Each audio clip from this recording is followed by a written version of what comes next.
Hey, good evening, everyone. What is up? It is so good to see you all. It's Fen. How's it going? Good to see you. Fef, what's up? Annie, what's up as well? Always good to see you.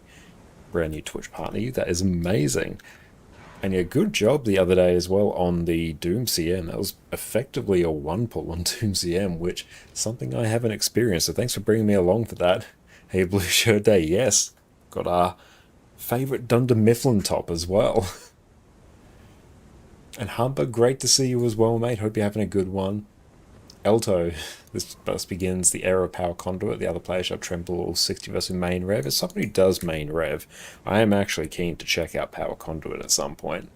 So when you're playing the blue class, I think I probably will be playing the blue class tonight because PD and I are doing a bunch of fractals tonight. So Guardians is going to be really good for that. I better actually check before I go that this actually has some agony resistance.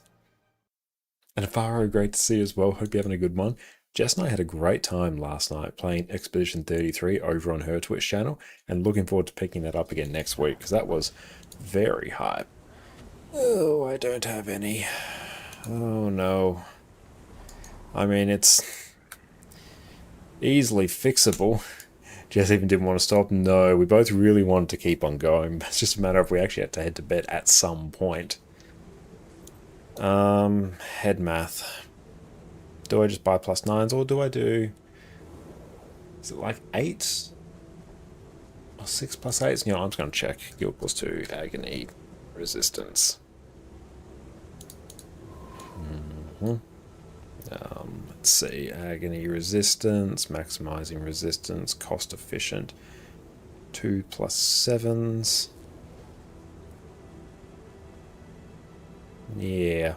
So it's 8 + 8, 8 + 9s, 2 + 7s. Alright, let's roll. So, +7. Don't think too hard, only do. +8. Just going to eat the gold. We're going to make it up in fractals anyway, so it's kind of fine. And then the trick is to put this in every build on this character. Okay. So I think in the back piece we'll put the +7 so they can just be done. And we put the 8s there.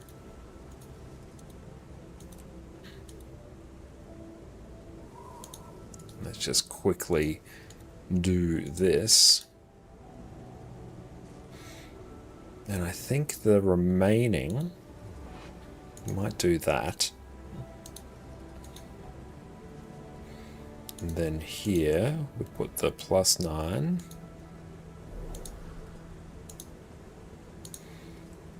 Oh, I wish this was account bound in some capacity.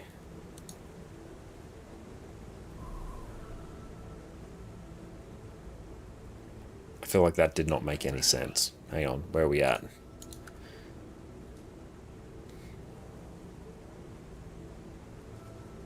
That math did not math at all. I should actually have done my own math. It also probably would have not mathed, but I'm just going to get 2 more +9s, and that might do. That should do it actually. Just a cheeky 11 gold. This is a good reminder for me as well to also not ecto gamble for some time. Okay, 151. Cool. And let's do the same now. I wish I could just apply the same template. No, I know why.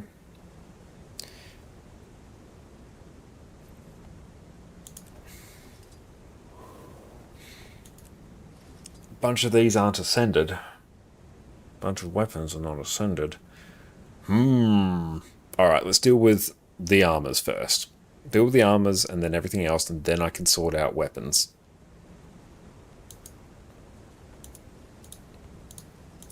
We just made something much more expensive. +8s. Yep. Oh, you've got a... No. Only in the legendaries. Only deal with it in the legendaries. It's not overthinking. I'm stuck between trying not to overthink and trying to do the bare minimum thinking. PK, what's up? Great to see you, mate. Hope you're having a good one. Bum, bum. And now I've ended up with an extra +9. Anguish Tear of Alba could fix.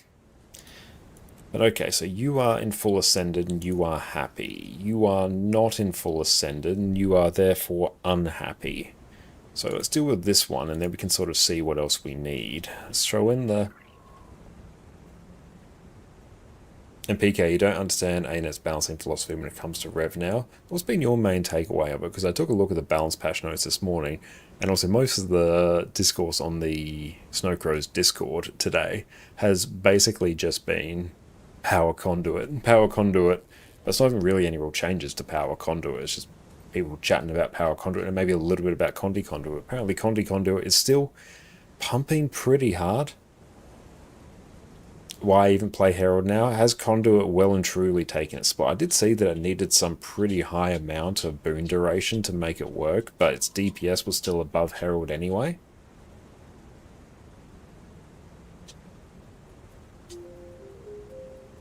Okay, let's see. Oh, hi Addie, what's up, Pumpkin? How you doing? Oh, you're so cute. You want attentions. Okay. Legendary Spear. Just going to put +9s, +8s and everything. This Agony Resistance is going to be a bit cursed. It's going to be a bit of a humble jumble. And I don't know, pop the 7s in there. Prob shouldn't have done that.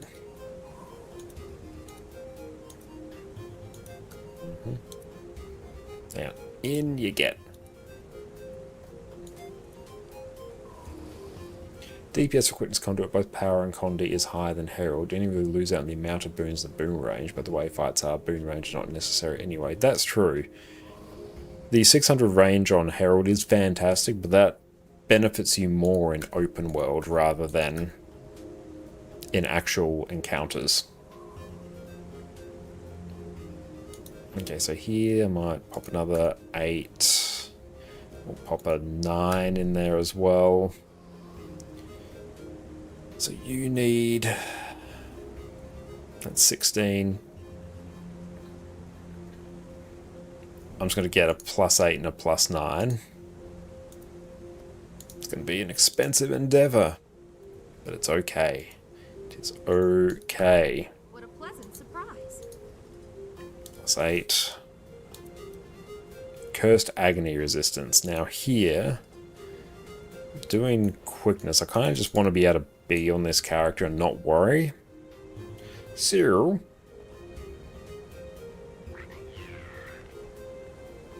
okay, I basically need 2 pistols. Defender's Indomitable Pistol would need to be stat swap, which means I would need to craft a inscription, or do I just get 2 Ascended pistols?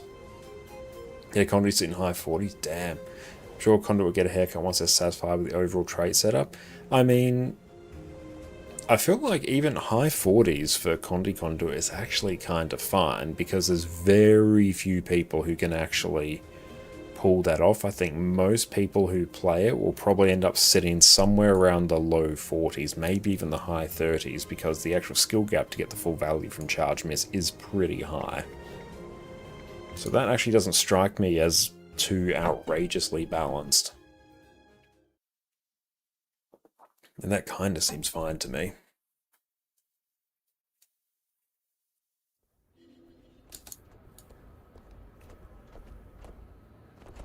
But yeah, Herald's still incredibly tanky. It's got Infused Light, which is God tier heal skill. And it's incredible for open world. Plus, honestly, it's simpler to play than Conduit as well. Now, send all weapons. Let's not think too hard about how much gold I've just set fire to for minimal gain, but it's alright. It's okay. Oh, please let this actually give me Vipers. If this doesn't give me Vipers, I'm going to be really upset. Zeal Guardian's very fun now. Oh, nice. I will actually have to check to see what changes there are for Guard as well. Malicious Revolver. Yeah, Power Conduit is harder to play than Power Herald. Yeah, Power Herald is oh, it's not harder to play. I have to go and actually try that out, because I did see a lot of discussion about that, and I'm keen to try it. Yeah, Conduit's a fast-paced spec. You don't actually see many big meds forming at a higher level. Just hope that there's an LI easy build that can sit at 30k plus. I mean, I think if you're comfortable with Condi Renegade, it is very easy to get Condi Conduit to sit, honestly, high 30s, low 40s. Al, what's up? Great to see you, mate. Dunder Mifflin Paper Company Employee of the Month. I always love a chance to whip out this shirt. Okay, let's go. It's bursting and smouldering. I must remember bursting and smouldering. Yep. And bursting. And... oh, is this Ritualist? Power position. I better actually check. Schnell Crows. So I think I just got... yeah, did I just throw Vipers on here and call it a day? Probs did. Raids, Guardian. Let's check. This is Condi Quickness Firebrand. I'm pretty sure. And this one is like... oh, it's all Ritualist. Now let's just set it to Rit. Yeah, it's fine. That's the wrong one there. Oh well. Easy fixed. This one's bursting. And then this one goes back to smouldering. And we'll look at the Mist Stranger. This goes back to Fractal. I was just running that because I was doing some open world shenanigans. And these are soulbound now, so they are pretty useless. So for here, I need 2 +8s and a +9. Oh, that's the wrong vendor. Just going to set fire to some more gold, but it's okay. We have a new season coming soon, and with that, we will get much gold.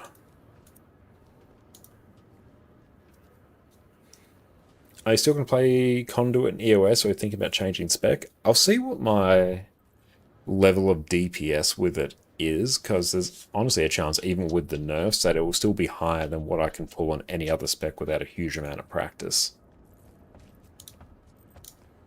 So my intention is to stay on it.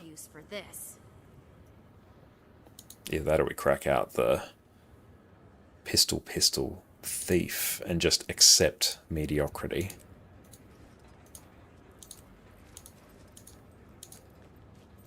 Why do I not have anywhere near enough agony resistance now?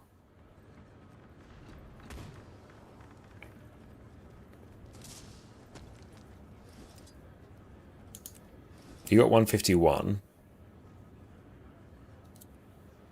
My guess is you're going to be around 30-ish K still. Yeah, and that's still, like, fine. It would be pretty funny to see what I could do on pistol, Deadeye. At like 25% we were wiping. Yeah, we got to push past that 25%. Why do I not have enough here? Hang on. Let's check.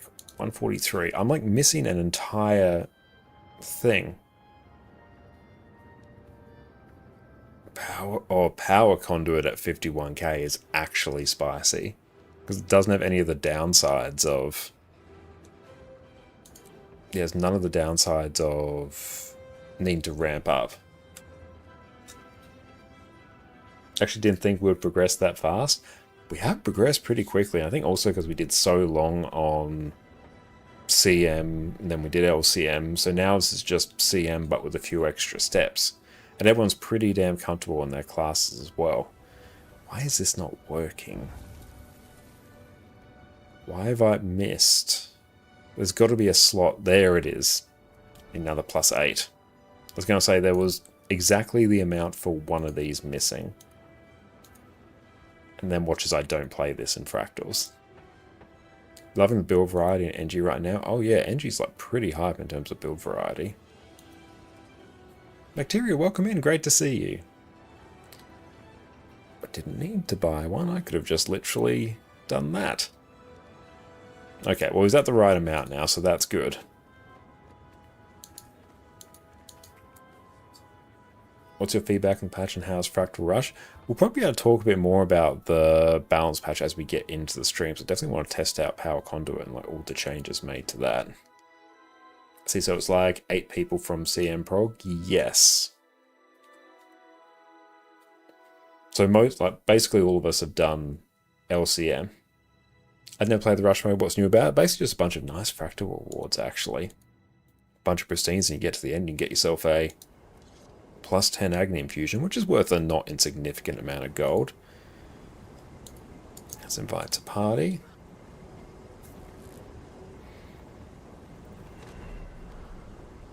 You need 5 times 1 to 20 and 5 times.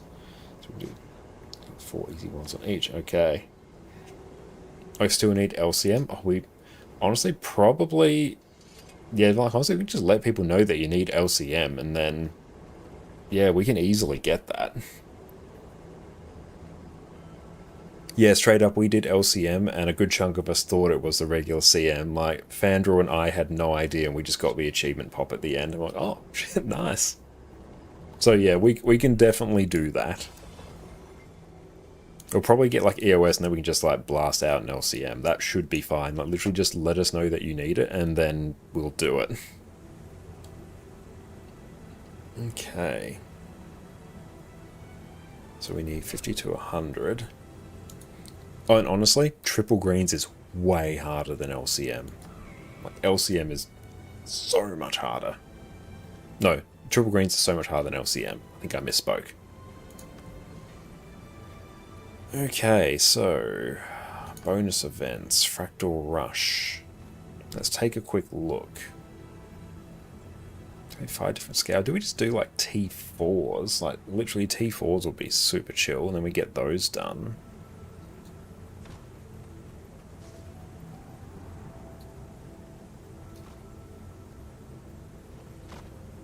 No, 5, 20 to 50.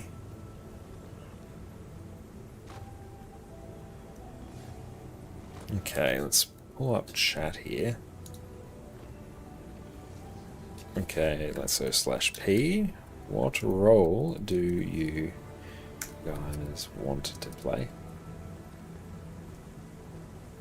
Oh, it looks like Song of the Mist is a better choice for Conduit, so it already did it right for the patch. It's the foresight. I'm Nostradamus over here. That's great. I love Song of the Mist. It's so good. So fun. Let's see. If we do the dailies and Dame Van, welcome in. Yeah, 100% get in here. Where are you? Come on in. Do T4 dailies and Rex. That will get us a lot of the way there. Plus some mad rewards. Then we can fill out the rest of what we need from there. Yeah, T4 dailies will be super chill.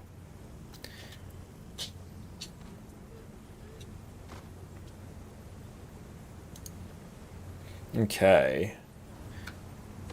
I might even just heal, honestly. I can boon heal. There we go. Why do I have this here? I know I have it there because I accidentally bought the wrong thing. That's fine. Can you teach me in Discord? Yeah, absolutely. Hang on, I'll pop into the Fractals and Dungeons chat. There we go. But yeah, honestly, T4 dailies are super chill. Especially if we have anything resembling a competent composition.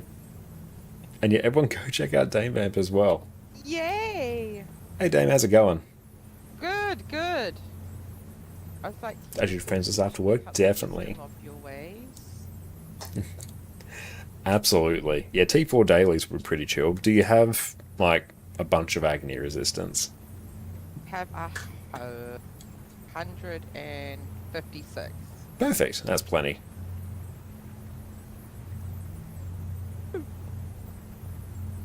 So we I've need... done the old ones, but just not the new ones. That's right. We'll see what the agony resistance we need for this particular one is. The max is 150. If you have that, you're good. Okay, this one wants 121. So that's fine. So let's do... I was like, I'm awake and my internet isn't playing up. I'll go and do raids with Connor and PD and everyone. And then it was like, oh, you're not. Okay, Yeah, what we are got... they doing? Yeah, we got less people today, so we'll do some fractals instead, and it works out well for Fractal Rush.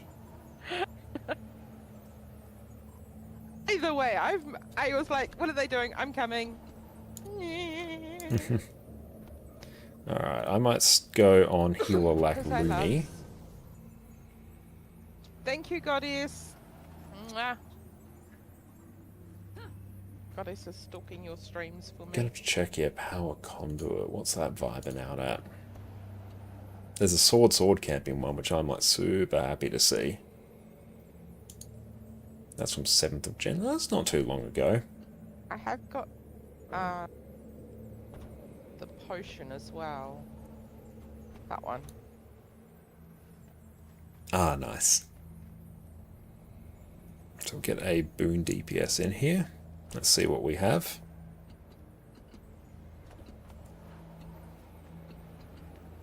What time is it in your place? It is 6:37 PM right now. Got an Ellie.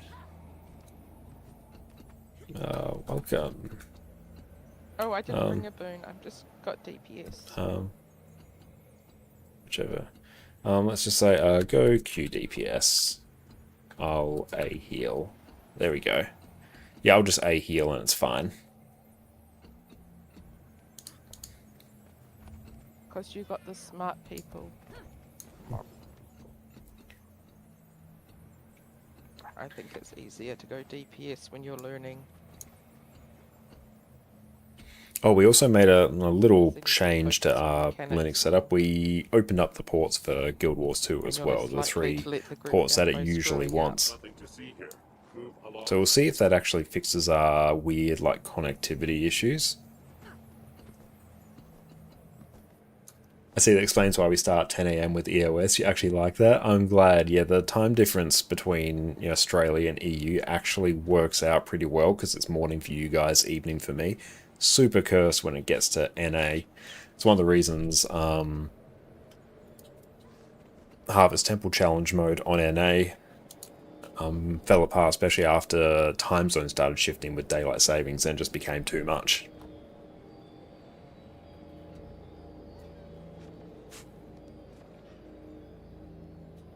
Whereas EU, it actually works out pretty well. Nero, did you try Conduit Quick Heal? I haven't yet. I'm definitely looking forward to trying more Conduit builds later on. But apparently that one is actually pretty good. Okay. I knew this one. Look, your hired muscles arrived. Let's get moving. Oh, don't mind Torin. Eat some noms. Prefers And there we go. Anyway, welcome to Deepstone. Lost treasure vault of the Deldamore. Let's just run past all the mobs. Ah, it's good you're a morning person. Just gonna run to the left, go deal with little boss out this way. Like a ward. To keep us out? Oh, great. The cavalry's here. I've got my eye on Just you. run through the gaps that don't deal damage. Hit those runes on the other side. Dodge through them as well. Should have signet for luck. Well, that didn't work. An elemental. That crystal must be strong.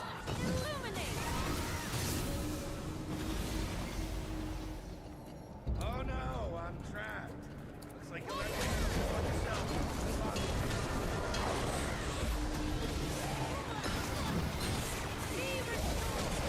Just don't stand in the big glowy AoE that will pop up.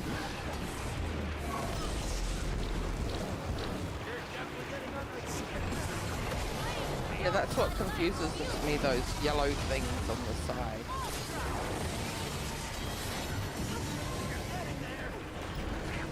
I never understand the stability thing.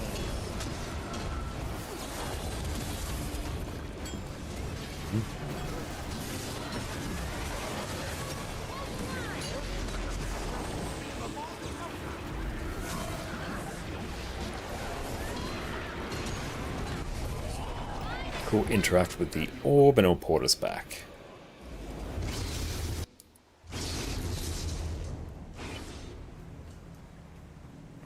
Where's Kay? I'll be fine here. Why don't you, go... And then yeah, we head right, deal with boss out this way. It's one of the longer fractals. Gods, spiders everywhere. Why do I let him pick the paths?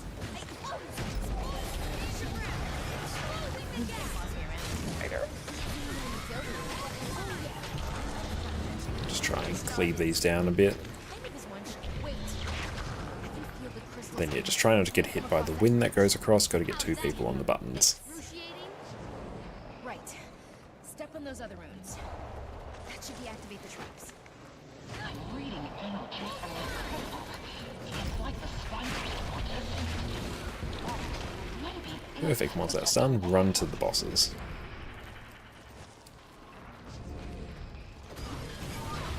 I like how you think perfect as they get blown off. Great, more spiders. Clear them out and let's go get that crystal energy. What does that one do? Oh, it's stability. Nice.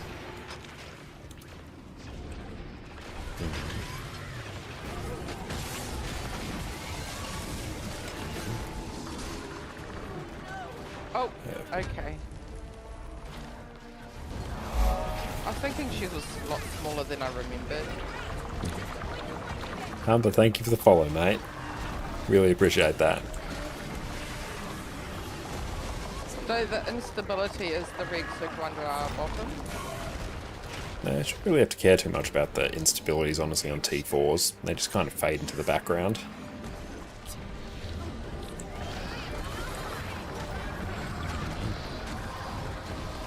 And that's alright, Sai. Thank you for coming to Dungeons with us. Same deal, interact with the orb. We really did some hard dungeons tonight. We did the hardest around path there is. How long have you been playing Guild Wars 2? Been playing more or less since launch with some breaks. I got about almost 12,000 hours now. Damn losers. So a decent amount.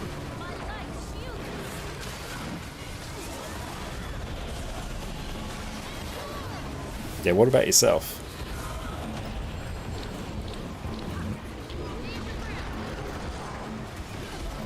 Good day at work tomorrow.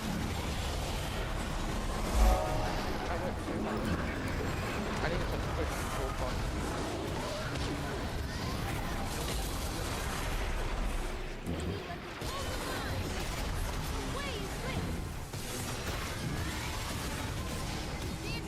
Just gotta kill these mobs, then we can advance.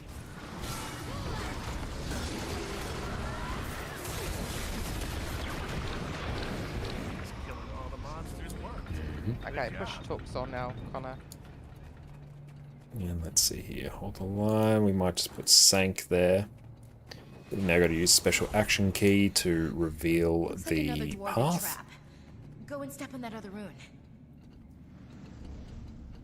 This is just a hole in the ground. The dwarven traps are supposed to... Yes, in reality, is quite a bit. Whining. Look, that did something. Why don't you go take a look at that orb? We'll wait here. Nice. A 13k on main, 2k on alt, playing since beta was 6 years pause until recently. Nice, those are solid hours. Treasure vault's gotta be right on the other side. Aren't you at all concerned about what we've seen down here? There's a reason the dwarves left this place. Well, the exit's right behind us. But you know that. What's keeping you here, Kay? Because if it weren't for you, I'd probably be dead. I owe you, Torin. I owe you everything I've got. You got me You're one of the most gifted mesmers I've ever seen, Kay. Vagabond, what's up, mate? Great to see you. Hope you're having a good day. It's going very, very well. Just blasting out some stuff for the Fractal Rush. I'm 450 hours. Like, that's still, honestly, in context of other games, quite a lot. But yeah, when it comes to MMOs, it's not surprising that people start getting monstrous amounts of hours just due to the nature of the game. For not giving up on me. And Imelto, what is Fractal Rush? Fractal Rush is one of the bonus events going on right now, so basically it's a bunch of extra rewards you get for doing fractals, so it makes fractals even more profitable to do. Oh, your oldest character is 9 years old, actually. Oh, nice. Some solid birthday presents as well. That's one thing I'm going to miss about my account here that I'm playing. This account's only a few years old, which is where I spend most of my time now, but compared to my NA account, which, you know, I've had basically since launch, I'm a long way off getting all the really good birthday presents, particularly the birthday cake food. I never asked. But I will survive without it. You've never needed it before. To keep you from doing something stupid. Because I know you. Well, we wouldn't be here without him. Guess you earned your keep after all.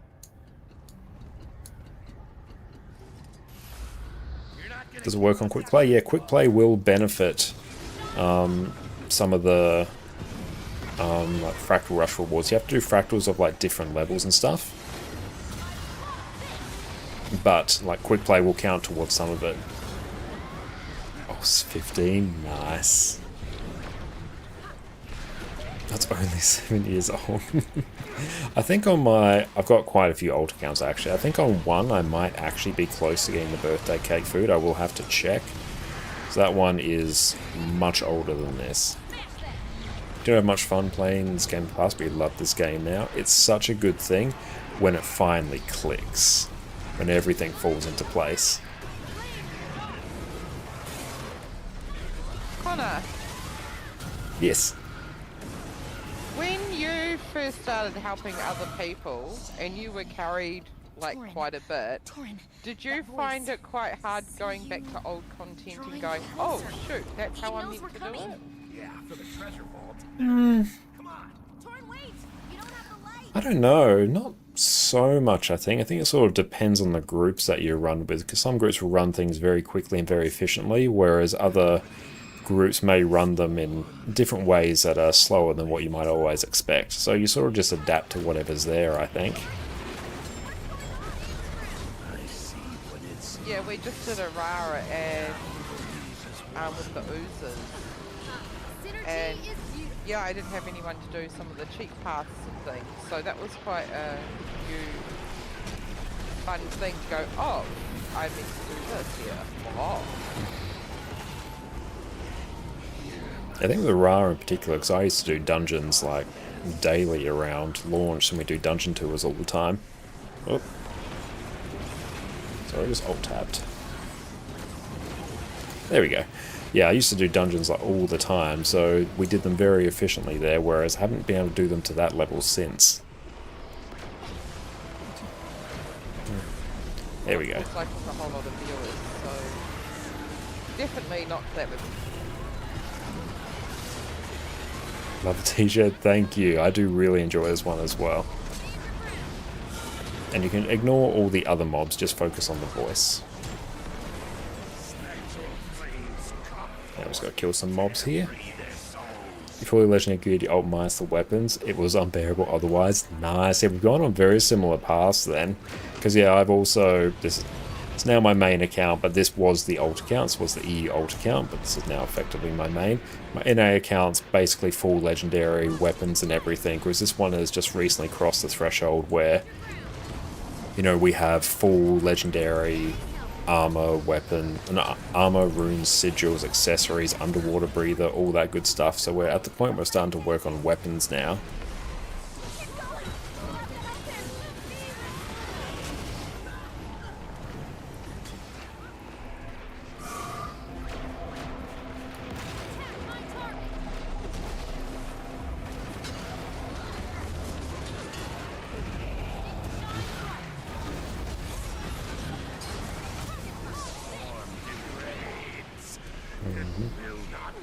Let's use special action key to make the platform.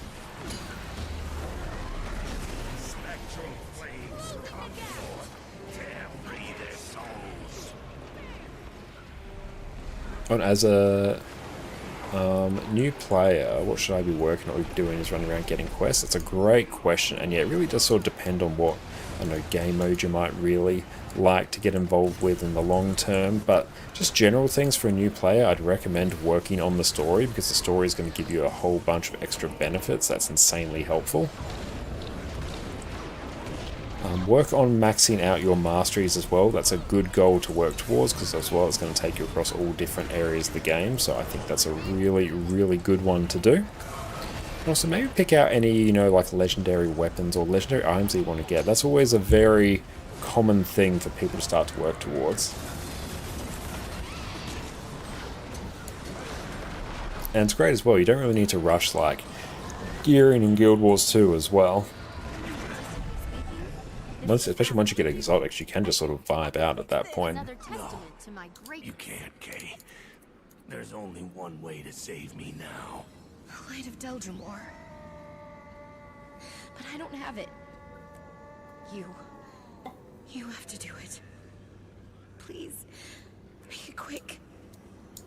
You're getting a bunch of rewards now. Nice.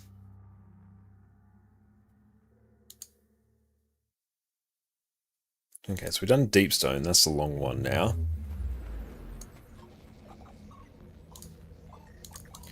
So we'll do Solid Ocean, which will be pretty chill.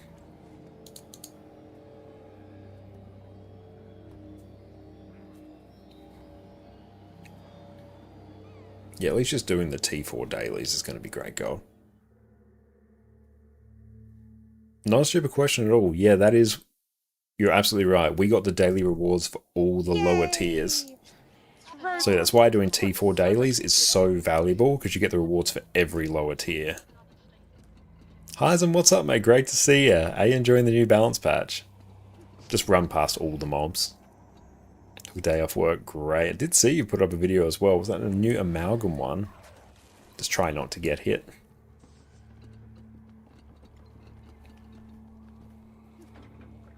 As long as someone makes it, everyone else can sort of just GG and get ported towards the end. But yeah, fractals are one of the best overall sources of making gold in the game.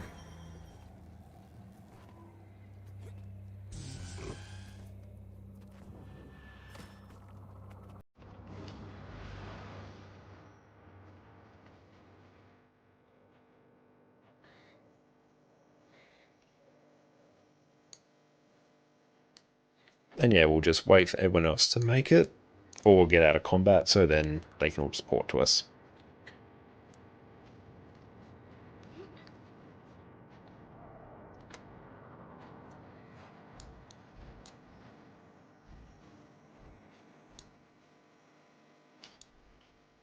I'll be out of combat soon.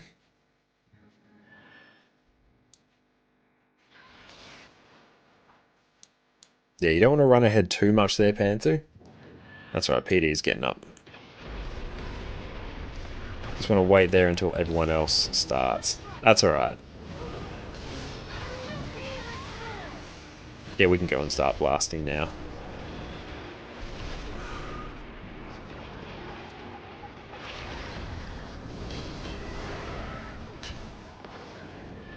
And I think the Ascended gear can actually drop from a wide variety of places in Guild Wars 2. So I think it could actually drop from the, just non-daily chest, but the highest chance is with the dailies, so it's the best use of your time to really just do the dailies. Dad, how's it going? Great to see you. I suppose it is legendary now to get is the gloves from Fractals. Yeah, that's so easy. It's literally just do Fractal quick play for a while.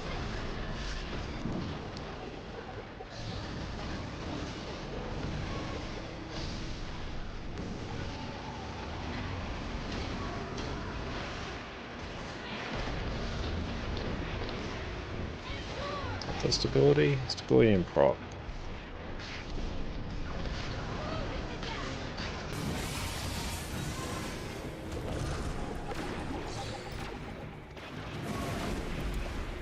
And kill tentacles and grab the reflecting crystal when you have the icon above your head. And you'll get charged, you target the jade more, and throw it at it. And I'll show you what you need to track for the gloves. Once I have a moment. So I'm going to kill these colossus and the tentacles, they generate crystals.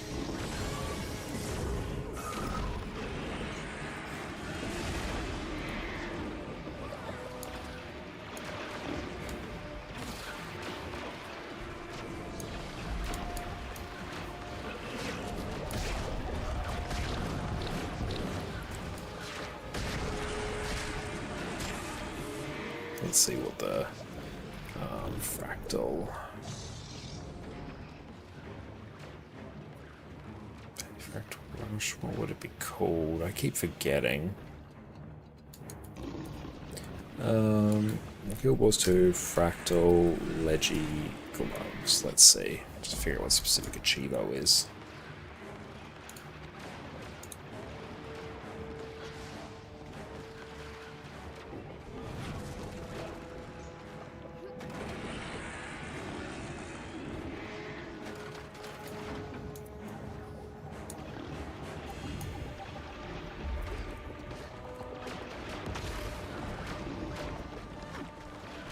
Position.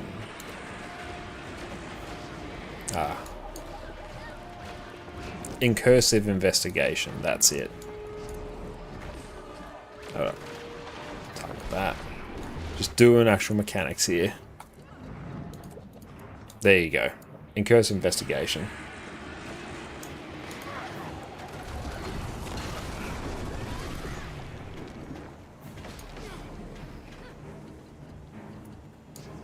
Oh my god, this has gone so much easier.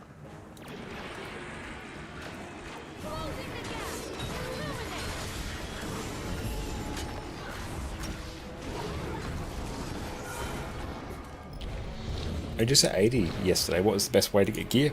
Congratulations, I've got a guide specifically on gearing your characters in Guild Wars 2. I'm not on a chrono anymore, or the Fractal is? I better turn it down up actually. Let's crank that volume. Sorry, you're just a bit quiet there. I just turned your volume up. I was just saying, this Fractal has got so much easier. I don't know if it's because I'm not on a chrono anymore, or what, but this is nothing compared to what I remember. Oh yeah, this one is pretty chill overall. And just kill tentacles now for the crystals.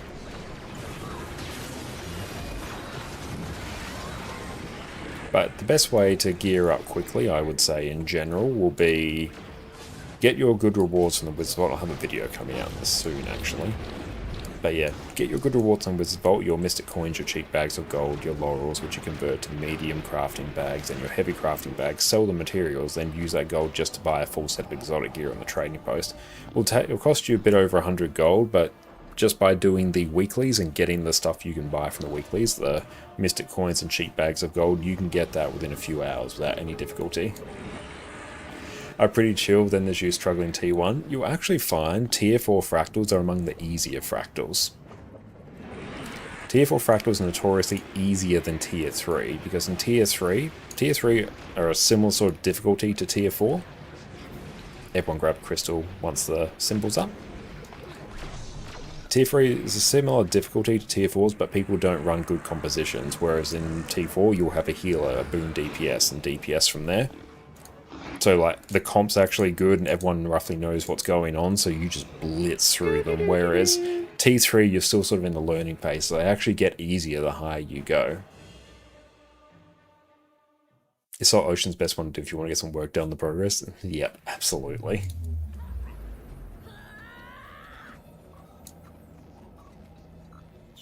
Swap land.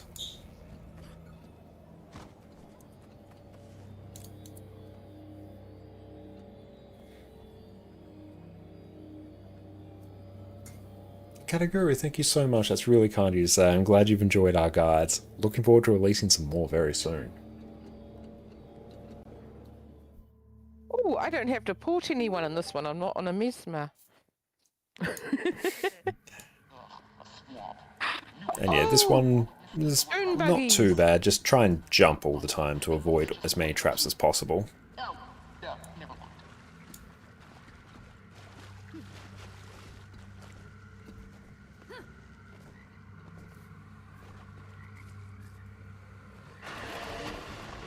There we go. Let's see, I can grab the left one, someone's got the far one.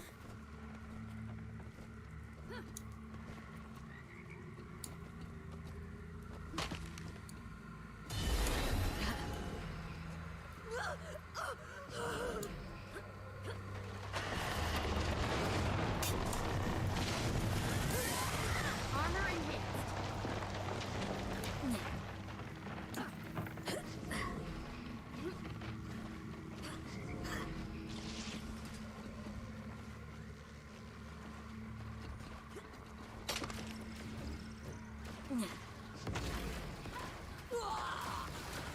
we might need to go again.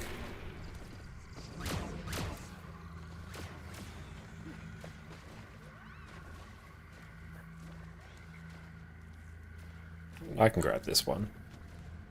You do sort of know the places to jump after a while.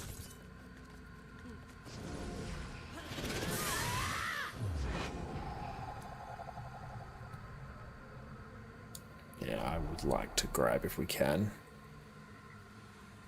Go. Bam.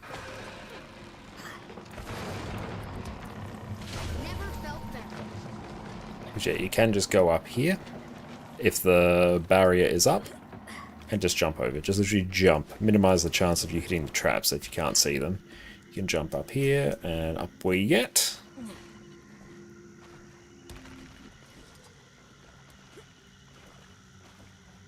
It's alright. No, we won't get that one in time. I'll go grab a far one again.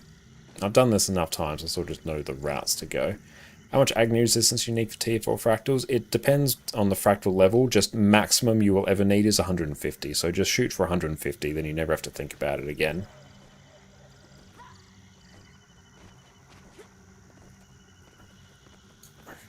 Or this one's also a pretty chill one to get. Do I have? I should have a Conti cleanse somewhere. I think I'll have a smite condition. Gear. Bounce, bounce. You can jump up this tree. The trick with this fractal is knowing where you can jump. Then it becomes very consistent.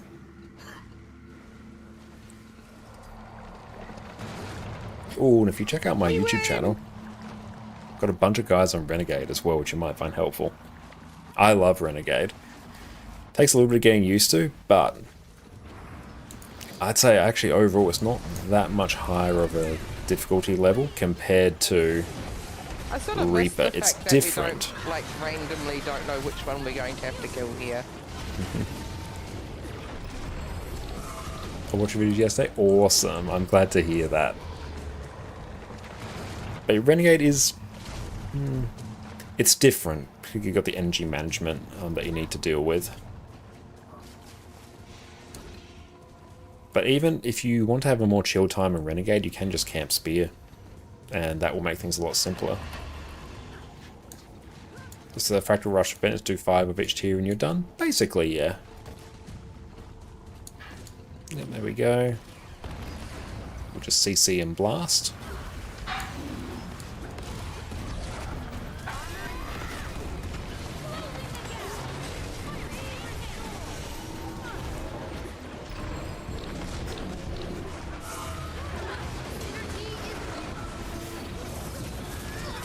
Now we kill mobs for a while. The Renegade visuals are great. I love the AoE skills on Carla. I think Renegade is still my favourite Revenant spec, purely because of just how fun the Carla skills are.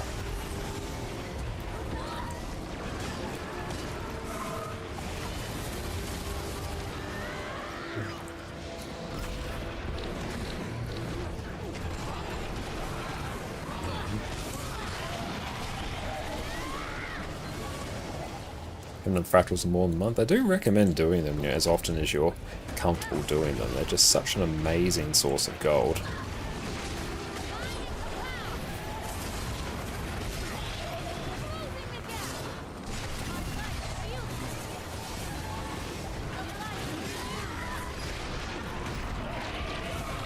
Move to the next one quickly so we can pull the boss there.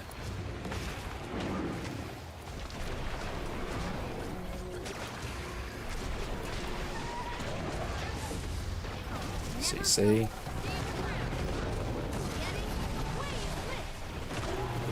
Just ignore the Bloom Hunger. And I alt-tabbed again.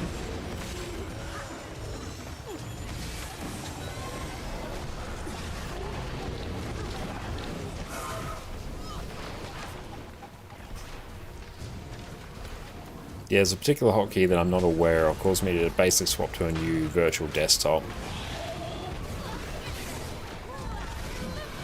Oh, if you farm them daily for 3 years, yeah, a bit of a break is warranted at that point. And you know all about just how much gold they're worth.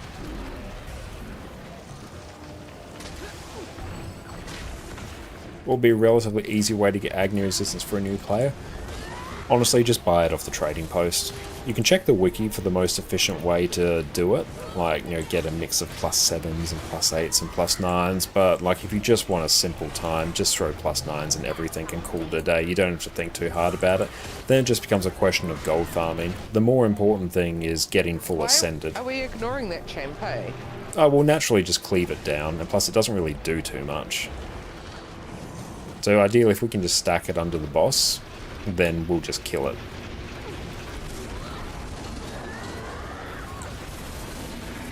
The main thing is trying to kill the small mobs as quick as possible so we can progress the fight.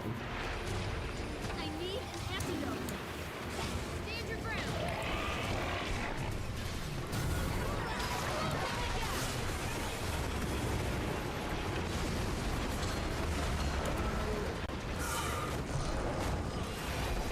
Accelerate.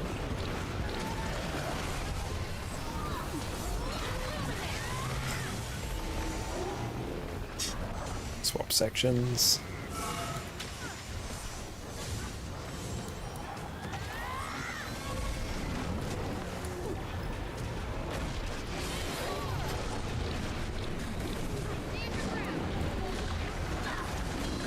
Synergy is closing the gap.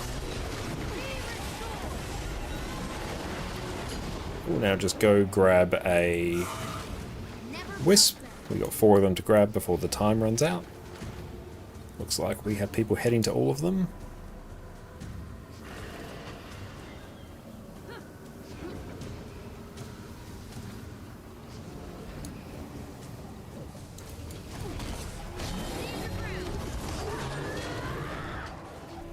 getting healthy. And yeah, just focus the boss.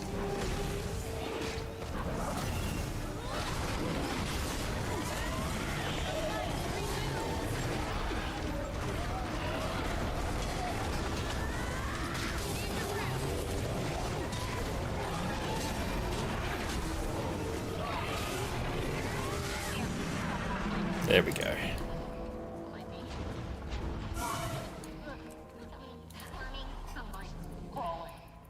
Let me know when you want to move on. Blasted it.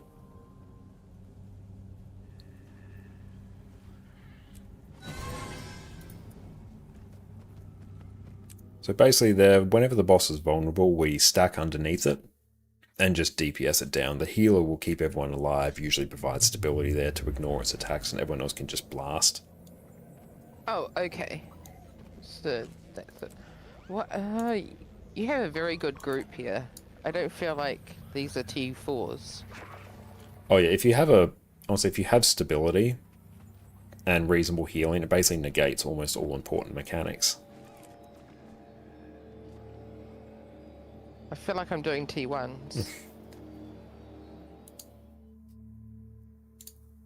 But I might have smoked too soon. We might get the harder ones that I don't know what I'm doing and cry. I need to go.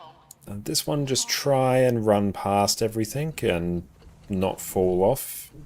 Worst case, can use a portal device to get people up.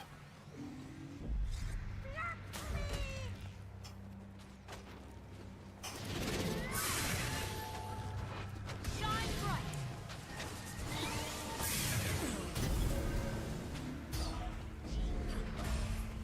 I'd bring a port down for people.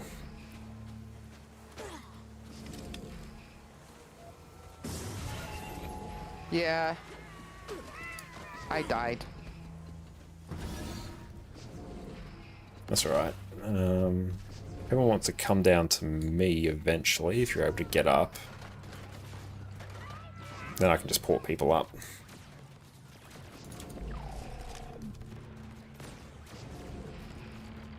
Yeah, if you can just respawn at some point.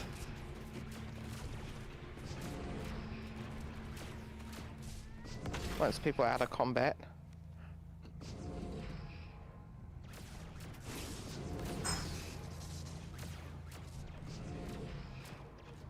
I just... Ah.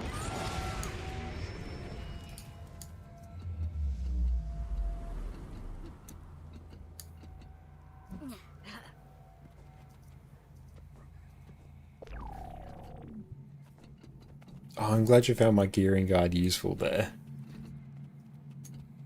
We'll kill the rabbit first, because it can one-shot people.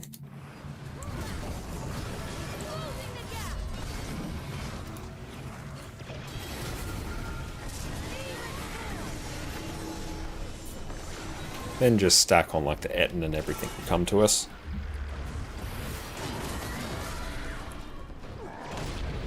And we just want to try and cleave things down as much as possible.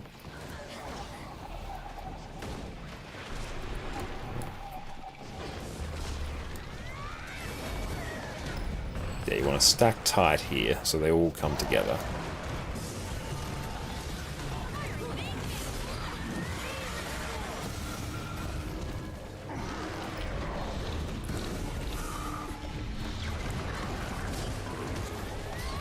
You said Eaton and everyone's on the targeted the shaman. I'm confused. The Etten's melee, so if everyone stacks together, it will just come to everyone. Whereas the shaman is range, so that one can actually move around a bit, so we want the Etten to come to us.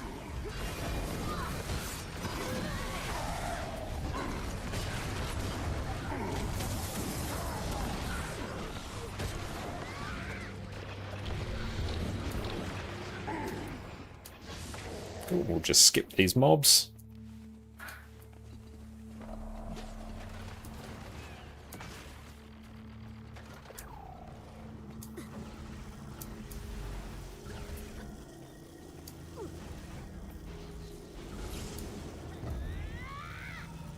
Can I skip this too? Yeah, you can just skip this. Basically, we just need people to run up, 3 people to get up to turn off the things. And you can use projectile reflex and ports and stuff to get up there quicker. So just interact with switches, they're all off. And we can disregard all mechanics on this boss and just blast it. Really? Yep, ignore everything, just literally kill it. Damn.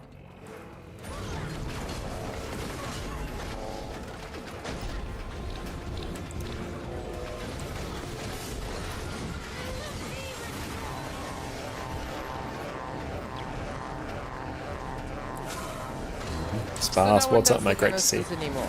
Nah, no one does them. It does so little damage, you just ignore it. I'll see if I can skip this section. The skip on here is a bit fiddly.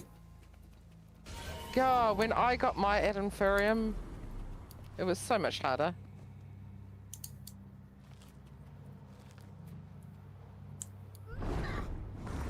Oh cool, I did the skip. You can type /GG now.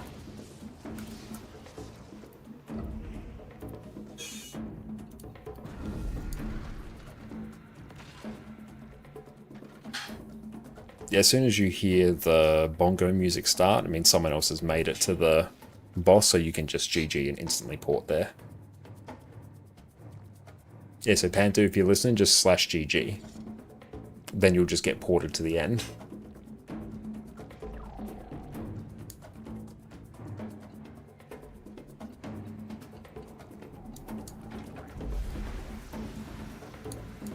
And just blast here, nothing really to do.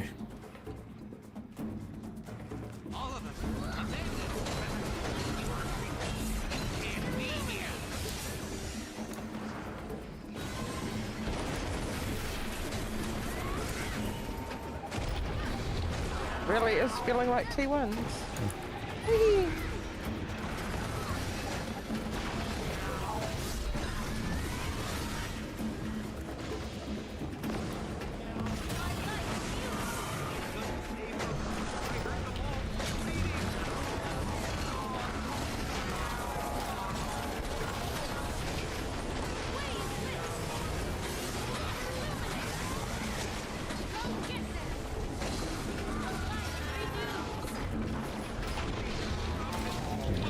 Go, easy.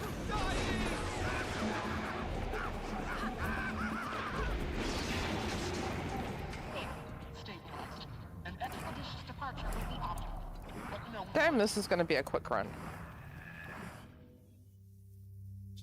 Oh, and especially once you have people bringing, full power DPS competitions, maybe like a healer, everything will usually just die before it has a chance to do anything.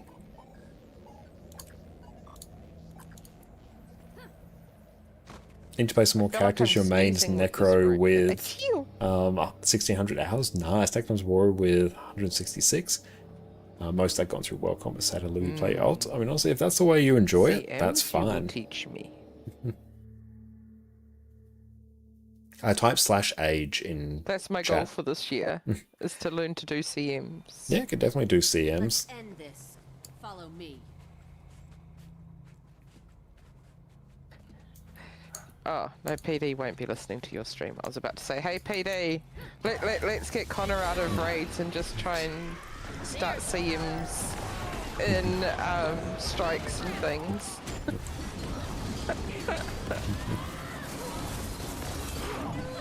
Do a dedicated CM group, try and get it done. This one, make sure we stack tight on the boss. No, not another control panel. Want to So stack tight. what are we pulling her into, exactly? The big glowy pulsing AoE, it strips stacks of her protection. If we can't remove that, we can't damage her. So we want everyone stacked tight because Horik's going to target someone at random. So we actually need everyone in melee. Strap in for a decent fight. Plus, then it means everyone gets healed, so you can kind of just ignore everything. I just face tank everything.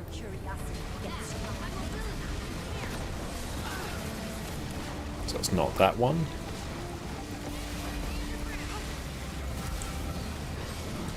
Not that one. Do the thing again.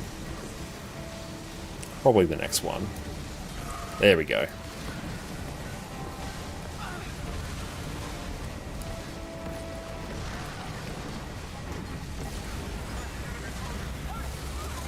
And just DPS Horik.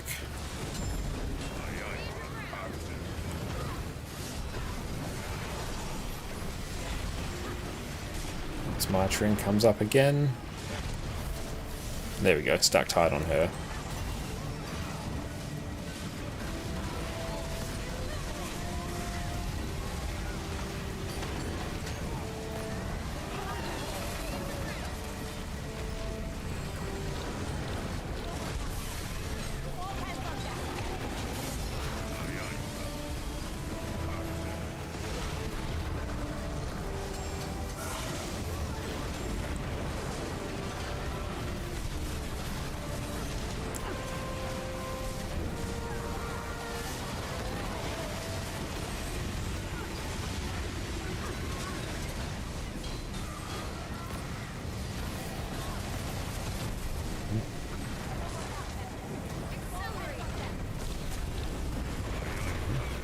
There we go.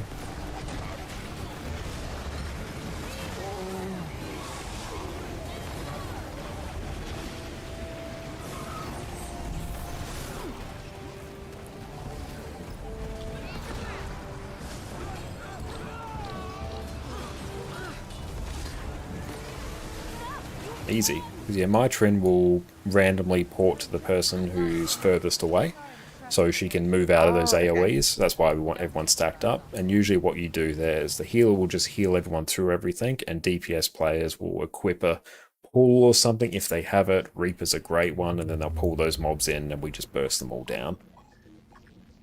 Wow, that was way easier than I remember it being. I know we're not at tier 4 anymore, but that's still like way easier. Oh yeah, the strategy on tier 4 is exactly the same.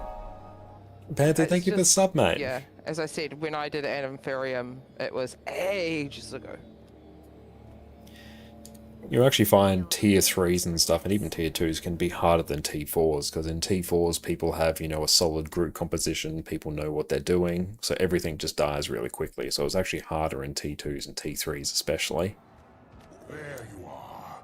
Let's grab the singularity and we're just going to run past all the mobs. Just sprint past them. Dodge through, ignore them. Vandy's line, you have no idea what you're doing. No, you're doing great. Yeah, these are the new ones that I'm not quite familiar with. There's a singularity down here you can grab. If not, just keep running until we get to the sand binder. Come to your senses. Help us stop this.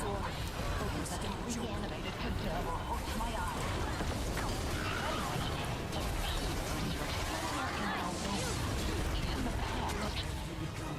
They're not your enemy. Ooh, now just run through. Door handle, how's it going? Just do what's needed to stay Just want Warrior to get a buff. Warrior does need one, actually. That's very true. I had a feeling you'd take to your I'm going to run in, stack on the left pillar. And the boss is just going to come to us. And we're gonna die. Yes. this look challenging. Is there a percentage of health we have to kill before we die? 75%. I have to reach 75.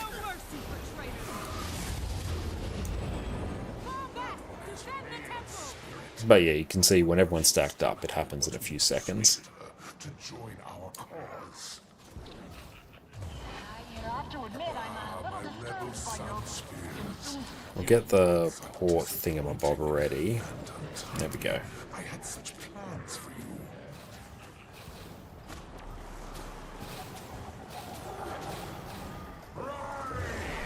We're just going to go follow me over here. We have to use our new special action key to jump up. Storm the rooftops.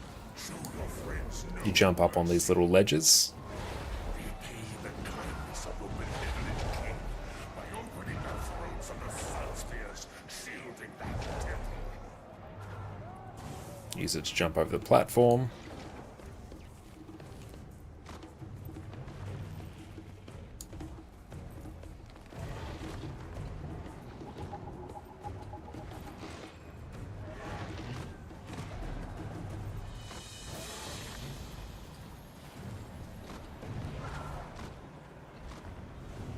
This one's a bit fiddly to do the jumps for the first few times, but it does get there.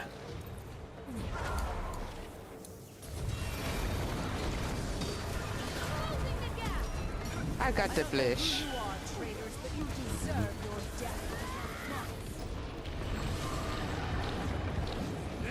Cool.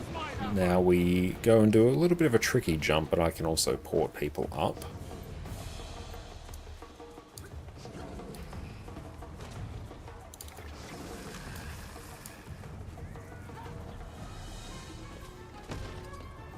Yeah.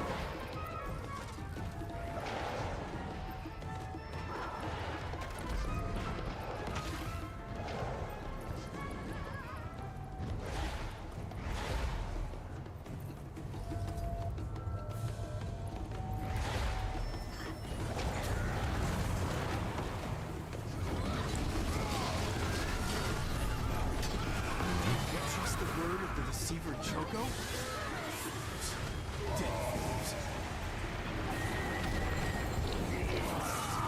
Ooh, now we run basically to the final boss. Mercy for the enemies of King Joko, the beloved. Sun spear. Bring her down. Went to follow you and then I lost you and then you were there. It was so fun. That's why I went a bit of a weird way, because it's been a little while since I've done this one. Let's run, stack on the boss, and kill mobs.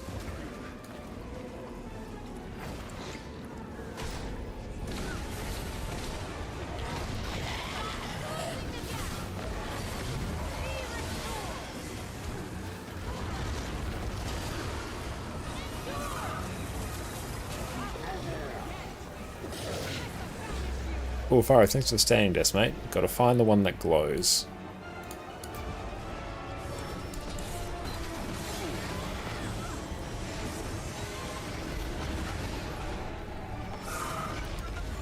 CC.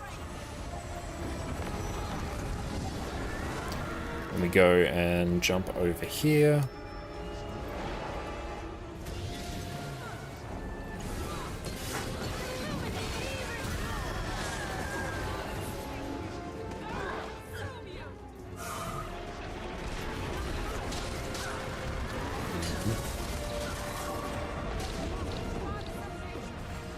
CC again.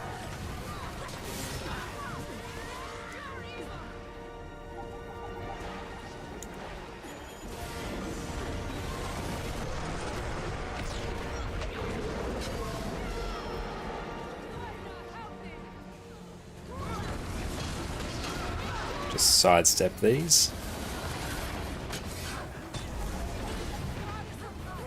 My light shields me.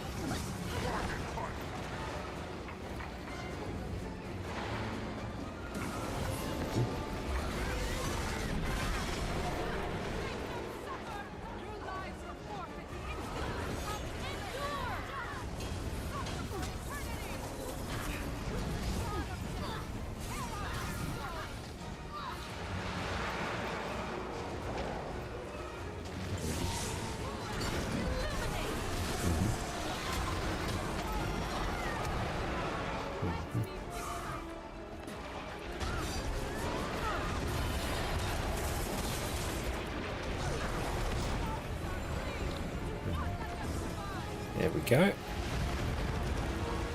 Boing.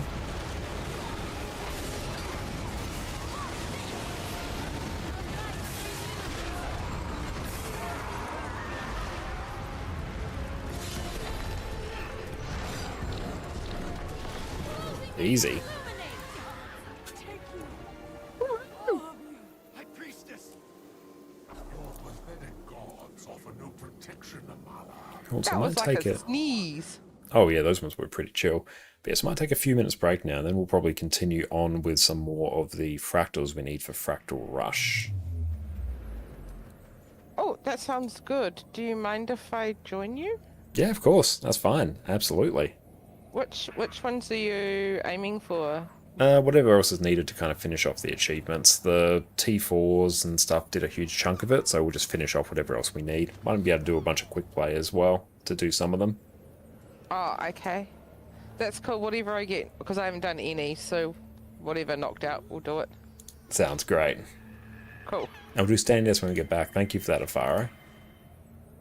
Okay, let's go take a break now. We'll see everyone in a minute. Today, you're going to learn exactly how to gear your character in Guild Wars 2. I've played Guild Wars 2 for 11 years, and one of my favorite features is the lack of gear grind. The gear I got back in 2012 is just as good now as it was back then. But despite how convenient this is in the long term, getting your first set of gear as a new player can seem overwhelming. There's dozens of different stat types, multiple tiers of gear, and so many different ways to obtain the gear that you need. So today I'm taking my 11 years of experience and breaking down exactly how you should be gearing up your characters. Let's dive in.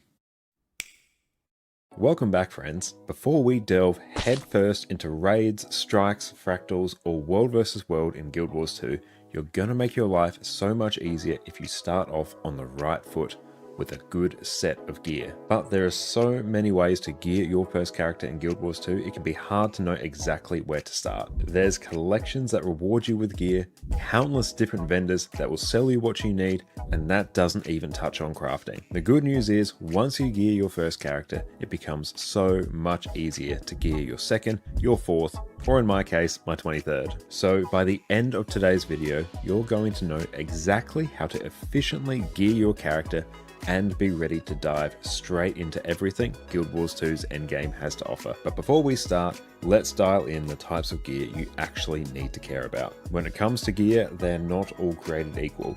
There are 7 different levels of rarity, from basic all the way up to legendary. But once you reach level 80, however, we really only care about the last 3. That being exotic, ascended, and legendary. Ascended and legendary have exactly the same stats. It's just that legendary has a whole bunch of quality of life baked in. You can swap stats anytime while you're out of combat, you can remove upgrades freely, you don't need to consume transmutation charges whenever you swap skins, and you can use the legendary item on multiple characters at the same time. Legendary gear is one of the pillars of endgame goals, with everyone deep down wanting every single piece of their gear to be legendary, so you never have to think about gear again.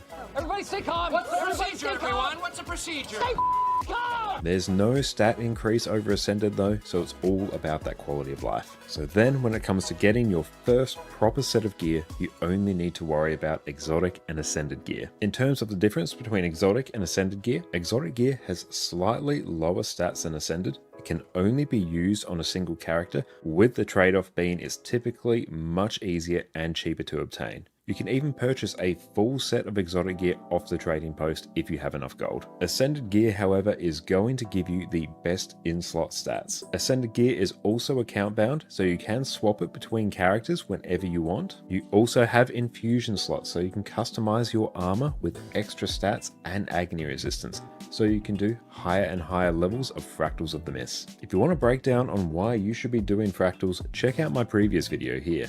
For all these extra benefits, the trade-off is that it is much harder to obtain, and it can't be bought straight from the trading post. At the end of the day, you want to keep working towards Ascended gear, but with a full set of exotic gear, you're totally ready to jump into most of Guild Wars 2's endgame. Now before we delve too deep into gearing our character, you can save yourself a whole lot of time and gold by doing some planning beforehand. If you don't, you could find yourself with the wrong set of gear and you'll need to start again from scratch, which is a big oof.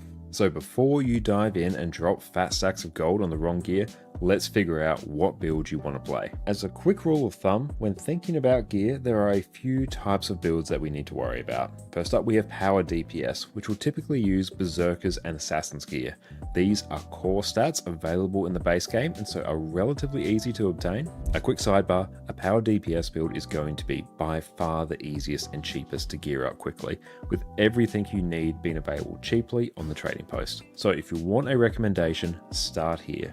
It'll be much easier to gear up your next build once you have this one under your belt. But if you want something else, let's crack on. On the flip side, we have Condition Damage DPS, which will typically use Viper's gear. This stat type is exclusive to Heart of Thorns, so you will need that expansion if you want to play most condition builds effectively. We also have Power Boon Support builds. Nowadays, these types of builds will mostly use Berserker's gear, but you can slot in some Diviner's gear if you need some extra boon duration. For Diviner's gear, we're going to need Path of Fire. For our Condition Boon Support builds, you'll typically be using Ritualist stats, which is an End of Dragons exclusive stat combination. If you're so inclined to carry your team on your broad, muscular shoulders, then you may be interested in playing a healer. For these builds, you're typically going to... And I'm back. Welcome back, everyone. Okay, let's see. Okay, where are we at? And I'm back now. Okay, let's see. Bonus events, Fractal Rush.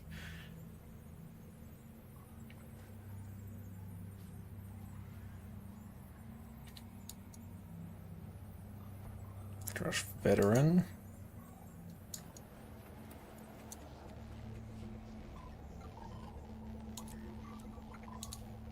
And let's see.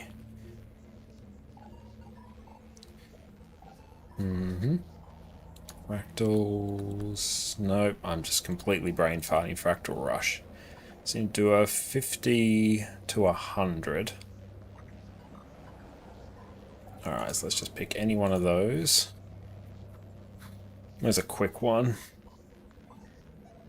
What is the quickest fractal overall?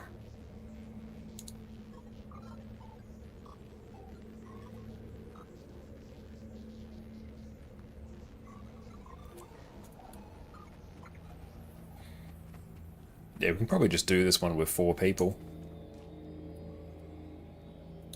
We just need one more from levels 50 to 100, and then that ticks off this category. So this is a super easy one to just do with 4.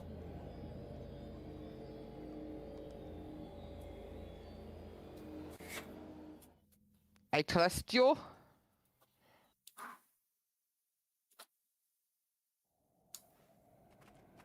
So same deal, just run on through. Oh, okay.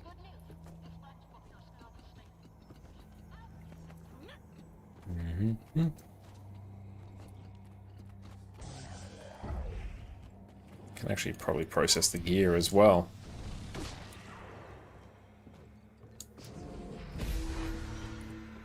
There's the power.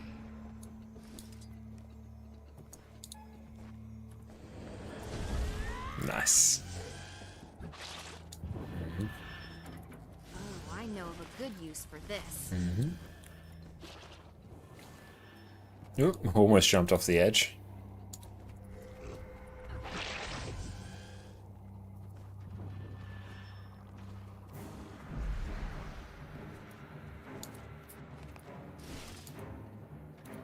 Statistically speaking, George this Moore is steel rather ingot.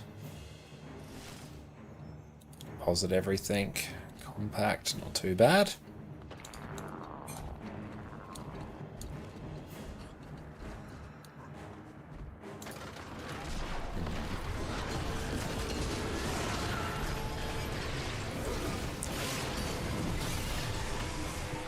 Oh, you want to craft your first ascended item today? Weapon just found out Mithril has a cooldown. Oh, sorry to hear that. You can always just buy the Deldrimor steel ingots and stuff you actually use the Mithrilium to make if you want to completely bypass the time gate. But yeah, Mithrilium is daily, but you can just bypass it by purchasing the final item. Be a bit more expensive, but honestly not even that much more now.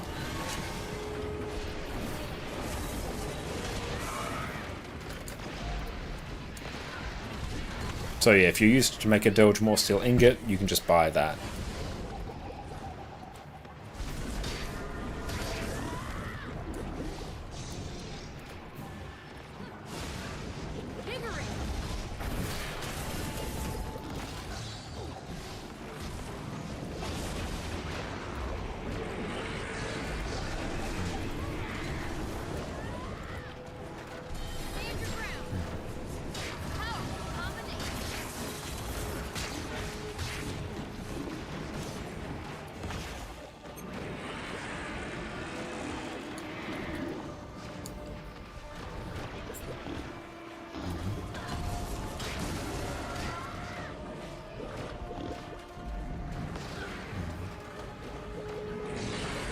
Oh, I saw this here.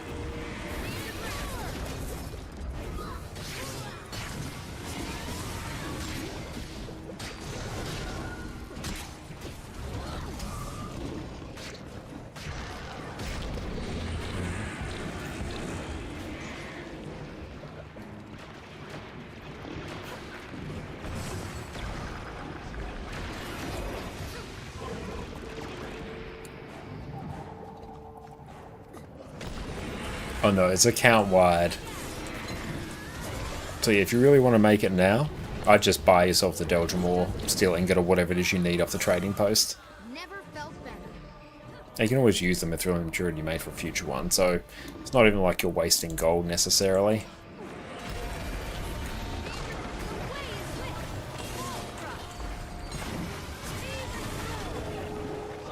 And these mobs, one of the first things you want to do is CC them, because they have a little buff that reflects projectiles until it's stripped when you CC them.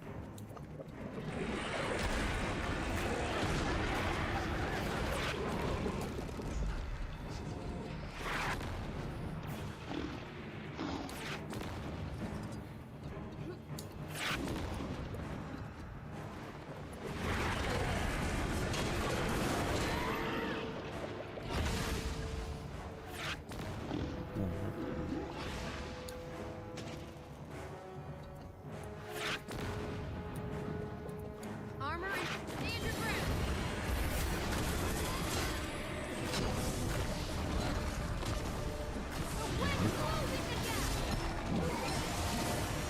I might even swap to power a lack here. The light renewed. Go get them.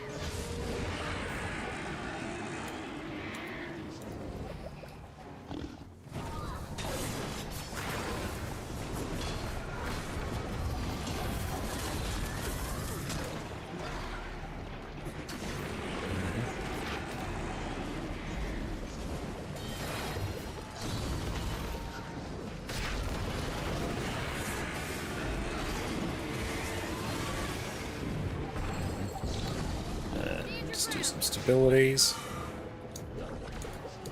Is that one dead? No, not yet.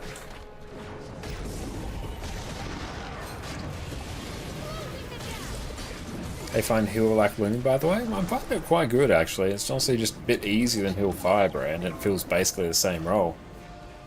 Well, same role, better lack. So, functions very similarly. Got all the nice guarding utility, boatload of stability. Thank you so much, Jess. This made us a wonderful turkey salad for dinner. Thank you. Oh, what a pleasant surprise. Oh, I got an AP, no lasers. Another Oh, sweet. I presume you didn't get hit by any. Woo! Without anyone in my party being hit by the party. Maddie, laser welcome in. You're attack. brand new.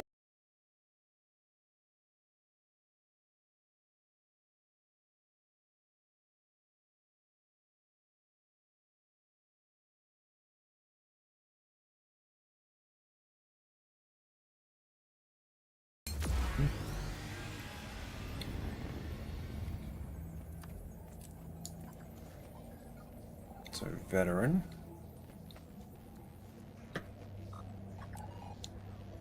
Okay, so let's do... We'll do Snowblind here. This one's pretty quick. And then Volcanic after it's also quite quick. Oh, cool. We got a weapon chest. Nice. Oh, drop some stuff. I knew there was a reason for staying up late tonight. Conditions in your area. And I'm registering something unusual coming from a nearby village. Now, Oh, so that's a fair place to be. Be as a new player. Try and just focus on doing your personal story as it pops up. And you just explore the world and level up in the meantime. You'll get story every 10 levels. So that, ideally, as you reach level 8 is going to be the best thing to do. If you want to level up quickly, come to your hero panel, to your achievements section. Let me just place that there. Character Adventure Guide. There's a series of super easy achievements you can do, like literally like viewing vistas, using emotes, talking to a scout, different tiers of these, but just completing these is going to give you an absolute boatload of experience. Never felt better. Stand your ground. Kafaru, no being a bad Is there influence. anything to note with the new Fractal Rush? I haven't actually looked at it. The Fractal Rush, no, it's just do fractals of certain levels X number of times. This one we want to keep an eye for these Ice Brute Elementals, because they'll put out the fire. And they die very quickly. And yeah, just keep the fire nice and topped up. I'll try and bring a projectile reflect.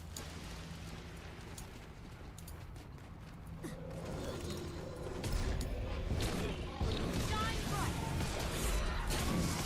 Illuminate.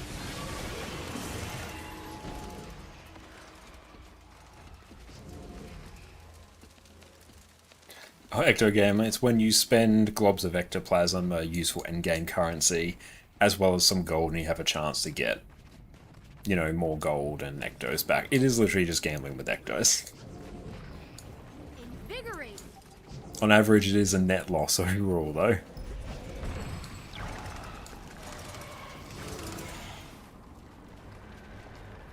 Great way to make gold if you're lucky enough, or if you're like me, a very good way to lose gold. Just activate enough of the bonfires, I'll use a projectile reflect to stop it from putting them out.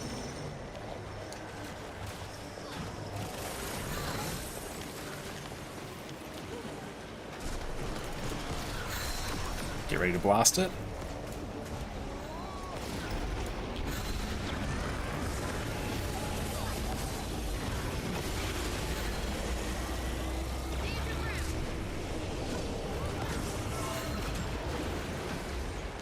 Never felt better. So there usually we'd light up all the fires and then we'd all just zone in on the elemental there and burst it down, and one person who has a projectile reflect will put it on the center, and that will stop the boss from firing the projectiles that put out the fires. So then we just blast it down instantly. Oh, that's what I do wrong.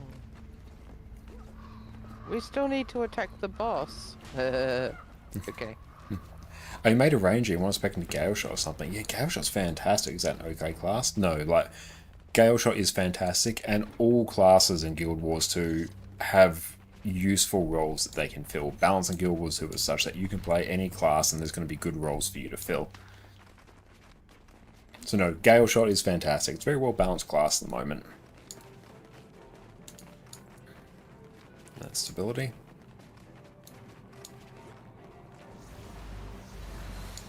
Cool, just burst the boss down, kill the effigy when it spawns. Invigorate. Your armor and Even your body.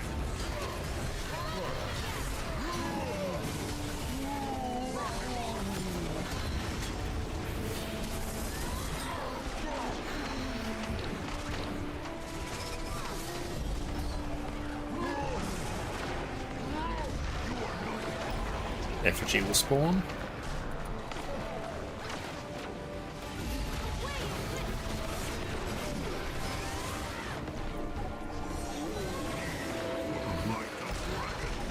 Oh, the Guild Wars 2 community is insanely helpful.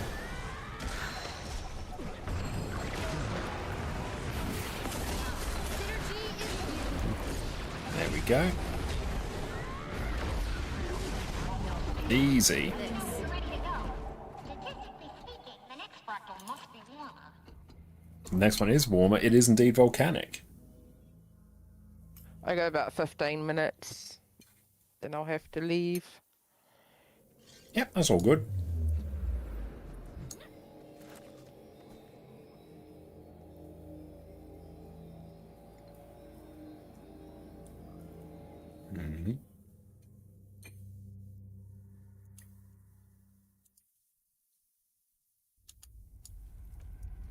Just kill all these mobs.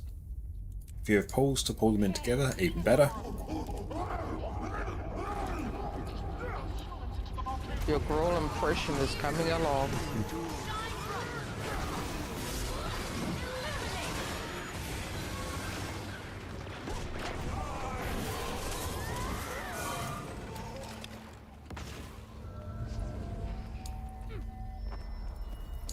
Just keep killing things there. I'll set up a port.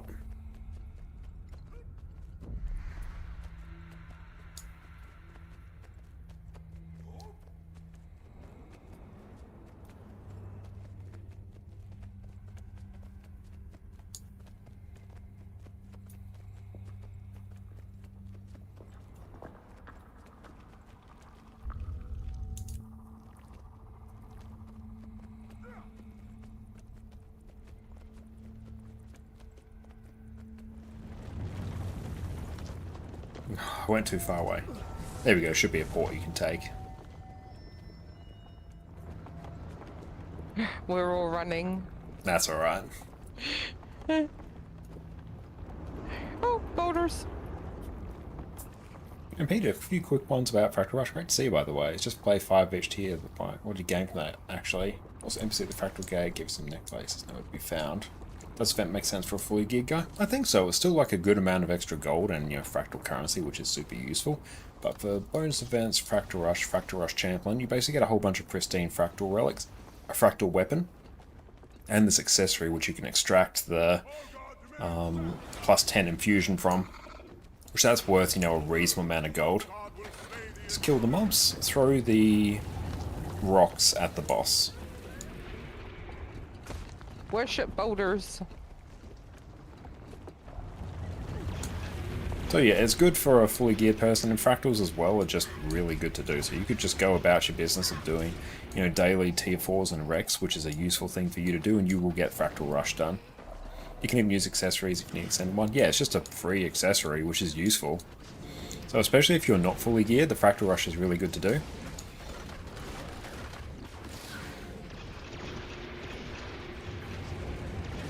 Yeah, daily T4s are where it's at. Also like CMs if you can do fractal CMs. But daily tier 4s are a super common way for people to make quite a lot of gold in quite a short span of time as well. So definitely worth doing. Fractal is one of the best gold making methods in Guild Wars 2. Plus they're very fun.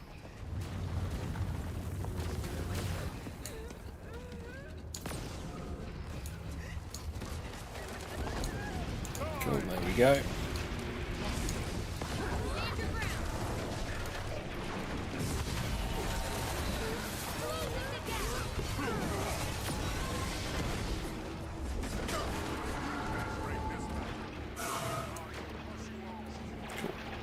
You can try and do a little skip down here. Look at all the mix on the hill. And once I get to the platform, if you can't make the jump, you can just GG.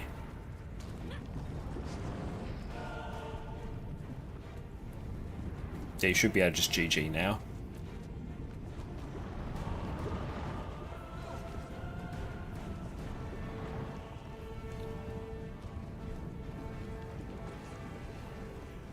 I know overall they're going to give you extra rewards if you do them this week, so I recommend it.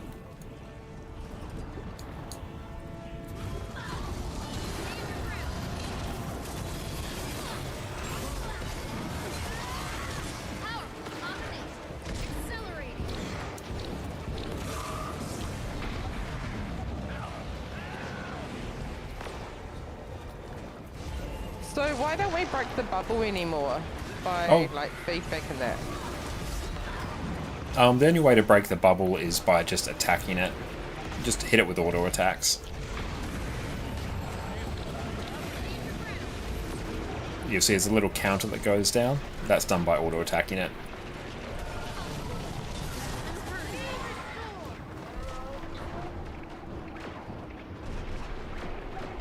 Nice.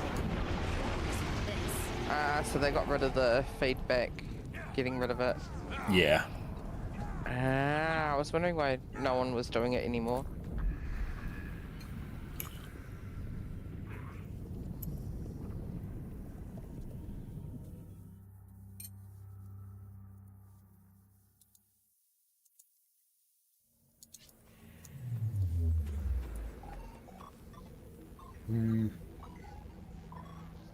Pretty quick one. Yeah, do this one.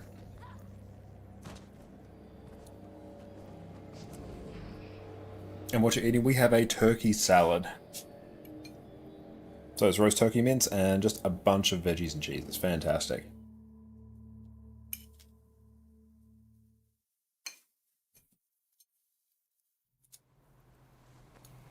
Let's end this. Follow me.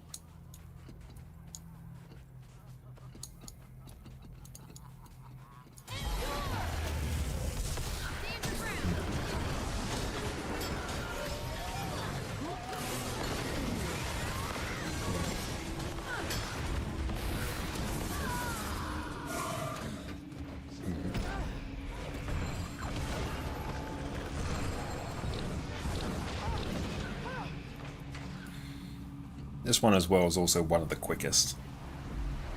No, not another control panel.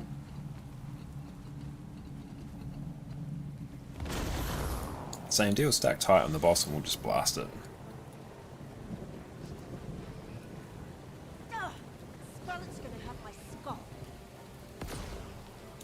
What now, Captain? Actually, I'll do heal quick firebrand. To get out of here alive. I'm dead either way. Might as well strap in for a So many decent fight. mechanists. You got it.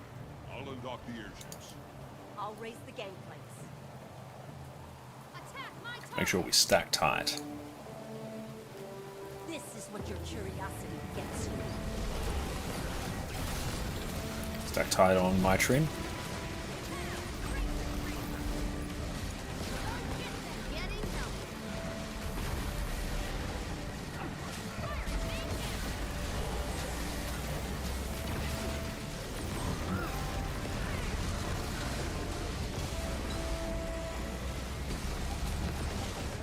We have 4 mechs. I know, yeah, and we've lost quickness as well.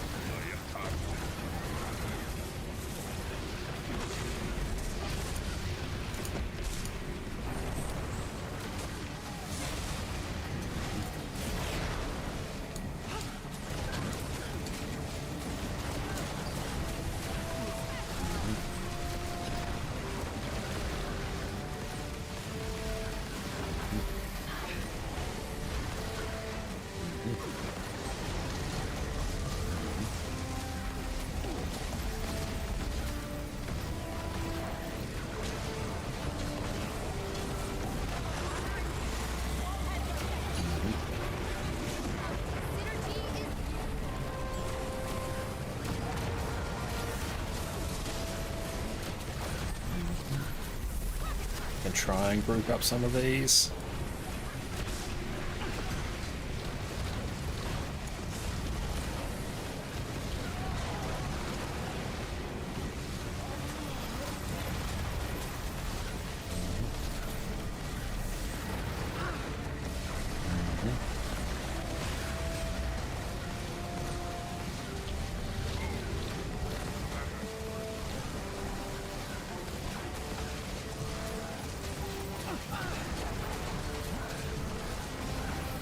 Yeah, because people are moving around here, the AoE's gone in the wrong spots. So we can't That's actually what I damage was- her.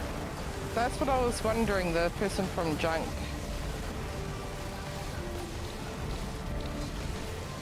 There we go.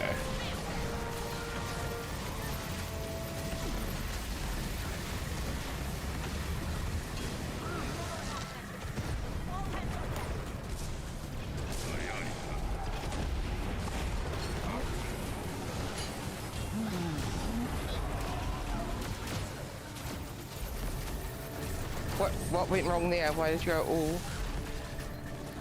Oh, don't think I did. If I did, it was just like a fumble. Oh, okay. This is rather rare. Next time, flying You were stretching. airship captain in custody. Okay. Take your eyes off her. Veteran.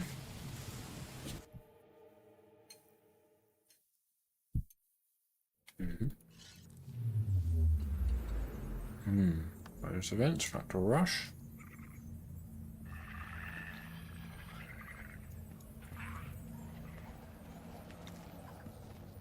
Oh, they have to be different ones, okay.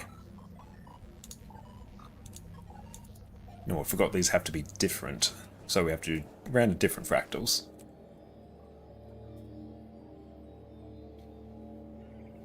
That's right, Yeah. Chaos is also pretty quick.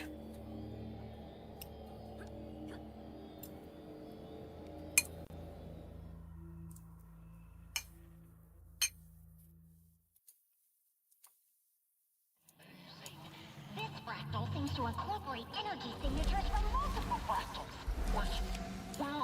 Where did you come from? No, you're going to ruin everything.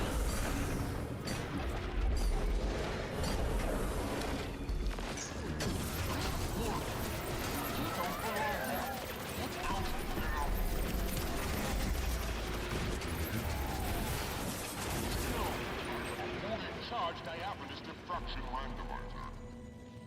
Oh, this one's different. Continue to meddle in my There's no hammer. Yeah, it looks like Cliffside at the start, but it's a different one. I don't understand. These instability readings are unprecedented. Where are they? Some new form of Just ignore the mobs, emanating from your location. and if you do fall and don't make it, we can just GG once we get to the end. What could this mean? Was someone already in there ahead of you? And quite often what you'll have engineers do there is just quickly swap to Scrapper for Sneak Gyro, and then put it on Stealth Pass, and then swap back for the boss. Energy jamming this frequency. Pummeling like Cool, you can all like GG now if you can't make the thing. This humiliation.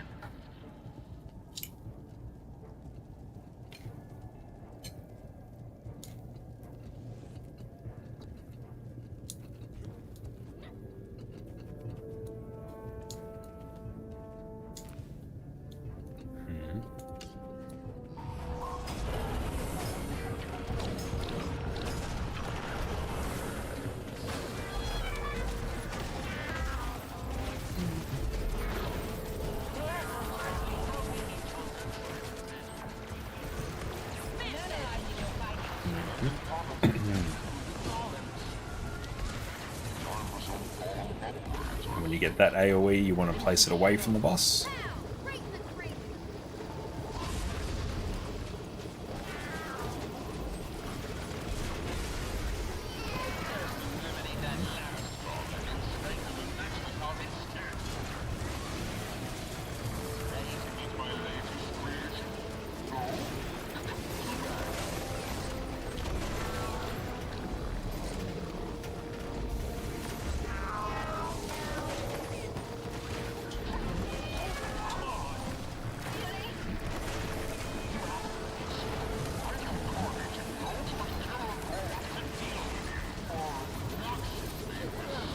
Yeah, they don't need to be too far away, as long as they're just not directly on the boss. Oh, okay. Or else melee players just can't hit it. Which has happened before, and it takes like double the duration. The melee have to hit the donut? No, like if you put too many of those AoEs on the boss, there's just no space for melee players to stand to actually hit it. So that's why we just place them off the boss. Now here we just got to light 4 fires. You don't need like everyone to light one. They're just in set locations and you just like sprint to them and light them and dodge all the attacks.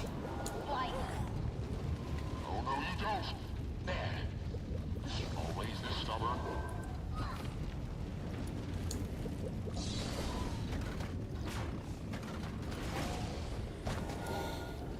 This next one we just stack stability and just ignore all the boss's attacks. I heard you smile when I got knocked. Did you see me get knocked? I did not see it. It was like this little smile on your face, and I was like, That's because I'm playing Guild Wars 2, there's always a smile on my face. okay. Let's go stability. As I'm laughing. Stand on the active green and spark a good night.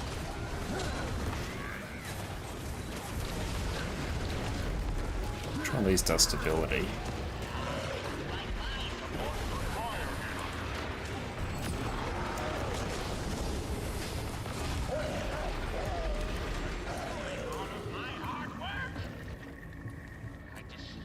You have to excuse yourself sometimes.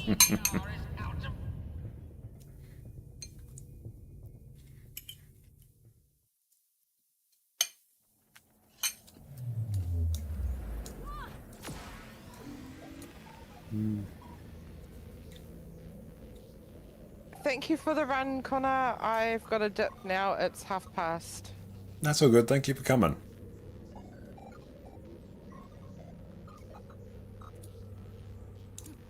Molten boss.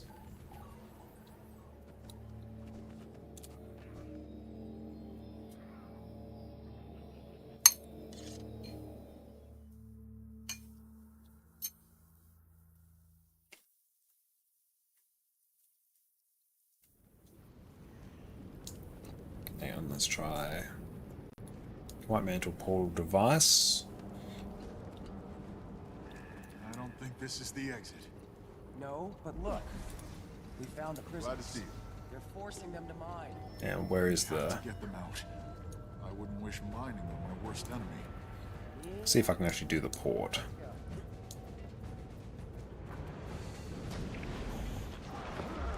Success.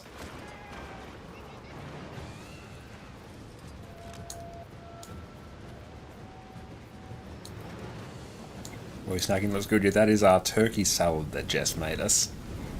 Energy level too low. They actually did the skip.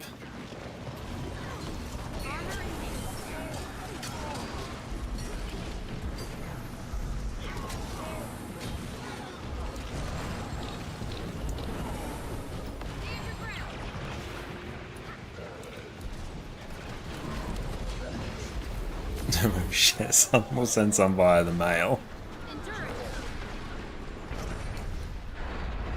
Luminary feels much more chill compared to Firebrand. Because also you have just such stability access, it's insane.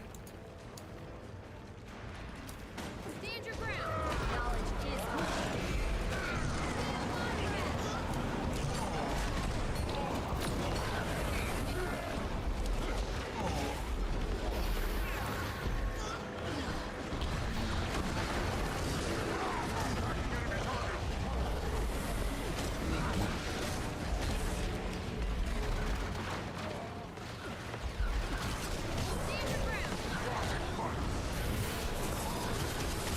Statistically speaking, this is rather rare. There we go. Energy level too low. Skip past everything.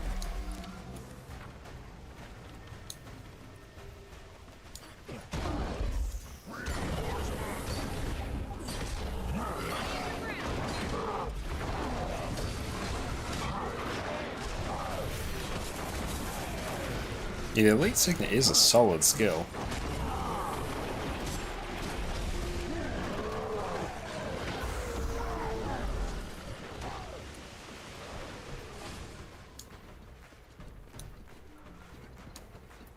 Knowledge is power. Stand your ground.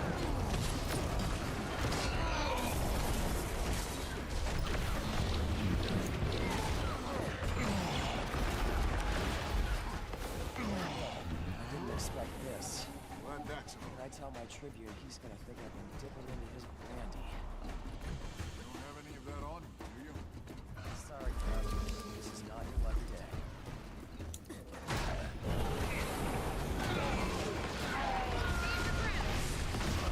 Yeah, we're trying to avoid any knockbacks there.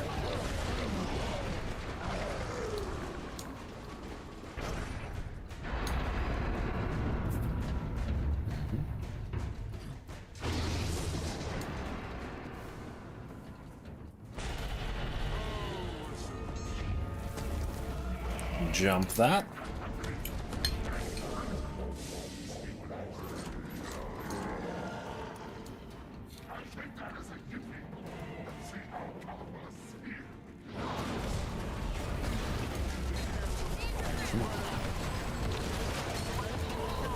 Let's put some reflects down.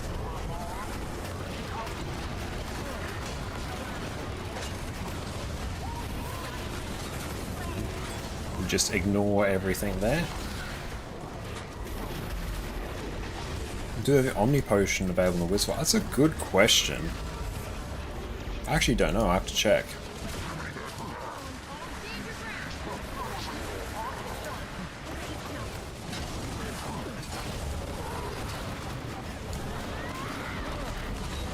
Just pump out some stability.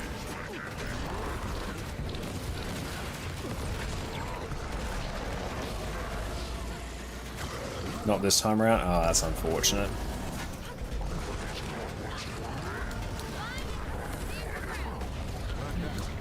Factor Rush Veteran is done. Oh, potions for Fractal Incursion. Ah, okay, that makes sense.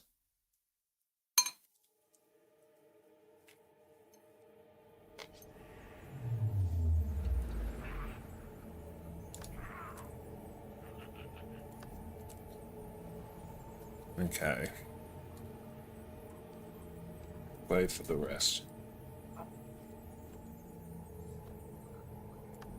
Okay, fractals. Exit. Yeah, so we'll just exit fractals. You're halfway through getting the old way, then took a break when it went in the vault. At least there is still... The one you get the normal way is more valuable, because when you use it, it actually applies it to your entire party. Whereas the Mistlock one only applies it to you.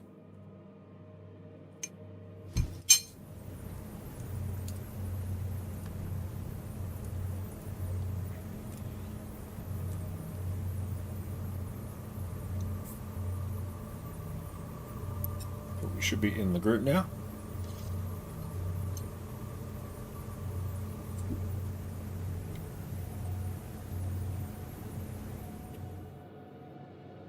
Dinner is amazing. Thank you, Jess. I need to go. Sorry. Stand your ground.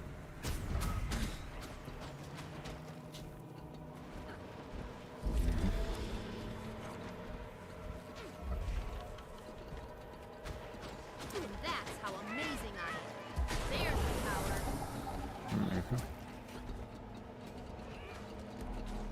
That's good. Here, in these ones, we actually get a waypoint.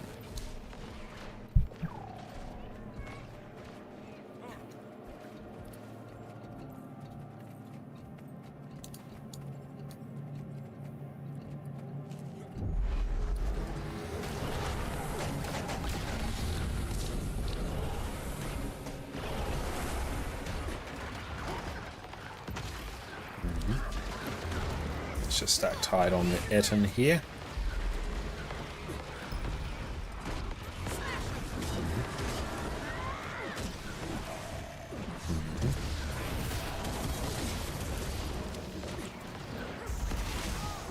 And just pump a ton of quickness. Easy. Invigorate. Now this one, we're gonna run a bunch of reflects.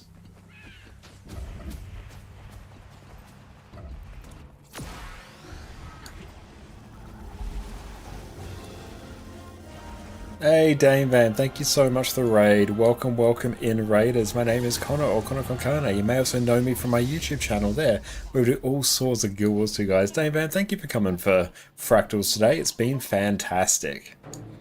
Yeah, we blitz through those, which is always good to see. Thanks for coming along. Now, you're very welcome. Yeah, we're just blasting out the last little bit we need. So we're just doing Fractal quick play to get the rest. Okay, now let's see if we can actually do the skip. It's good practice for us doing it, actually. We can do this on a Dragon Hunter. Right about there. There we go. Alcar, what's up, mate? There we go.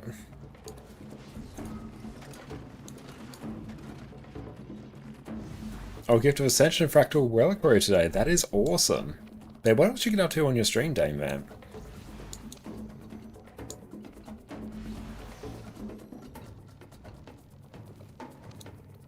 Yeah, it's just kind of broken now in Power Fractals. Oh, Dragon Hunter is fantastic. And I need to just check the Dragon Hunter build. Yeah, Dragon Hunter is god tier in Fractals. Traps and the burst damage you can lay down. It's crazy. All of us abandoned.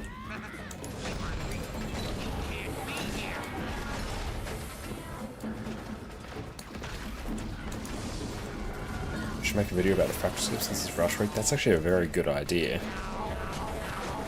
I do need to actually learn some other of the skips as well.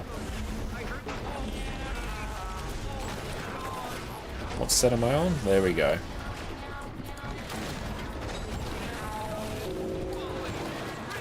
That one can be done, I think it can be done on Harbinger, definitely done on Dragon Hunter and NG as well with Rifle. I know of a good use for this.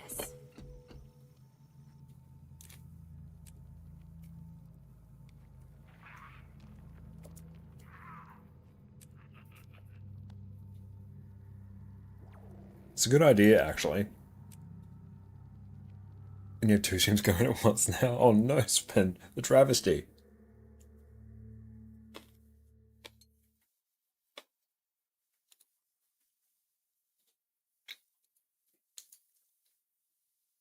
You can also do it with Ride the Lightning. Okay, I did not know that.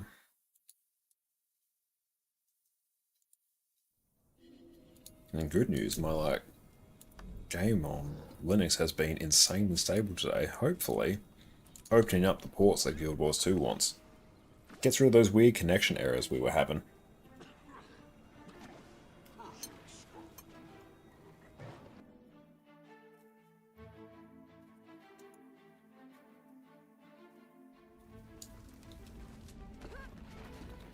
Jump Ride the Lightning timing is cringe. Oh, the timing to jump and use certain abilities is like really annoying. On an old Condi Deadeye build, you'd use Pistol Dagger, and the dual attack on Pistol Dagger, you'd strike your target and you port back. But it was also like your main source of damage, so what you'd do is you'd attack and jump, attack and jump, attack and jump to negate the port back, and it was cursed as hell. Spen, thanks for the hydrate. It's one of those builds that like 2 people played on the Golem and then no one played it anywhere else.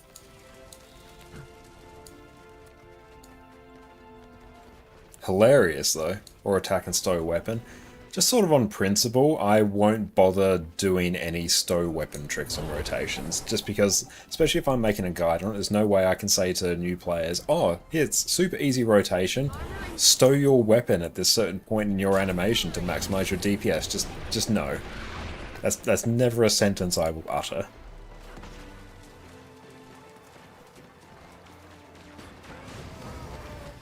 And unfortunately, Dragon Hunter is a bit of a notorious goofy goober for that. Yeah, too casual player that can't try hard. Honestly, I'm the same. I wouldn't even consider myself a casual player at all, but yeah, I'm nowhere near that level of try hard.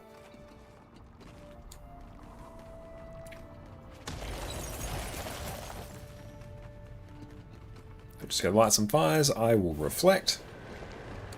Also try and do an Aussie ping too. Yeah, it's just straight up not a thing. Never felt better. Yeah, no chance whatsoever doing that with Australian ping. Yeah, would not work properly. That's the thing, so many of these little tricks are just impossible on our ping.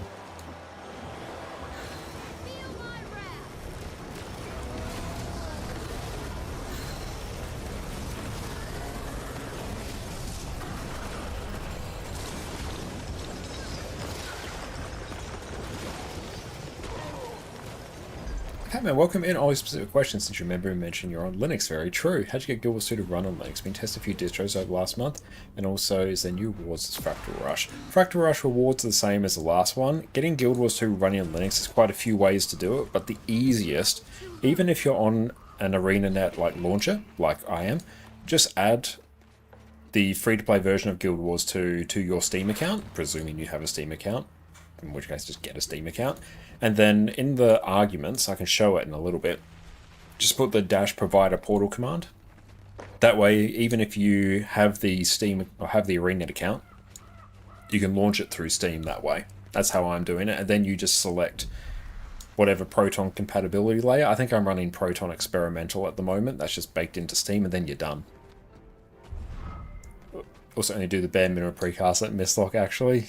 It will depend, yeah, I'm the same. It will depend very much on my mood whether or not I'll actually do them. But I can show it after I'm done with these fractals.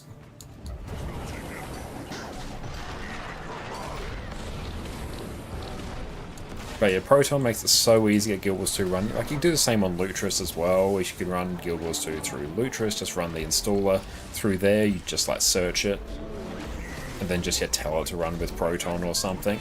And yeah, I'm using Nobara, which is a version of Fedora that has a bunch of gaming tweaks just baked in.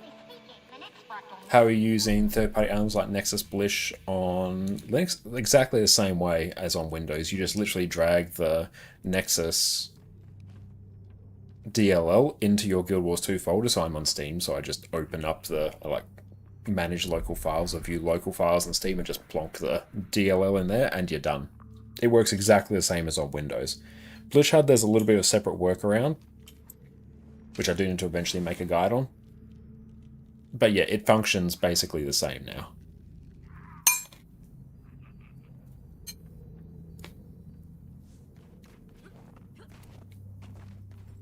Why so many people switching to Linux now? Main reason would be Windows 10 end-of-life support, and the push to go to Windows 11, and also Windows 11 also requiring relatively new PCs to actually run, because Windows just plain sucks nowadays. That too, and yeah, I think the biggest drive is honestly the need for all computers to run Windows 11 to have the specific TPM module for security reasons, which just invalidates a lot of people's very competent hardware. Doesn't the game run a little better in Linux? I think it depends a bit on your particular setup. In my case, because I have AMD on Windows, you have to do a few extra workarounds to get it to run quite well for Guild Wars 2, whereas that's just sort of baked in for free on Linux. So I think if you're running AMD, you might expect a bit of better performance for Guild Wars 2 on Linux. It might be a bit different if you're running NVIDIA.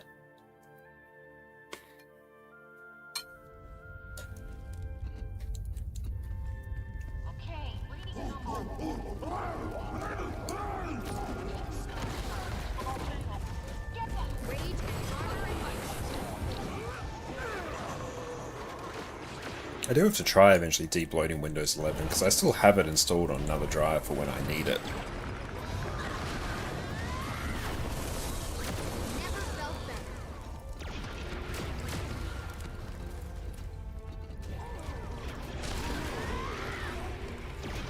If you remove the bad parts of Windows 11, then it's not bad. It's just there's so many bad parts of it.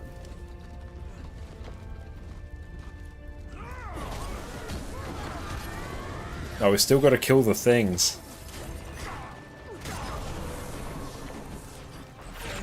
You might think about switching to Linux. I recommend it, like especially if you can just get like a second drive as well, like I have. It's really worth it, I think.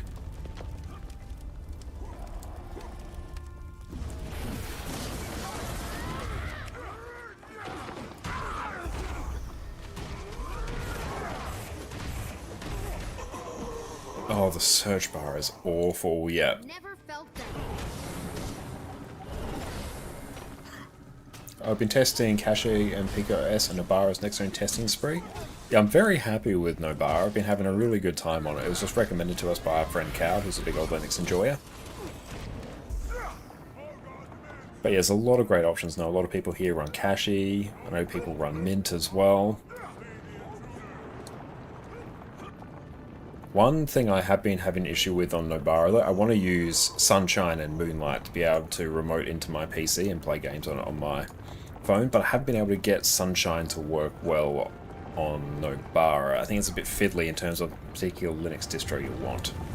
I could probably figure it out, but I tried it a bit last night and I spent like half an hour on it and went, nah. You customize Linux freely, like UI? Depends on the particular, whether you go GNOME or KDE or things like that. They have different types of customization, but yeah, you can customize it pretty freely, and there's a lot you can do with it as well. It depends on your distribution as well. Like some distros you can just customize it insanely, some are a bit more locked down. It depends on what you want. And Dad, thank you so much for the follow.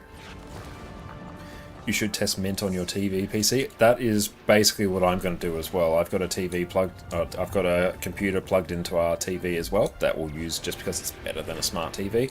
Yeah, that's got Windows 10 on it, and it's like a $40 PC I picked up off Facebook Marketplace. That thing will probably get Mint on it. Either that or Fedora.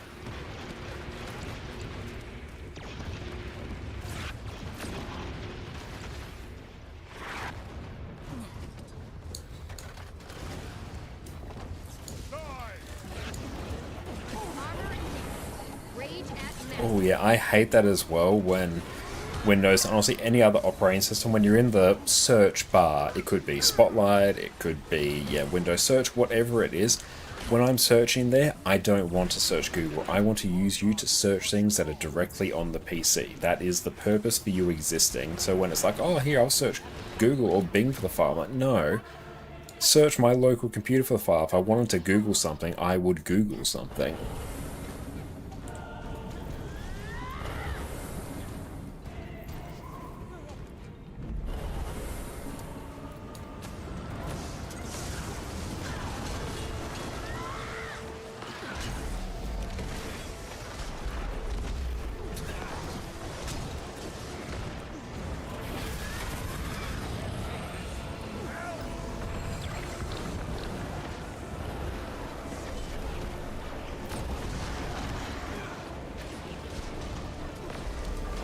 Panther, apparently that was in response to the average user, not power users.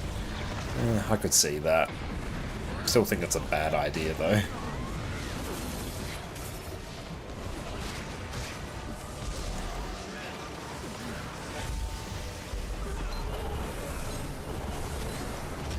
But yeah, I could see, someone's elderly relative wanting to Google things from there.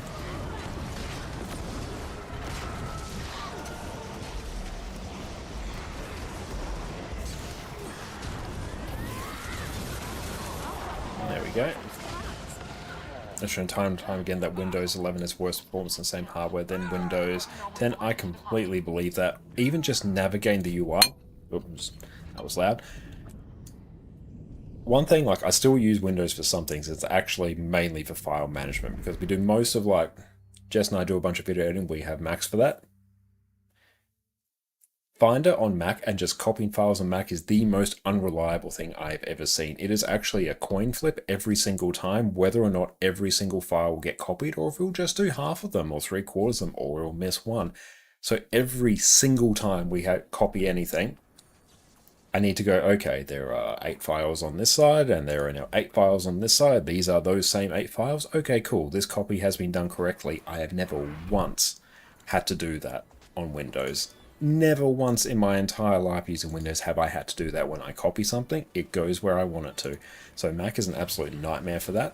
But the good thing about Mac is that honestly it's rock solid in terms of stability, at least for me. And it is a very unobtrusive operating system, so I like it for that. But if we ever need to bulk move files, I actually have a Windows VM set up on the server, and I will just remote into that and then move a bunch of files, because at least I know it's going to work. Really like the Mac Finder, or in general how things are more interactive in Mac than on Windows. Might peek into how it is on Linux. I like how minimalistic Finder is. If Finder could just straight up copy things and I could be assured that they are going to be there, I would be so much more happy with it. Links as well, like, that deals with it pretty well. But yeah, even just Windows 11 is a big segue from the point I was getting to. What are we doing? Doing Chaos or something? Oh no, we're doing Colossus. What was the point? There was a point. Oh yeah. Even just navigating around Windows 11 File Explorer, it feels slow. And every version of Windows prior to I've used X. I think I've used 2000 a little bit. XP, 7, 8, 10. File Explorer is basically instantaneous. As fast as your system will allow, it moves at that speed. Whereas now, it's sluggish. It is slow. Whereas it worked as fast as you could think before. And it was great. And I think the old Windows 10 File Explorer is just great. Like, no notes is fantastic. Whereas now, just using it on Windows 11 just makes me sad. You've actually never had problems with copying things on Mac since you're working since a lot of years as a professional designer? Well, that's interesting. It might just be an us thing. I'm finding in particular, moving things to and from our server, it really doesn't like. Whereas Windows and Linux deal with servers really, really well. Whereas Mac is super fiddly with it. I've never been able to figure out what's actually causing it. I wonder if anyone got Guild Wars 2 on a Chromebook. If you had a powerful enough Chromebook, you might be able to brute force it through something. Why can I not move? Interesting. There we go.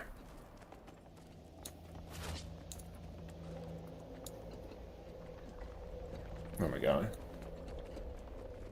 I might try to fix it recently by just using all your RAM. Yeah, use all your RAM for a damn File Explorer. But yeah, it just makes Windows 11 feel bad to navigate around, whereas Mac as Finder is basically instant. On Nobara, Dolphin is basically instant.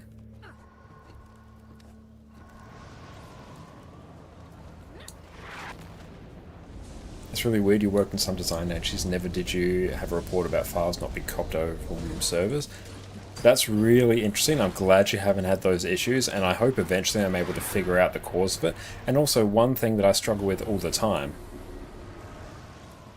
Occasionally, not just occasionally, every second day or so, Mac will get really, or macOS will get really, really slow at actually navigating the server. Like you'll go to open it and it will just hang for like a minute as though it's trying to index everything on the server. It's trying to think about everything that's there. And neither Jess and I can figure out exactly why it does it. It just kinda does it, and it's really weird. And so that takes ages. Another reason why we just go into a Windows VM and move things around that we need. Because by the time we've gone in, we've remoted into the Windows VM, moved the files and gotten back out, Mac at that point has loaded into the server. It's really strange, and I don't know why. That's not an issue on Windows, that's not an issue on Linux. We're using Unraid. And yeah, it's so weird. What's this? Did you kill the thing? We're not meant to kill the thing.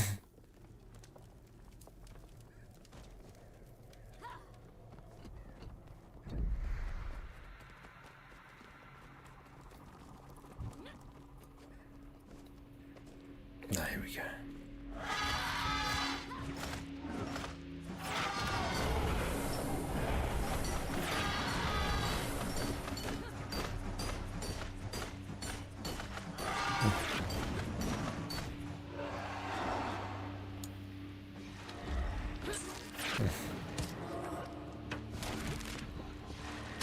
Ah, that pushed me back quite far.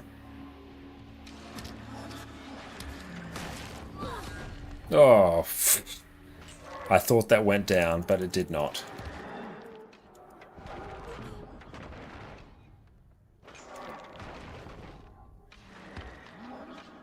Structural integrity compromised.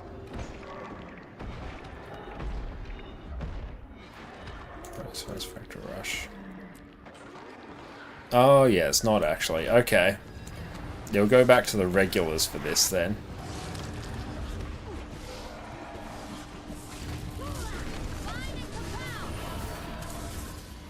Yes, no, there are a lot of business professional environments switch to cloud servers like Dropbox, and that's working like a charm actually. That's a good idea. Might be worth looking into at some point.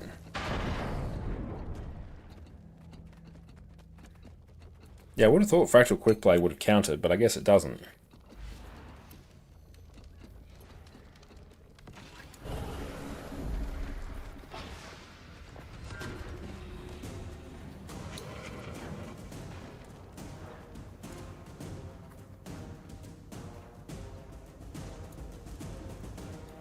Never felt Oh yeah, because we did Fractal level 1, so yeah, we have to do different Fractal levels.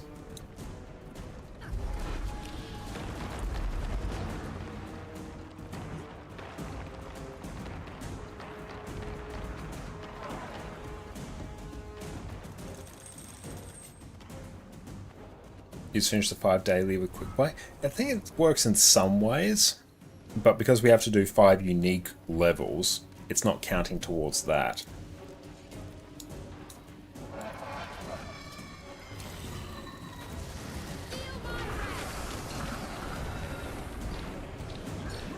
Here we go. Knowledge is accelerating. Working with Dropbox and finding like the local hard drive since half a year, not seen from play until now. It's a really good point. I wonder if there's a way I can work my way around it with Nextcloud and just set up the server to operate with Nextcloud.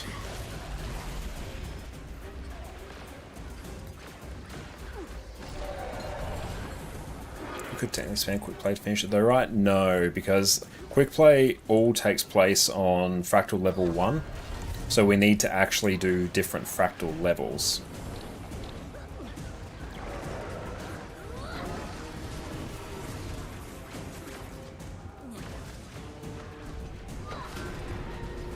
And we're getting Statistically speaking, those. this is rather I mean, weekly Quick Play, which is good.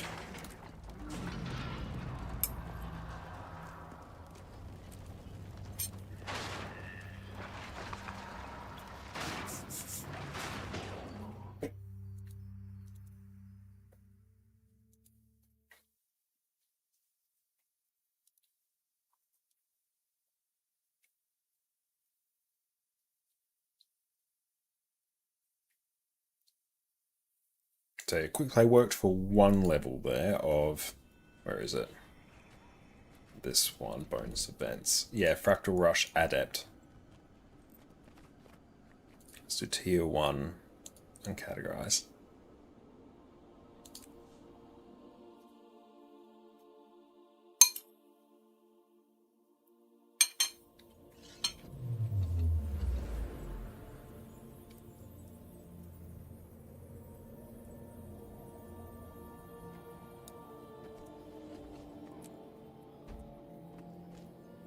But that's okay. Now we simply blast.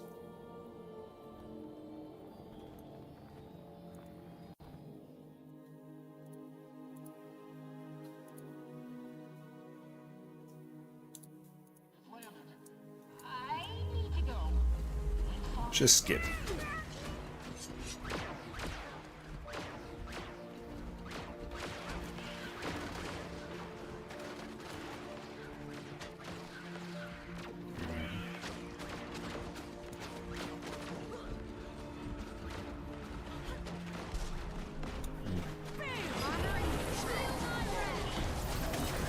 Oh, Reaper is fantastic for frackies.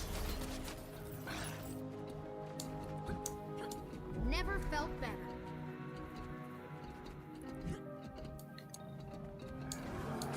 Eat some noms.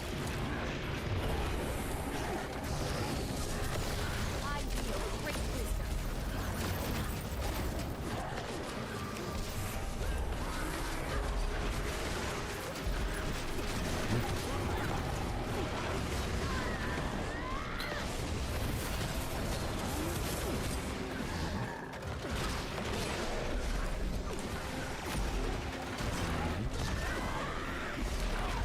Nice, there we go. I'm going to swap over to that.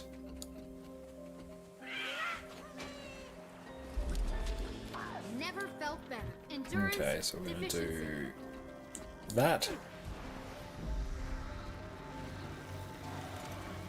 I'll try and get out of combat if I can.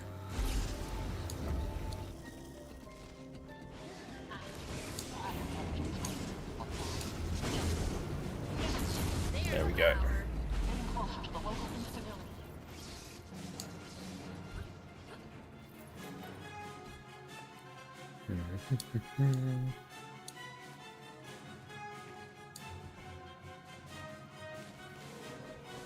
Alright, let's go in and blast.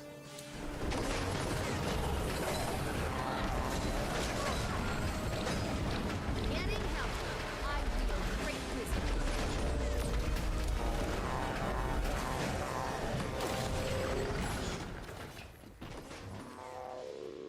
Let's do the skipperoonie.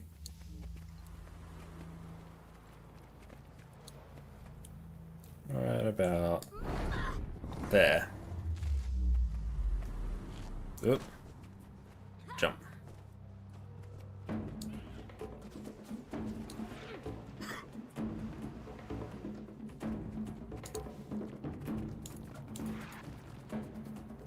And yep, I'll keep this set up.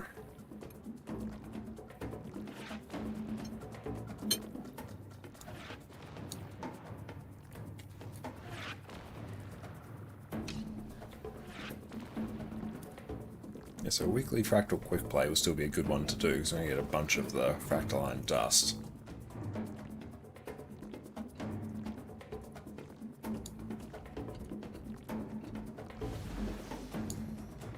Yeah, so ideally there, if everyone just GG'd as soon as I made it.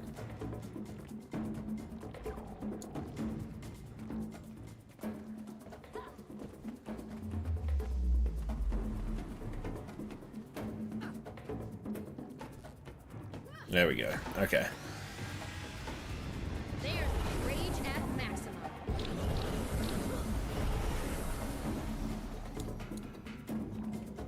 All of us abandoned. You aren't real. You can't be here. Let's pop a reflect down there, just so we can ignore any of those mechanics, and pop another one down.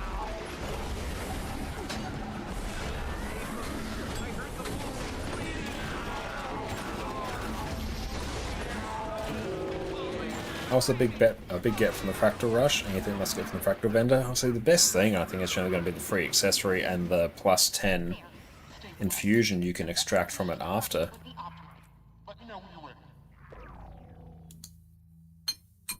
ready. That's just a good amount of gold, and plus all the pristines and stuff, which will be useful progress towards Fractal God.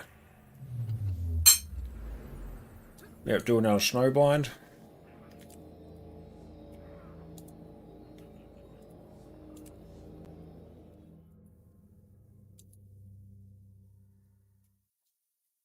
Conditions in your area.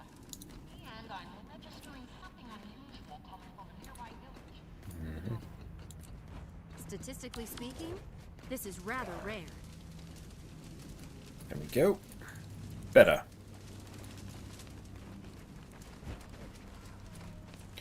Here, I might even just go Condi Quickness Firebrand. Just because, yeah, I'll be able to kill things quicker and we don't really need healing. There's the power.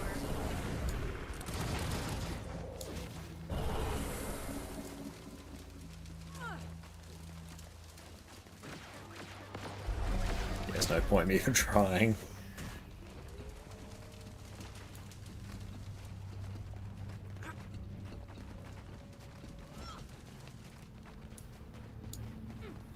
Honestly, it's time for us to eat our dinner.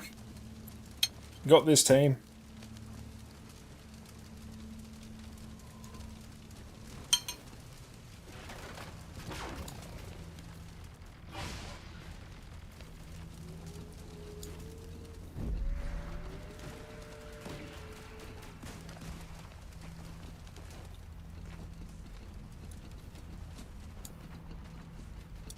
Panther, make sure you run to the flame.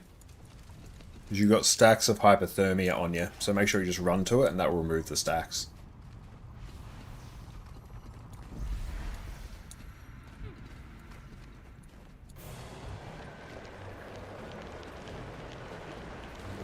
Yeah, I noticed that's what happened last time, so I just remembered it as you were getting a bit low. I'm like, oh wait, that's right.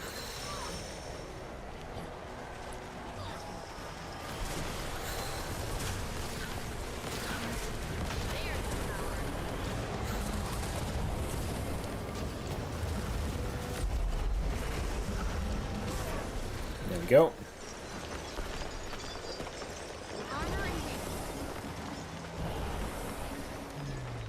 And that gives swiftness.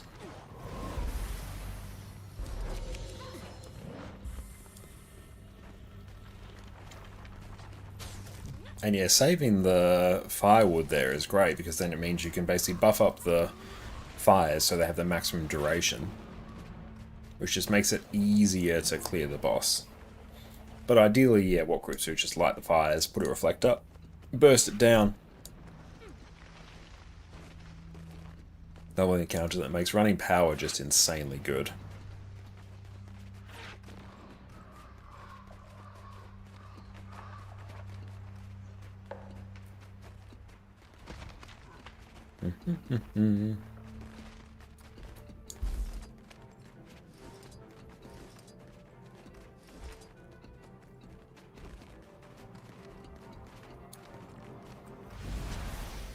It's purging flames.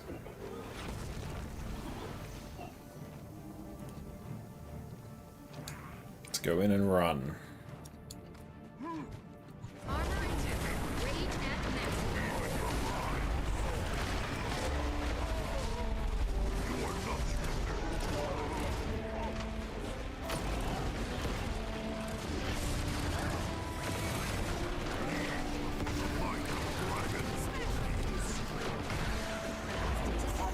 Nice. Statistically speaking, the next fractal must be warmer.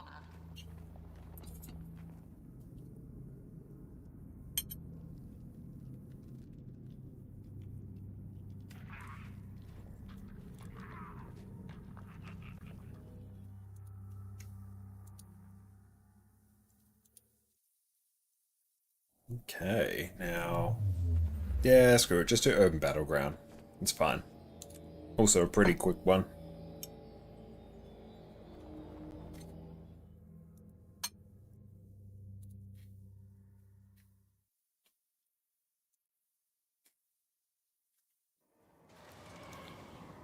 You'll never take us! We'll die first!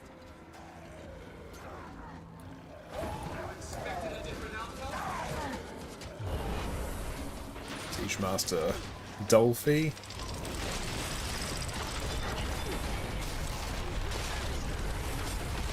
And yeah, just literally stack on her, burst her down.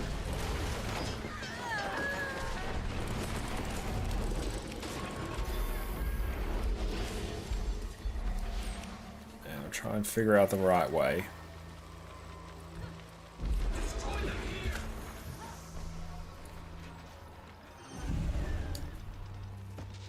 Nope, not that way.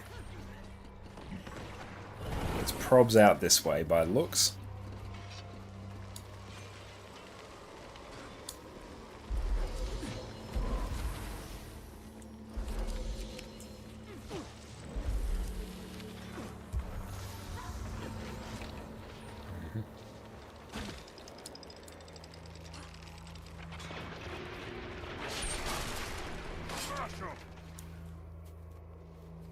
We'll have to check that about sending them for Tyrian Ice Shot, or Tyrian Defense Seals. I haven't heard of that yet. If it is more gold, then that would be great.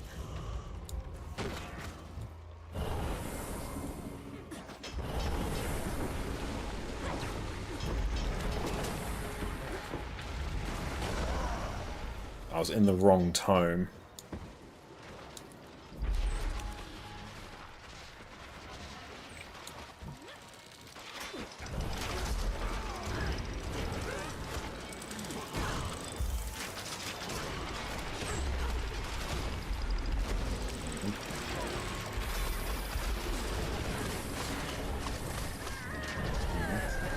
go.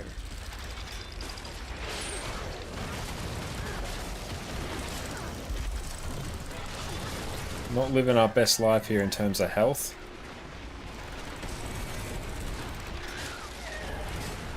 There we go. Just triple digit health casually.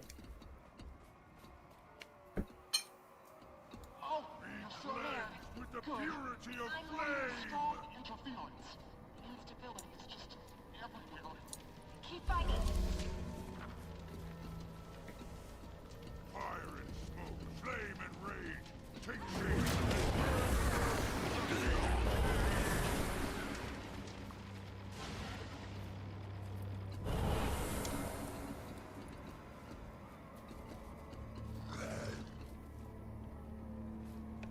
How are we doing on quickness? Pretty good.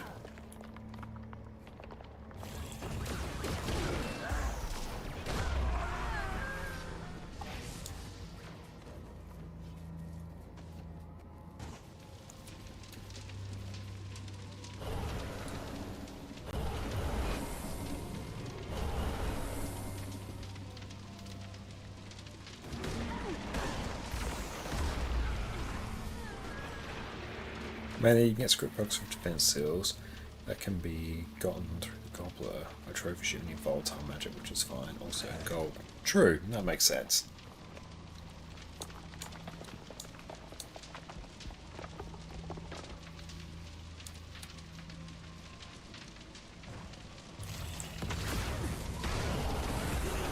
Cool, that's done.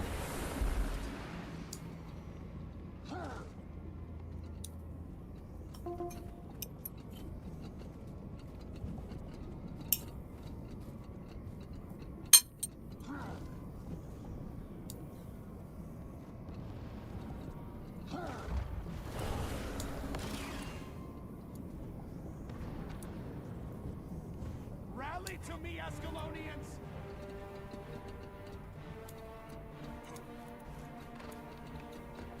I love this soundtrack as well.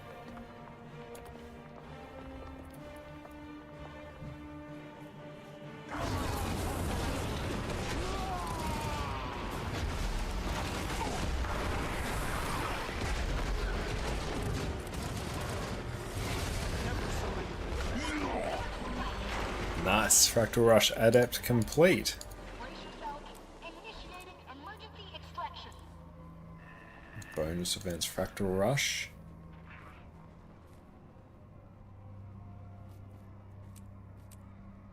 And final chest and fractals. Okay.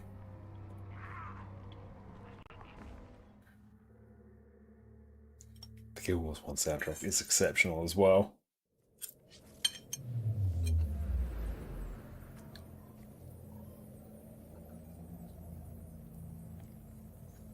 Fractals for tonight. Let's see where we get. TY all becoming nice. Thank you, PD and Panther. That was great, and everyone else who joined. But yeah, let's go suss out our loot actually. But yeah, that was good. We blasted that.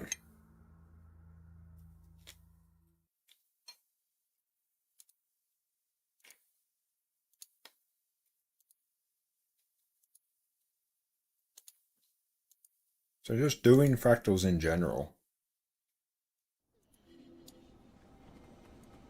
Okay, where is Rush Rewards? Probably this person.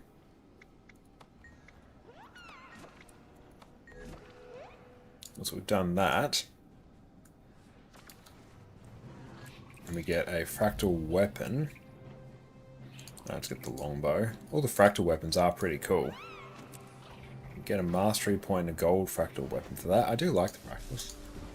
120 inventory slots of loot. Oh, fractals are exceptional gold. They really are. CONS, yeah, we gotta consume everything now. I know the good use for this. Nah, just consume all of it.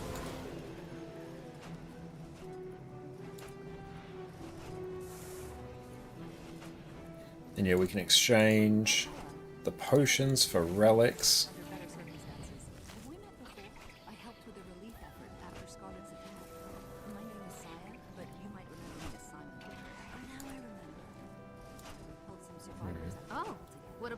surprise. Nice. How is that coming along? Sweet. And let's salvage. See, these I'll just salvage.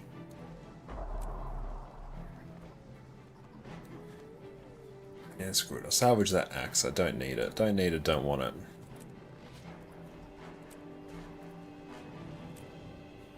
You know, the rando exotics. And then we will deal with these. Pretty good. Also salvage. Oh, that's just a skin. That can just go. Now, let's go talk to this merchant here. Let's see if there's anything worth getting.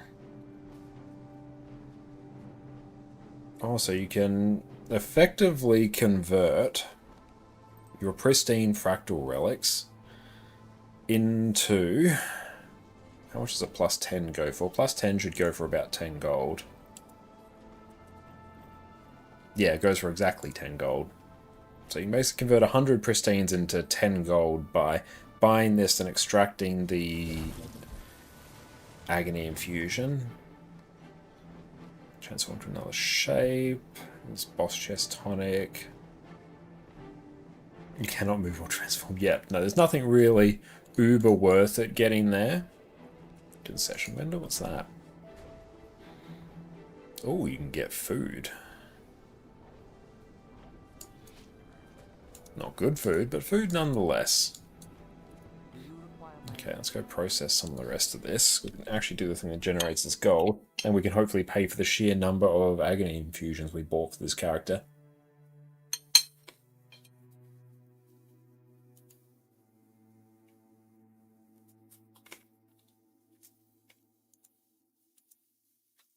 But yeah, Firebrand was great. As was Luminary.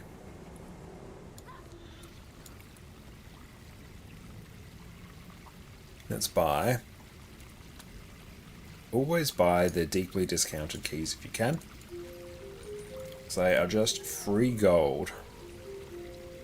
Got 4 of these in the bank. Let's go transport some more stuff into our bank. There we go. So we consume everything there. Oh, I know of a good use for this. Consume more of those. And again, we get keys sometimes. Cool. Now we may sell everything. So we've gone from 383 gold to 406. Not too bad. Back above 400 gold. Wow, we've really dipped in gold. It's okay. We can simply flog that off. These can also be sold. Yeah, we'll just list them there. Okay, now all our other fractal potions. Delete that. So what you got, we can go to this vendor and do potion refunds. And they just become more fractal relics. Anguished Tear of Alba, and I'll just add them to the bank. So who knows, I might even just use them at some point to give myself some extra stats. We can dump that in there. Send our luck in there. That can be sold. Sell instantly. Perfect. Okay, we're going to take a break now, stretch our legs. I'm going to come back and check out what all the fuss is about with power and heal conduits. So sit tight, everyone. We'll see you soon. Spectre, in my humble opinion, is by far and away the best open world build that Thief has to offer. Not only can you grant yourself quickness and alacrity on top of a whole host of other boons, you also deal incredible damage, you're remarkably survivable, and you can solo all manner of difficult content in open world. So let's dive in with what has been my favourite build in Guild Wars 2 in quite a long time. Open World Condi Spectre. First up for our gear, we're going to be rocking a full set of Celestial gear in every slot with Ruins of the Trapper for extra condition damage. For weapons, we'll mainly be using Spear, but on swap you can have a Scepter and Dagger if you want a fully ranged option to switch to when you need it. For sigils, we're going to be running Sigil of Torment and Doom on our Spear for extra condition damage. It's important to note the poison stacks you apply whenever you swap weapons with Sigil of Doom also apply when you enter and exit Shadow Shroud. So even if you're camping Spear, you'll still get value from it. On Scepter Dagger, I like running Sigil of Torment and Sigil of Geomancy, which will apply bleeding whenever we swap to it. This is a nice sigil to run because it doesn't share a cooldown with Sigil of Doom. So what you can do after exiting Shadow Shroud and triggering Sigil of Doom on Spear, you can then immediately swap to Scepter and trigger Sigil of Geomancy on there for a nice extra burst of condition damage. For our Relic, especially in open world, you want to be running Relic of the Chronomancer. This will grant you quickness whenever you use a well skill, not your allies, just on you. And with our trait setup, means you can grant yourself both quickness and alacrity on top of an absurd amount of other boons. For food, your best choice will be beef rendang for non-ascended food, or whatever version of cured meat flatbread you like. For utility, run tuning icicles. Now the main difference when you become a Spectre as the Thief is that your steel now gets replaced with Siphon, and you get access to Shadow Shroud, which functions very similar to any of the Necromancer shrouds you're all familiar with. So here you can build up Shadow Force, this bar above your skills, and as long as you have some, you can enter Shadow Shroud, use a new set of 5 skills, and when you take damage, it's your Shadow Force that takes the hit, not your health bar. Shroud 1 Haunt Shot is going to inflict torment on your target, and with our traits, it's going to grant might to yourself and nearby allies. Shroud 2 Grasping Shadows is going to inflict torment on your target as well as some cripple, and it's also going to remove conditions from yourself and nearby allies. Not to mention, it's also a blast finisher. And with our traits, it'll also grant ourselves and our team alacrity. And this is probably the most important skill you need to know about when you're in Shroud. Shroud 3 Dawn's Response will cause you to leap to the target area, grant barrier to yourself and your team, and will inflict fear on your target. It's a nice bit of extra CC, and with our traits, it'll also grant protection. Shroud 4 Eternal Night will simply inflict some poison, weakness, and chill, and you have an ally tethered, which is a particular Spectre mechanic. It'll also heal nearby allies. This is your next most important skill to use whenever you're in Shroud. Shroud 5 Mind Shock is a pretty loaded skill. It's a source of stability for yourself and your allies, it's a stun, and you'll also heal nearby allies. Not to mention, it's also a blast finisher. And with our traits, it's also going to grant ourselves and our allies Aegis. For our utility skills, due to running Relic of the Chronomancer, we're going to want to run as many wells as we comfortably can. Spectre well skills function a bit differently compared to other well skills in the game, in that these are ground targeted AoEs, which will cause you to teleport to your target location and then apply whatever effect they have around you. And it also gives you a good amount of mobility around whatever arena you find yourself in. You'll want to run Well of Gloom as your heal skill. It's a nice chunky heal, it heals over time and provides quickness because of Relic of the Chronomancer. Well of Sorrow is going to apply a ton of different conditions, namely torment, bleeding, and poison at your target location. This is a really important source of damage, so it's a fairly high priority. Well of Bounty is one of the highest value skills you possibly have on Spectre. While not doing any damage, it's going to pulse an insane number of boons on yourself and your team. We're talking stability, 8 stacks of might, fury, vigor, regen. This is truly a monumental amount of boons. This skill is incredibly important, do not remove this. For our final utility slot, you can kind of change this to whatever you want. My personal favorite though is to run haste, which is going to grant us quickness, fury, and swiftness, and it's also a stun break for good measure. While we do get quickness from our wells when paired with Relic of the Chronomancer, this is going to give us a nice little buffer in terms of quickness, and means we aren't entirely reliant on our wells to provide quickness. This also means we can freely swap out our elite skill to whatever we want, and we don't need to rely on using Shadowfall in order to upkeep quickness. So we can either run Thieves Guild if we want some extra. Bam, and we're back. Welcome back, everyone. And we go for Fractal God on your goat, on your goat, on your ult. It will probably be a very long-term thing. I'm probably more likely in the immediate future to go for all the Ender Dragon's legendary weapons, because this account really only has one legendary weapon. And I can use Fractal relics for that to give me more spirit shards and the clovers weekly as well. So I might chew through my fractal currencies to speed that up as much as possible. But maybe after that we might push for Fractal God.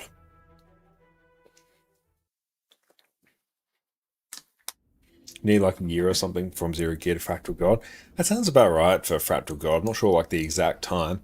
With all the new CMs, especially if you do those daily, you can be done with Fractal God in not an insane amount of time. Alright, let's take a look now. Power Conduit is apparently a thing, so I am curious, colour me intrigued. Apparently it survived the round of nerfs and emerged stronger than it was before, so let's take a look. Pull up Snow Crows and Power Conduit. Okay. Heart's embodiment. Okay. Oh, should we take Paether Relic? I think I heard you can just not take Paether Relic if you like. Okay, equipment.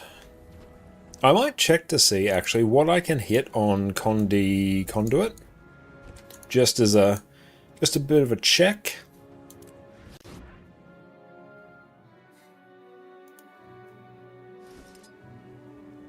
That does Torment. So this we might take that. Yeah, let's do a bit of a sanity check to see what we can hit. And boom, there we go. That can go up there so you can actually see the numbers. Hi there. Use the console to begin combat Are testing. you actually the first person from Fractal on efficiency? Damn, that's amazing. Well done. This is, yeah, we're running short bow on this.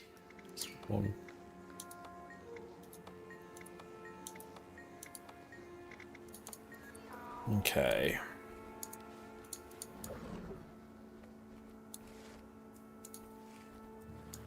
Oh, I better eat some noms, actually. Grab that and that. Yeah, the food's... I always forget which food this actually takes, but this is probs close enough to the point where it doesn't really matter.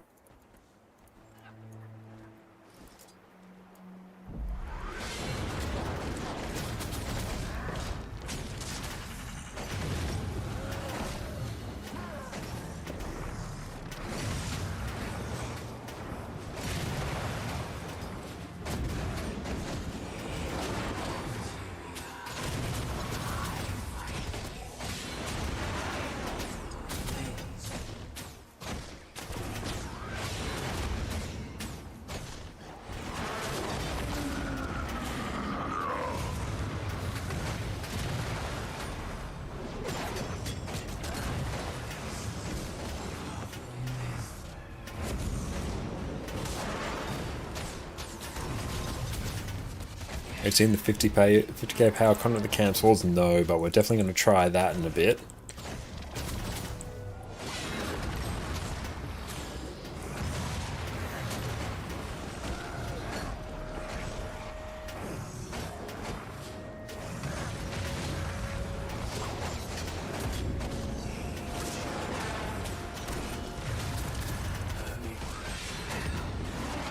Okay, wow, yeah, that is quite a bit lower. I should actually check. Might actually run the proper thing, because that's like significantly lower than where we were before.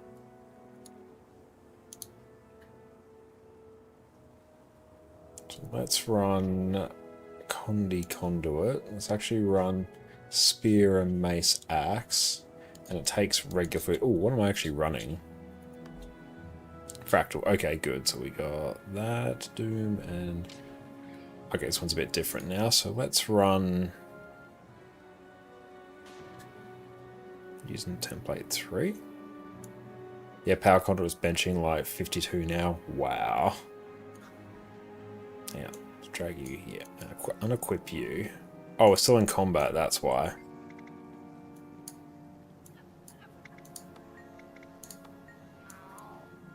Okay, yeet it. There we go, and I should have an axe. Customize. This one is Doom and Bursting.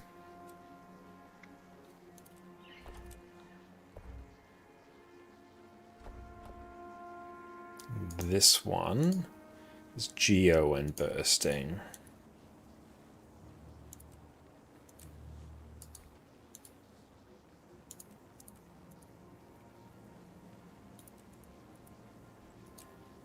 Okay, in terms of traits, might actually run that instead. I never particularly like that. Yeah, I like this setup a bit more. Then G, let's throw down food. Okay. And now thank you for the follow.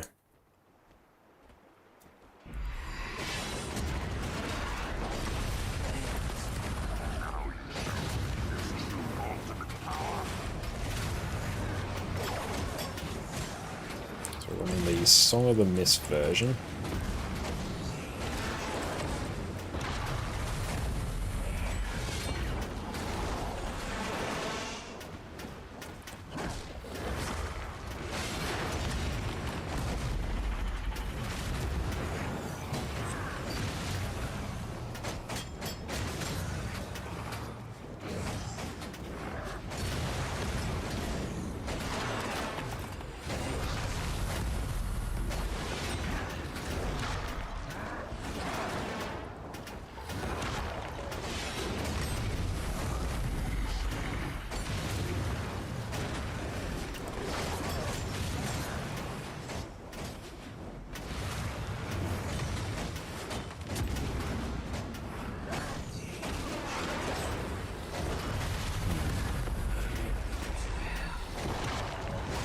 Actually cancelled a cast there.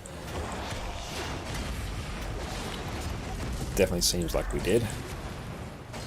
Oh yeah, we definitely did. We might have to do another round of that just to make sure. Oh really? Yeah, we even with some fumble cast we pushed that to 9. Okay.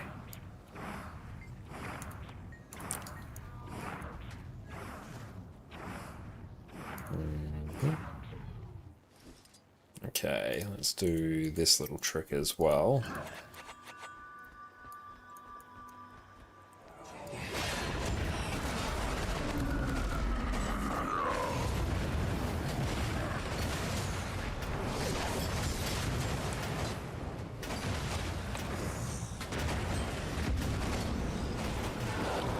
Cancel the cast. Ah, screw it. We're just going to roll with it and just maybe add a little bit more.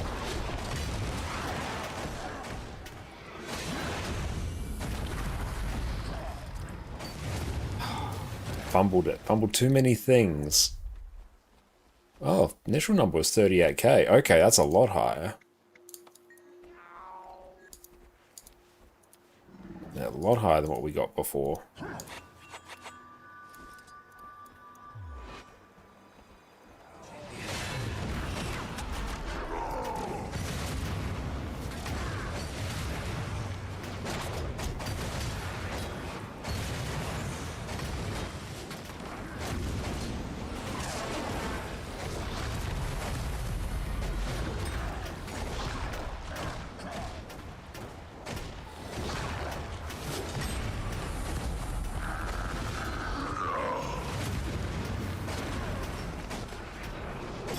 Six. Definitely fumbled a few things there.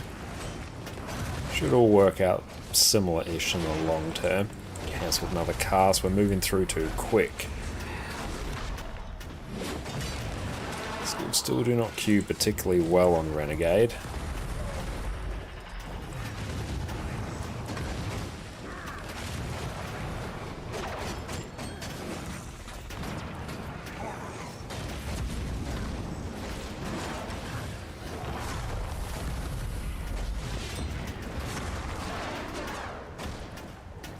Astro, what's up, mate? It's good to see you.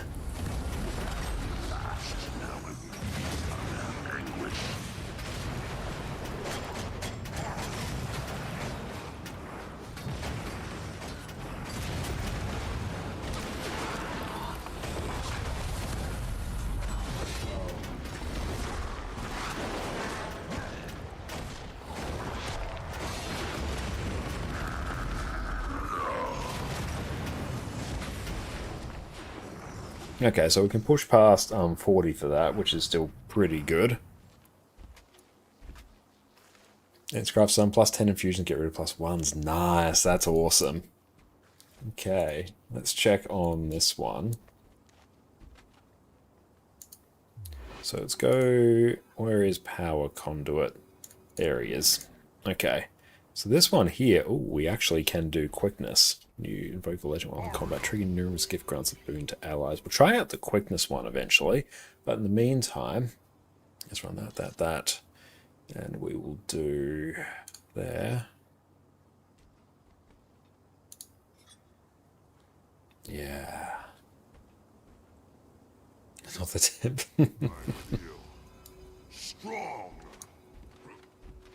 Yeah, I tend to just throw like +9s on everything if I can't be bothered thinking about it too much. Let's check here. What's force and impact? Do you know the weather bot? No, I don't. Kill them all.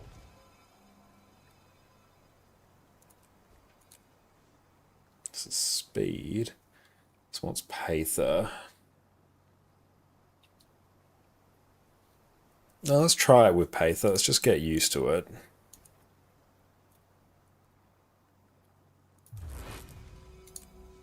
Okay. So let's grab the build.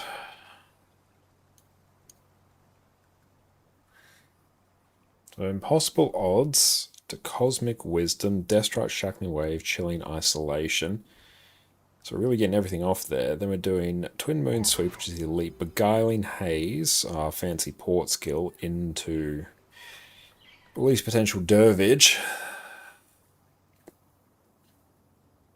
So then we start using Beguiling Haze a bit after that to really just kill time and keep up the Pather proc. Then we swap back to Assassin, so we get 2 rounds of the elite off. Then Chilling Isolation, Release Potential, Deathstrike, Shackling Wave, Chilling Isolation, Cosmic Wisdom. Tone of Cosmic Wisdom might shift between, before, inside, or after the following attack chain. Cool. So we do 2 Release Potential Assassins, then Entity Stance again. We do Beguiling Haze, Twin Moon Sweep, Release Potential. I can probably swap the order of those around just depending on what my mood is. So we want to try and use Beguiling Haze 3 times. And we are saving 4 and 5 for when we are in Assassin Stance. Okay.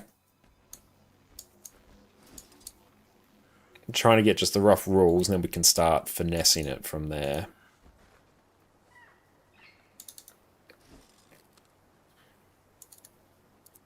And use that. Okay. Skidoos off your trot.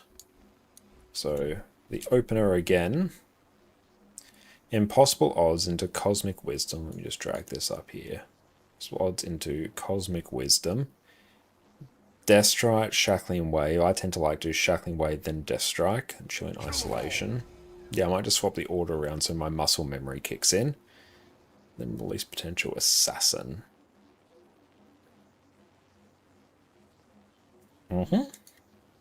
Alright. Spawn. Back. Just go respawn previous golem.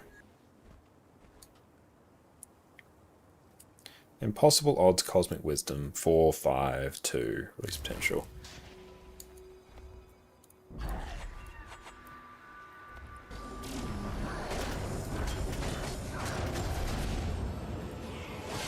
Oh, why did I swap to Staff? Damn it, no, it's not how it works. That's going to tank the DPS. Muscle memory. Yeah, I'm so used to just swapping legends after weapon swap. It's just so baked in. So I have to remember I don't actually need to do that.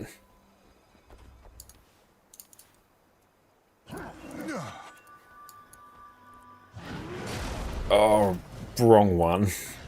Literally wrong legend to start with. Again, muscle memory kicked in. I'm always used to swapping to Shiro, using the skill, and then swapping back. So that's interesting. Okay. Let's just chill. Think. There we go. Let's go slow first, and let's build it up from there. So it doesn't matter if things are not in the right order.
Okay.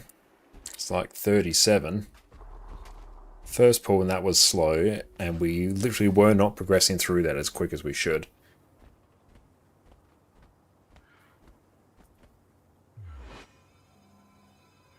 A main engine for years, never go the goal, and we try a new class, just say, unlearning that muscle memory is real. And did watch Valen do something he thought was pretty cool in Conduit today. If you first Beguiling Haze connects, you can actually use the shield block, then use second, third cast Beguiling Haze to keep porting while blocking. That is really cool.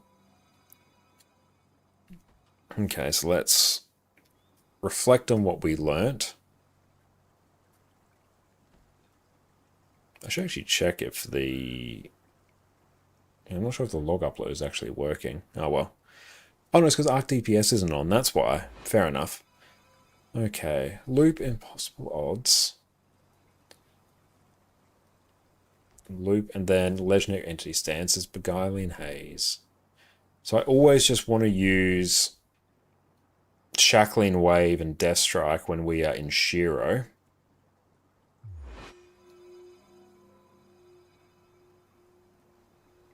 And we always want to activate...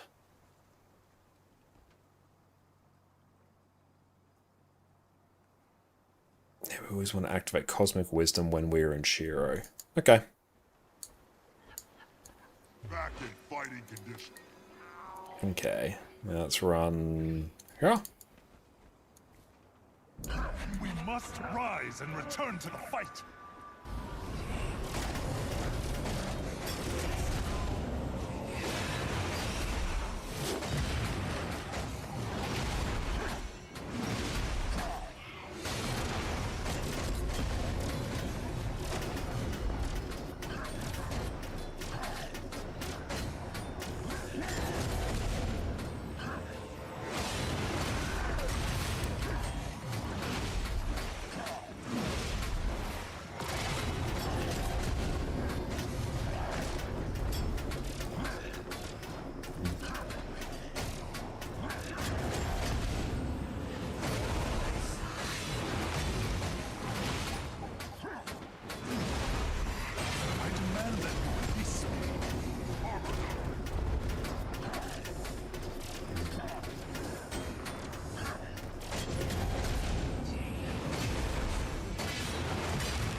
Okay, so it's falling into muscle memory a bit now.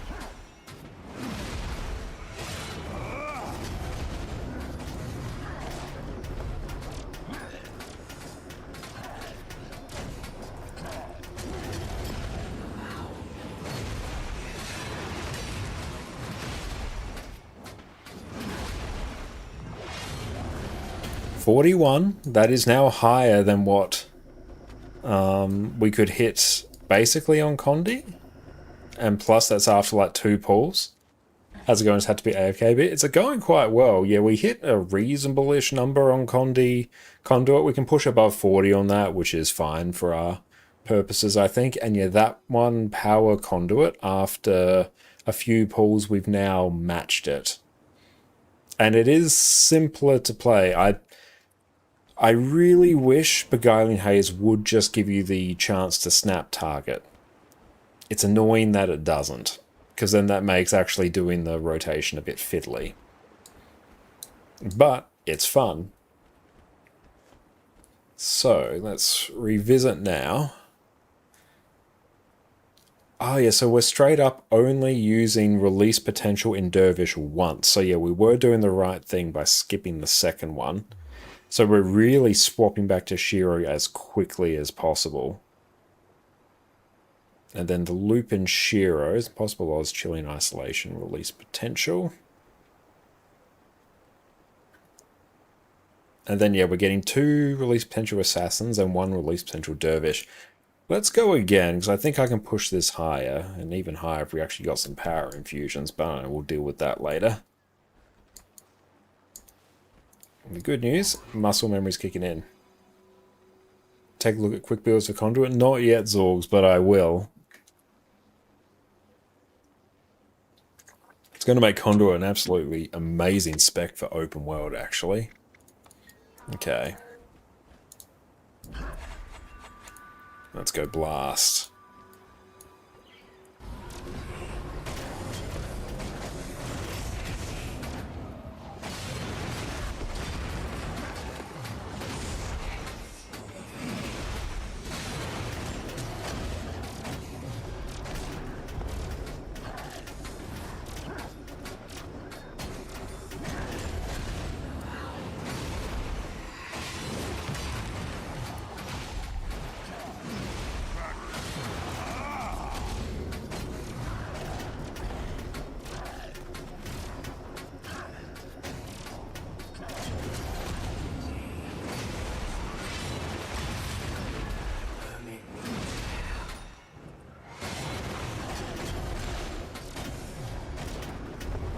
So it is quite a fast rotation.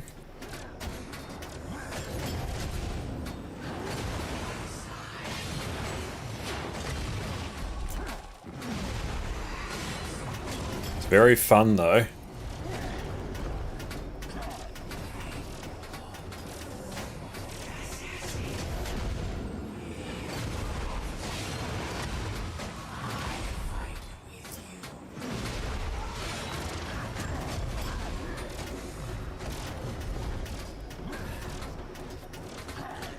You actually have a bit of downtime in Shiro, which is nice. The entity stance section is actually pretty... That's pretty damn good. Is Nerf and Conduit big? It was pretty sizable. It still does really good damage, just doesn't do 60k anymore. That's good. No, I'll see.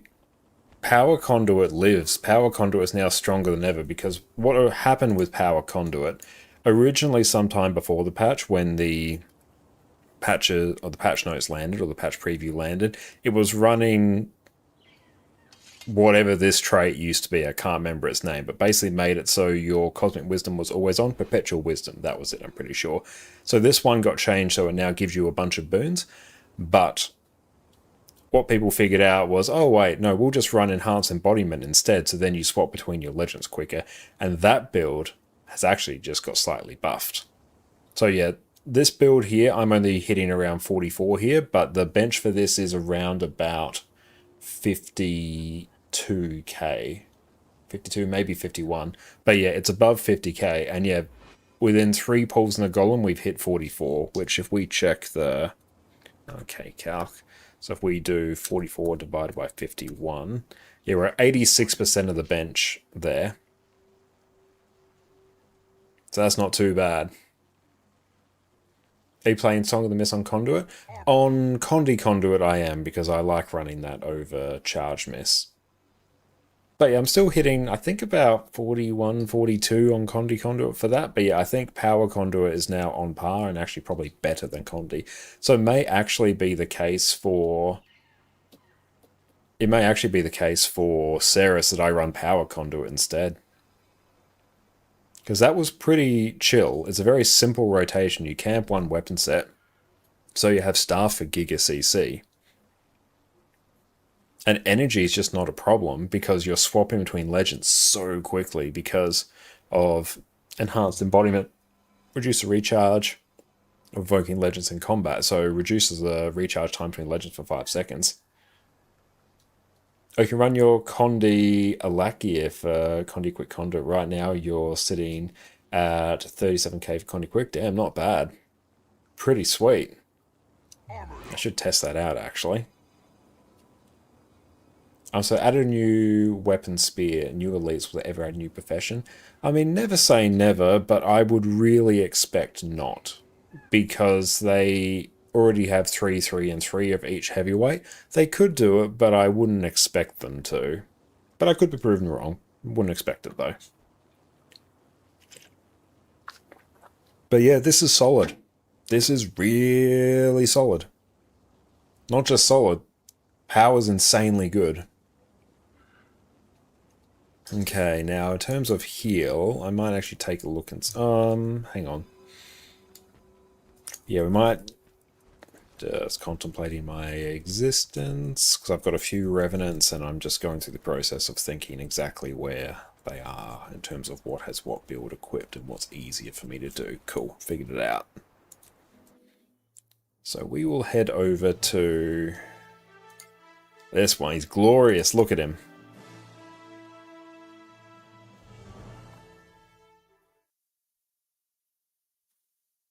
Oh wait, no, but I'll check heal conduit on this one, but I want to check power quick conduit first, because that one I feel like is going to be amazing in open world. Nope, I literally went back to the same revenant. Oh, it's so confusing. Oh no. The chaos. Yeah, power quick aim for 47% boon duration. Yeah, I heard around 50% was sort of the number that we had to hit when I was checking the... when I was checking the, what do you call it, the Snowcrow's Discord earlier. So did Warrior Fast Hands do anything for builds? I'm not sure, because I'm not a huge Warrior player.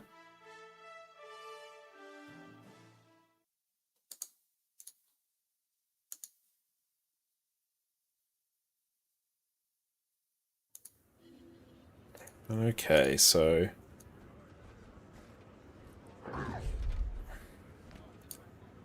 let's check. Connie Berserker simply swap discipline entirely. Okay, that's interesting. Power conduits, I assume we'll just run Found Purpose. Trigger the active portion of Numinous Gift when you invoke a legend while in combat. And how do we get Numinous Gift? I'm going to use Cosmic Wisdom. Okay. Sufferance, what's up? Great to see you. Yeah, Penny Patch is going well. We did a bunch of fractals earlier with PD and Panther. Was a good time. Dame Bam came along as well. And did that on... just dropped one of my USBs that I like to fidget with. Did a bunch of Guardian stuff there, which was good. And now we've been testing out Conduit. Conduit got nerfed, but still is really, really solid. And Power Conduit is now the bee's knees. It's really good. Really simple to play. It's good. And Boxy, what's up? Your own Spirit Boon on Power Quick. Which one's Spirit Boon? Oh, Spirit Boon. Oh, yeah. Yeah, that one you actually pump out more boons. That's good. That would make sense. Okay, so we need much boon duration. It's saying you should be trying Power Conduit. I definitely think so. Especially now you can run the quick version of it. So I'll give myself Alacrity and then just see what else we can do in terms of boon coverage. Is there a build up for this yet? Condition Conduit, Power Conduit, Heal Quickness there. Okay, Heal Quickness Conduit's a build on Snowcrows now. Feel free to approach the console and begin combat. Here are Bangar styles right on point. I'm all ears. Just self, add boons. Give me Alacrity. Okay. I might keep this set up. So let's add Fireworks. Just roughly. We're at 30%, and then I might change this to Diviners. We're at too high now, so I'll change these back to Berserkers.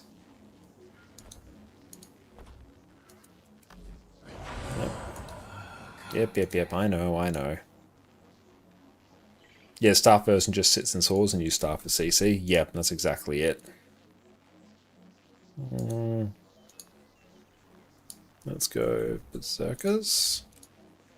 No, let's just add a bit more. So let's add... didn't type in the box. Diviners. There we go. So we'll just run a bit extra boon duration. I could optimize it. That's fine. Does it require more concentration compared to Quick Herald? A lot more, apparently. Quick Herald needs none. This needs like 50%. So, a lot. So it's a completely different gear setup.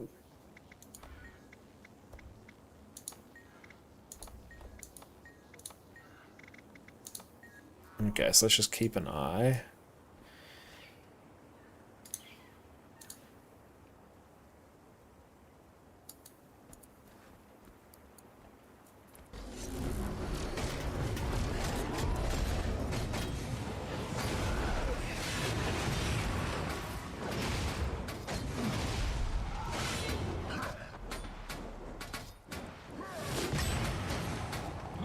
I have returned to fight at your side.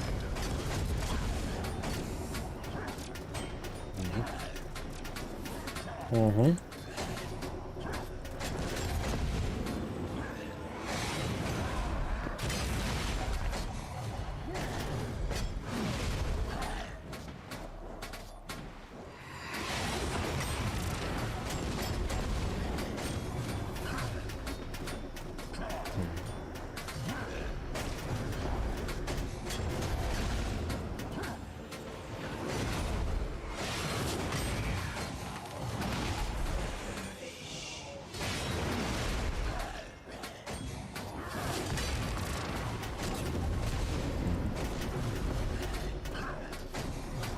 You bit steep, not just fireworks rune. No, not just fireworks rune, unfortunately.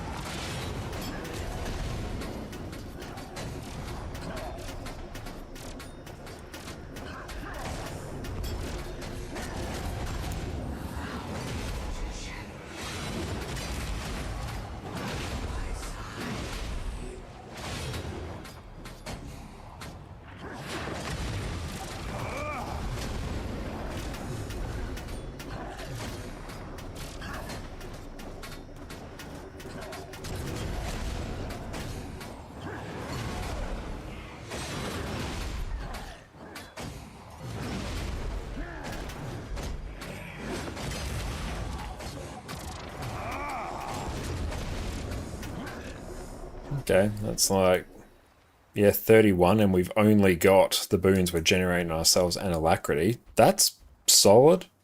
That was pretty easy quickness uptime. I could drop...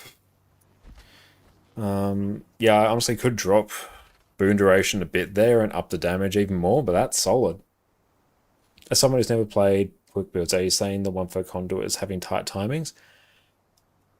What I'm saying for Conduit, once I actually get to the right window, for Herald, you need 0 extra boon duration to provide permanent quickness. Whereas on Power Conduit, you actually need quite a bit of extra boon duration, so that means you're running probably like Rune of the Fireworks. Instead, you're running some Diviner's gear to get some extra concentration. So you have a different gear set up to maintain 100% quickness. On any quickness build, you can give yourself more quickness uptime and give yourself a bit more cushion, a bit more padding, just by adding more boon duration. This one you need quite a bit from the outset. Things like Condi Quickness or Condi Alacrity Renegade, that needs bare minimum 33% boon duration to upkeep permanent alacrity, usually runs about 40%. This one's sitting more towards, I think, 47 maybe the minimum. And Conduit takes more active play to provide its boons. Yeah. So it does quite a bit more damage. It's only really doing quickness, might, and fury. It's not doing much else. So it's a very offensive quickness build. It does have Giga CC access because you can just run staff as well. So it's a pretty decent trade.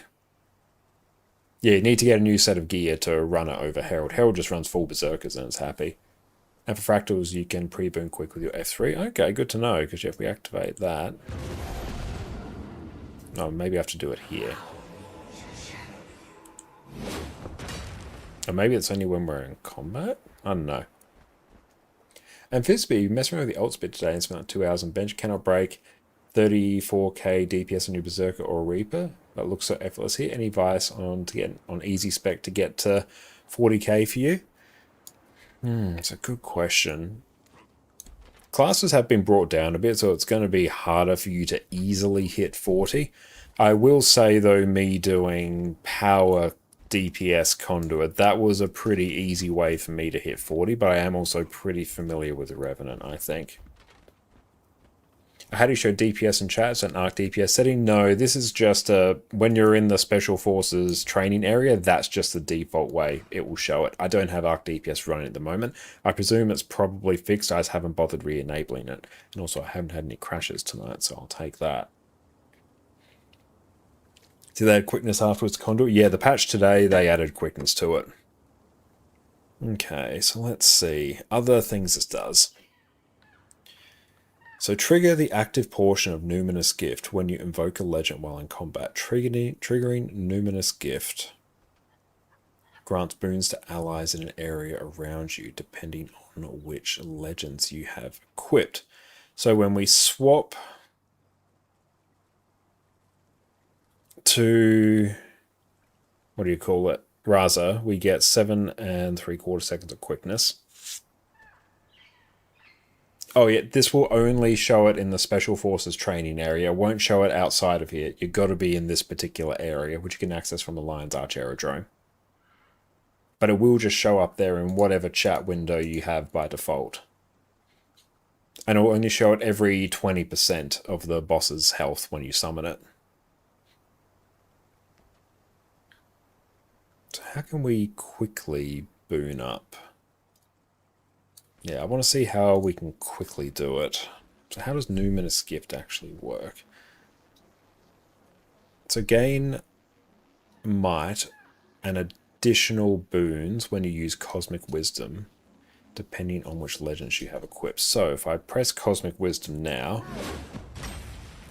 Okay, so we can get quickness by starting in... Yeah, here. And that will give us an Entity Stance.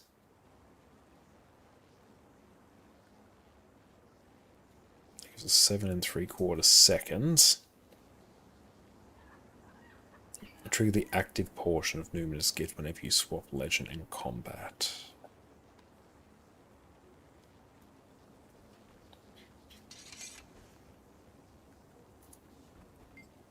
Okay, so respawn.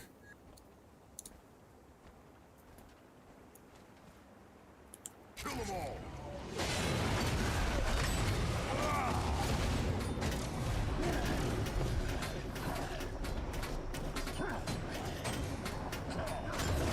I'm going to swap legend.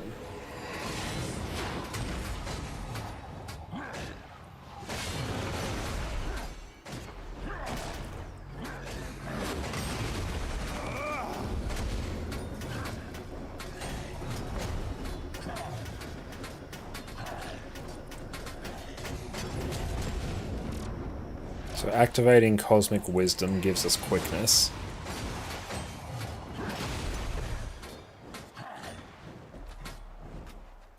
So the quick tray is when you give quick when you do a legend swap. So long as Rise was slotted to do quick, even go into Shiro Malik's. Okay, that's good to know. So let's check what happens if I activate Cosmic Wisdom when I'm in Shiro. Okay, cool. So that does it as well. So really just as soon as we activate Cosmic Wisdom, then we can get a burst of quickness, which is sweet. That was my main sort of consideration of, you know, how do we do it in open world? And does this do it?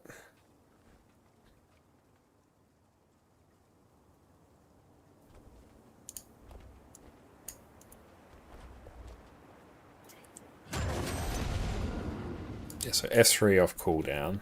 That's where we get it, not F2. Good. So it's F3 off cooldown wherever, because that generates quickness. That's whenever we swap legend as well.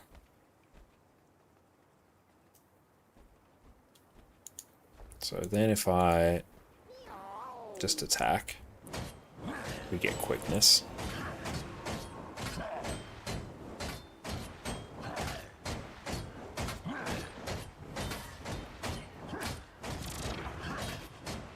It's coming from Legend Swap and Cosmic Wisdom now.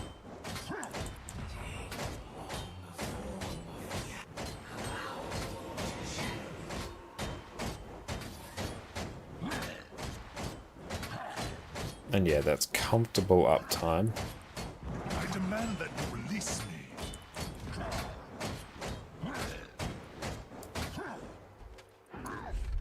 And then yeah, we'll generate more quickness, more boons from other things. So now, so we get might. Yeah, might from this one. Does that do any boons? Where did the rest of our boons come from? Let's just go through it slowly and try and pinpoint where it's actually coming from. Oh, we get Fury here. That's just giving us Fury, actually.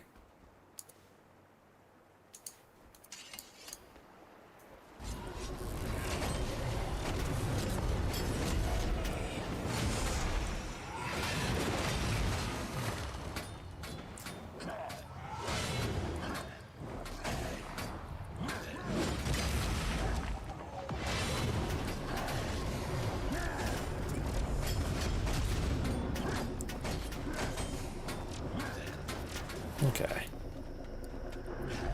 So what's actually bursting the might? Because I saw it go from like a couple all the way up to 25. So where is that coming from? So what happens when we reach maximum affinity? Does that trigger Numinous Gift? Okay, gain extra release potential. Gain affinity when using legend skills, which increase the effectiveness of release potential.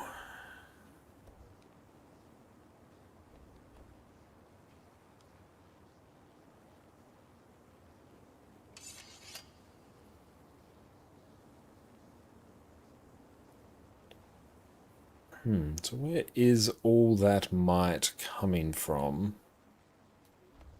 Let's go slower again.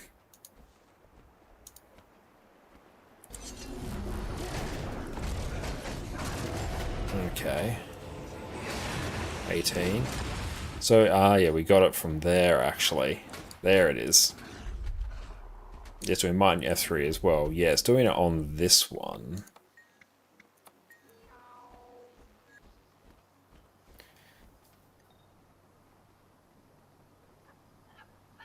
Legendary Demon Stance. Apply boons if your target strikes a Centaur stance. Is that on everything? Yeah, my Ventari, yeah. I catch later, Boxy. Yeah, best luck getting your new trackable. Let's just check that, because yeah, that looked like it was applying 10. So let's just press it. Yep, that gave 10. That's not just a Ventari thing. Arthurian, welcome in.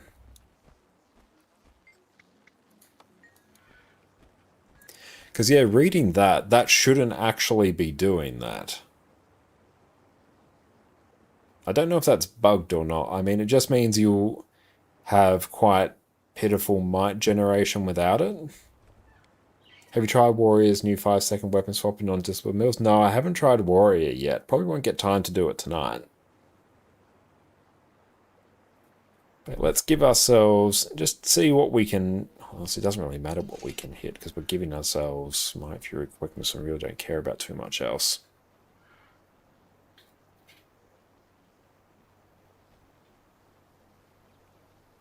You're trying it now, getting good numbers on Condi Paragon? Hell yeah, well, I'm glad you're enjoying it. But yeah, I think I might be rocking Power Conduit for... Yeah, Power Conduit for future Ceres runs, I think. It's pretty chill. I mean, it's not range, so that's a bit rough. So Condi Conduit might still be more useful. We'll see. At least its DPS is significantly high enough now. But yeah, I feel like that should not be doing that Might and Fury. It would be weird, though, for Centaur stance to do Might and Fury. I feel like that should do something else. It should do a heal. I might check. It was to... Let's do /wiki. /wiki release potential.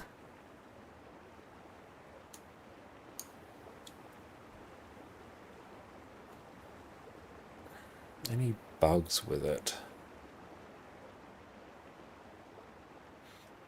Oh well, you know what, we'll just take it. I feel like it should do that anyway. Don't think too hard about it. Thinking is the enemy of progression. A great sword power rev's not a thing anymore, is it just for Vindicator? No. You can run sword, sword, and great sword, and I think that's higher DPS than the sword, sword camping version of Power Conduit. It's just that it's only a little bit more, I think. I'm not sure the exact number. But you can quite comfortably just camp sword, sword, and then have staff on swap and get comparable DPS. I gotta go unlock Conduit.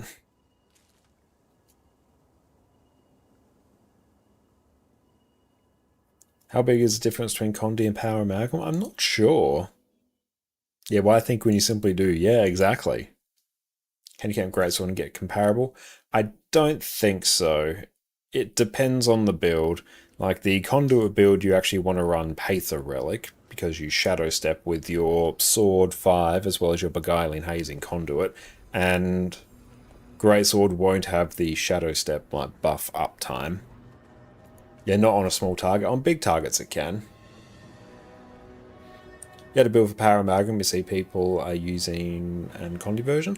Yeah, I'm not sure what the difference is between them. We can honestly probably take a look on Snowcrows. But I run Power Amalgam all the time in Fractal because the burst is exceptional. Power Conduit. There we go. You bring Condi Conduit to its knees and Power Conduit simply rises to take its place. That's probably getting... will that be getting nerfed? Actually, yeah, that will be getting nerfed at some point. Is too strong. Look at that nonsense. Yeah, you could play the incredibly complicated and hard to play Condition Mirage, or you could play Power Conduit. Yeah, 50k, yeah, 2 OP. Yeah, for how hard it bursts as well. Like, I hit 44k on it. So like 86% of the bench on like 3 pulls, and I don't have infusions or anything. So we could up that. Our next pull will probably be a bit more. Let's check. Or F Amalg. So Power Amalgam's 44k. Different version of Power Amalgam's 43. Condi Amalgam's 39. So Power's higher. But it probably depends if you're running all the... Yes, I'll select a team. Actually, no, I'm going to swap back to... Yeah, we'll swap back to EU, because then my team actually makes sense. The Condi version was one kit. Yeah, like the difference between one kit and many kits is probably pretty significant. Let's swap over to Europe. No, hopefully that doesn't take too long. We'll let that see how it goes.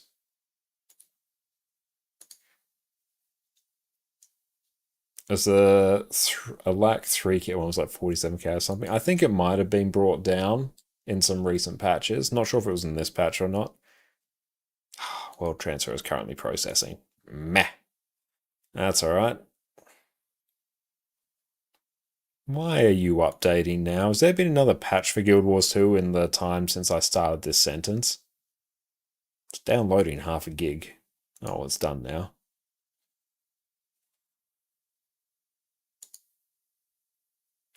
Oh, processing Vulkan shaders. Screw it, I'll let that do its thing. It gives me time for my world transfer to actually process. See, we're just waiting for that now.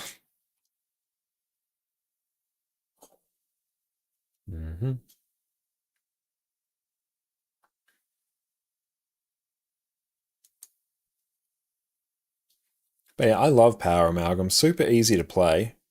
I run the version with just Grenade Kit, and yeah, I comfortably run that in Fractals all the time and Blast. It's good. Okay, cool. I'm very pleased, actually. I haven't had any crashes at all tonight. I'm not sure what the cause is. We haven't made any changes to the Proton version we're running. Things we have changed, we're not running Arc DPS right now because I haven't bothered to re-enable it since the patch. And I opened up the ports that Guild Wars 2 likes as well, so I put exceptions in the firewall for those.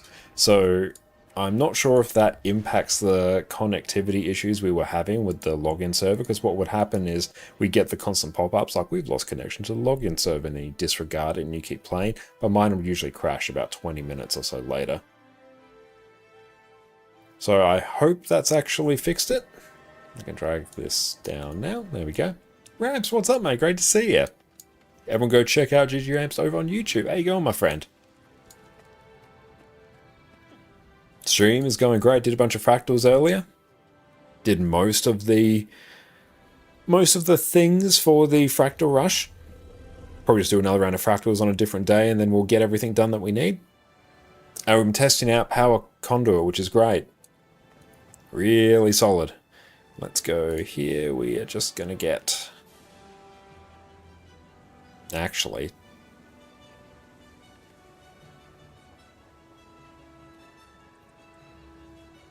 I'm just contemplating what's the best way for me to do this. 25 of these.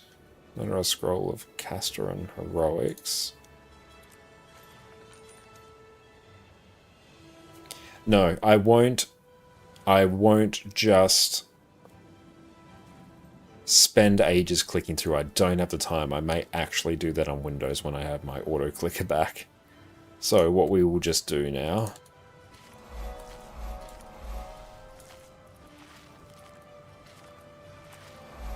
I sent you back, everything adds up like it should. That is great to hear.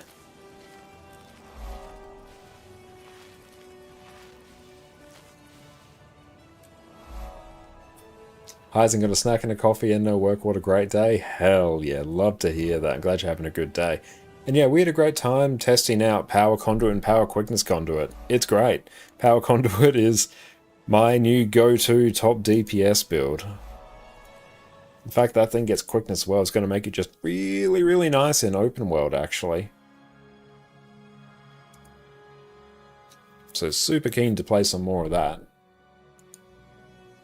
Have to check the boon application radius on Conduit, though. In the meantime, let's do this. Let's see what heal quickness Conduit is vibing out at. So they nerfed Conduit but buffed Power Conduit by mistake, ain't it? Well, Power Conduit did need a bit of a buff, actually. Although, I think the main thing that happened is originally people were running... Hang on, where is... What build is this? That... What even is that? Was I running Core Revenant at some point? I guess I was. And that's Renegade. Ah, screw it, we'll go in this one.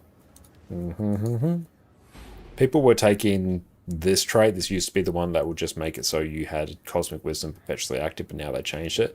But then a few weeks ago they shifted it to take Enhance Embodiment instead, so you'd swap legends much quicker. So they originally, the nerf would have, or the introduction of Quickness Conduit would have nerfed Power Conduit out of existence, but people adapted. They improvised, adapted, and overcame, so then they ran Enhance Embodiment instead. So I think, I'll actually check the patch notes. Course 2 patch notes. Does the wiki have them? Game updates. Let's try this.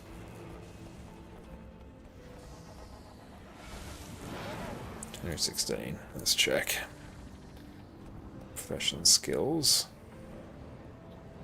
Okay, so Revenant, basically everything here just got brought down. Oh yeah, increase the Cosmic Wisdom extension from 1 second to 5 seconds in PB only. So you have much higher uptime on Cosmic Wisdom, which is great. Oh, what about Power Amalgam after the patch? I saw that one was sitting at like 44 or something. I'm not sure if Snow Crows has updated a benchmark or anything, but as far as I know, that one's still pumping pretty well. And then in the patch notes, have you tried the quickness build for Conduit? I have. It's really, really good. It's great. Ranger, Revenant. To Perpetual Wisdom, that's been renamed. Sweep, Numinous Gift. Beguiling Haze. Yeah, so Beguiling Haze is easier to use. Boundless Knowledge. Our purpose, where is Boundless Knowledge?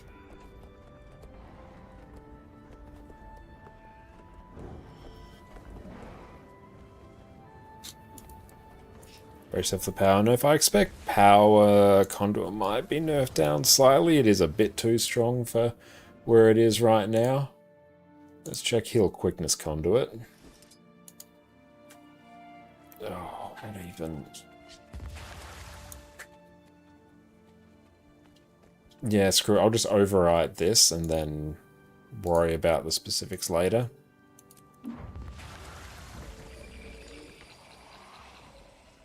That's Renegade. It's literally just the wrong build. I copied it from Snowcrow's. The actual build template section is broken. Oh well. Let's run Hill Renegade. No, it's fine. Let's run Song of the Mist, and then let's run this.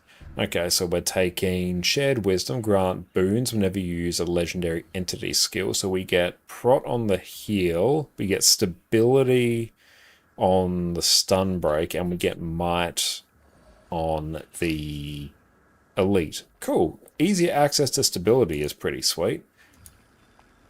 So I like that.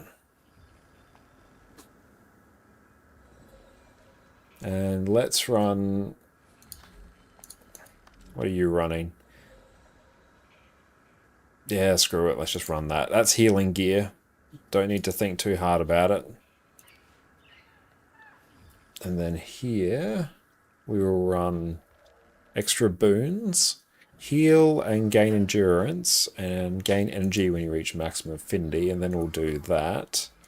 And then we've got Scepter. Okay.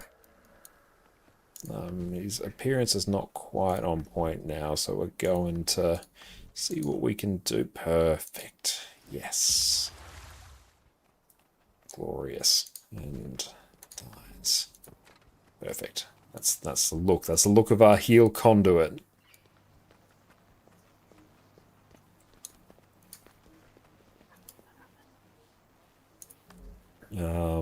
I need food. I need to find the button that gives me heal food, which is this button. Use. And bum bum bum bum bum. There we go. Food's in many different places. Okay, let's give ourselves Alacrity. Adjust self, add boons, Alacrity. Return. Give me just environment, wholesome damage. Start on moderate, just so I can get a feel for the rotation and where all the boons come from. Spawn, average, weak, additional options, add conditions, all of them. Okay, so let's read this section. Release potential Monk and Cosmic Wisdom will grant the Revenant the Tranquil buff. Okay. So yeah, release potential gives resistance and regen. That's pretty sweet. Atari has not been summoned. Summon your location. Gain tranquility. Gain grant boons to allies. Gain energy depending on the number of allies affected by this skill. And boon durations increased. Okay, that resistance and regen uptime is pretty sweet.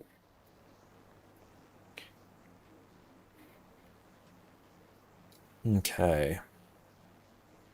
So we get increased healing, you just get buffed, and yeah, we know how those work.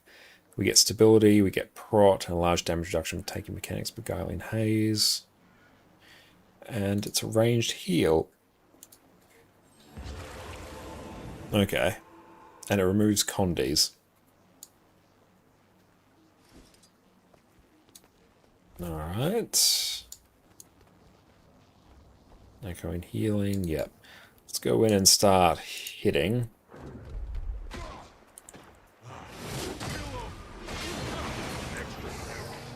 Together we shall gallop.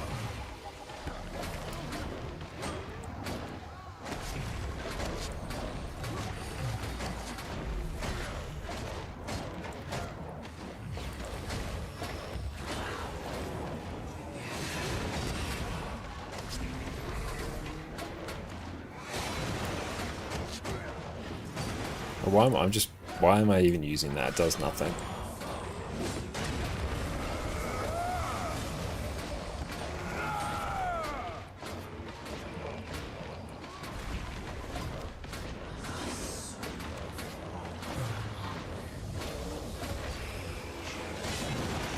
Boon up time's pretty solid. I might just swap the order of my skills around because it's throwing me a bit.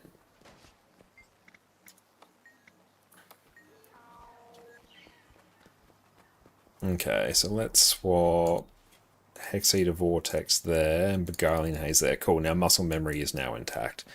Okay, so we will start by doing...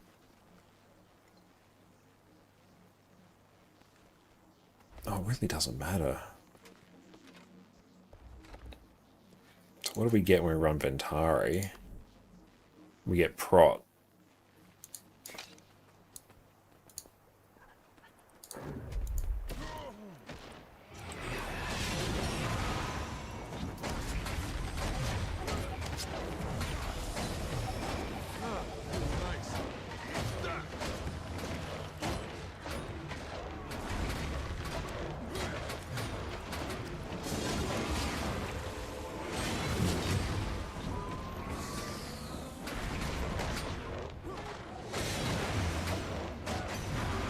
So we have like reasonable prot uptime. Stability uptime's pretty good as well.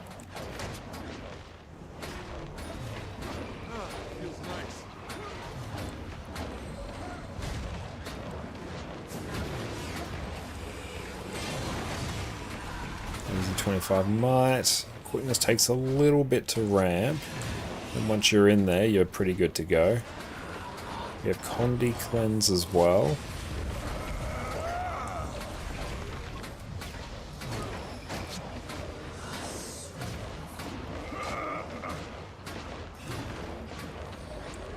I need to give myself Alacrity. That's also what's throwing me.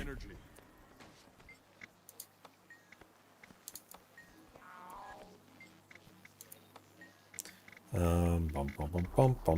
am I doing? Add boons. Alacrity. Hey, there we go. Cool. Now things will actually make sense. Remove. Let's set this to extreme.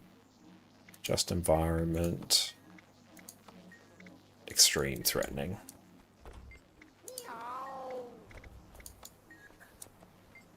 Respawn.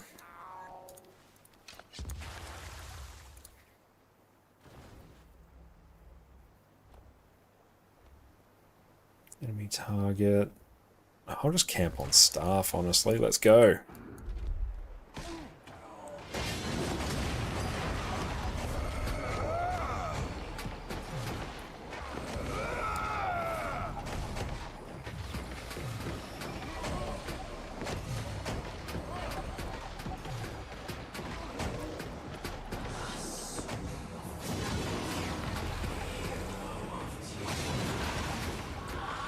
Just give pretty good stability uptime. Condi Cleanse on staff. I'm just going to press random buttons to kill a bit of time.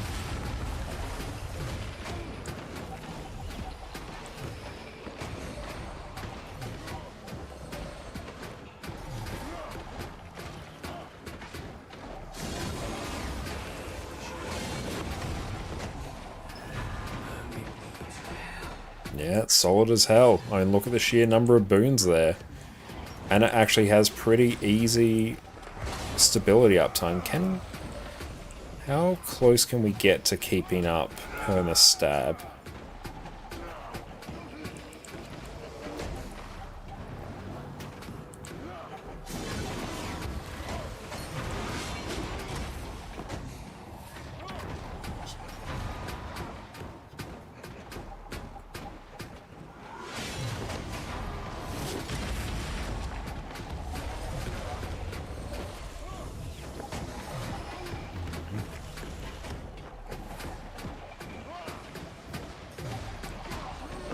Some Condi Cleanse as well.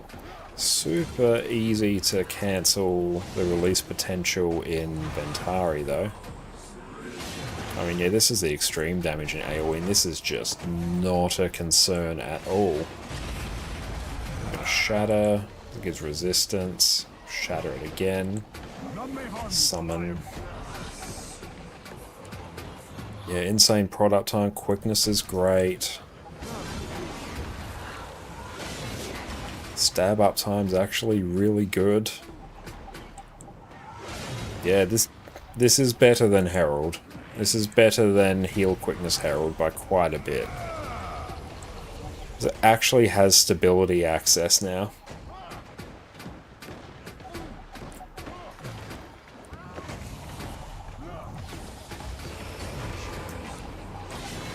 Yeah, honestly, you can get very close to just having perma stab.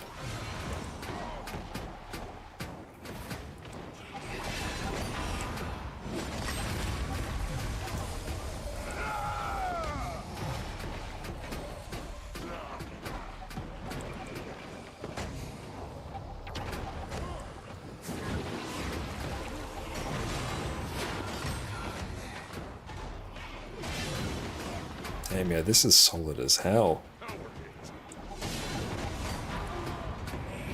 And that boon coverage is crazy.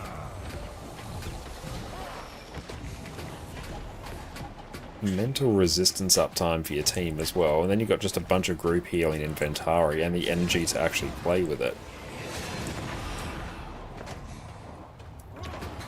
We got blocks.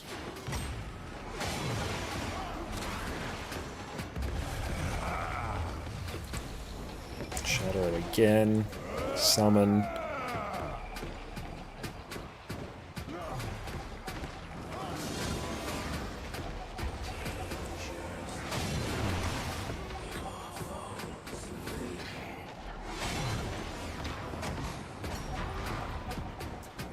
Yeah, they cooked with this. I think the tools were already sort of there for heal, quickness, contour. It literally just needed quickness.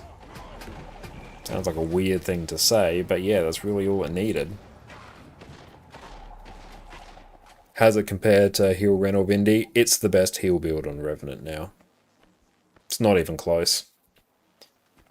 Heal Herald has really annoying access to stability because you're basically entirely reliant on Ventari because you don't want to give up Glint or else you're running like Ventari and Jalis, which is weird.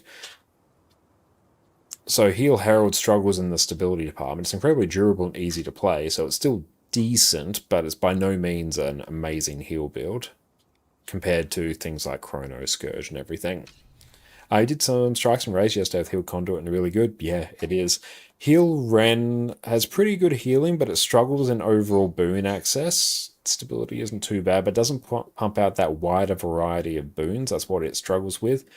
Heal Vindy is pretty cool, but it has a weird sort of cursed rotation to try and ramp Might. It struggles with ramping Might quickly. Heals quite a bit, but you're having to be on Alliance stance and constantly swapping between your offensive and defensive stance. Can't remember what they're called to actually ramp Might. So there's actually a bit of an opener you need to do to ramp Might quickly, whereas this doesn't really seem to have that problem. I mean, it's still going. Hang on, let's check.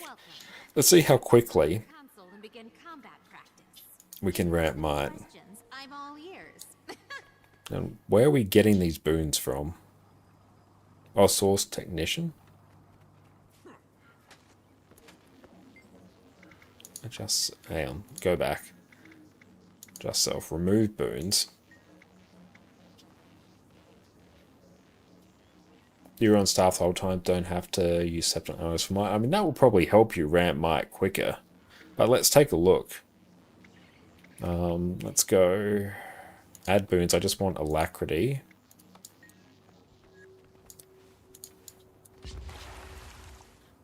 This will give Might.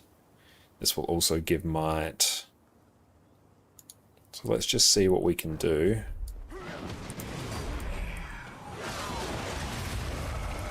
They're at 25 Might. I barely know how we did it.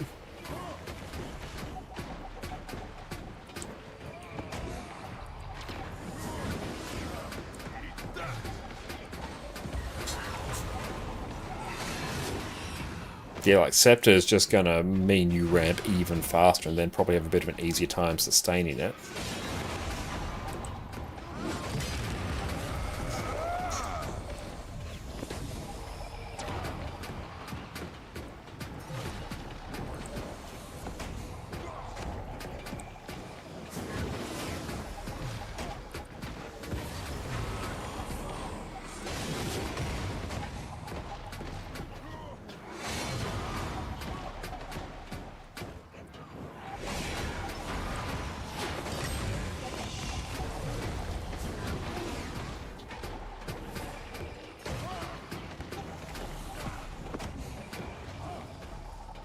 But yeah, I honestly don't think you even need to worry about Scepter or like ramping Might.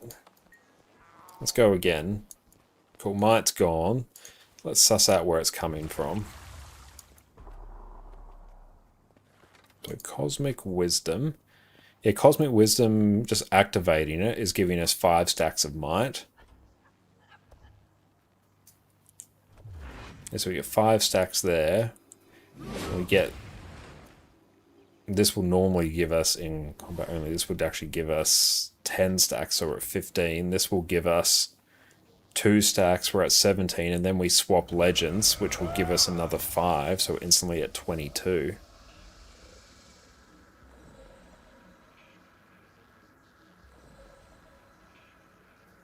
So let's just try again.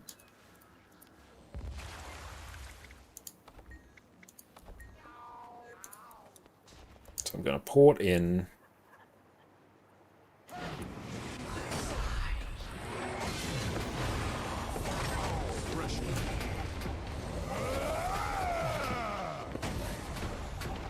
I mean, it was basically instant. Like, not instant. It took a few seconds, but a few seconds and we're at 25 might. And let's try and... I almost have to slow it down.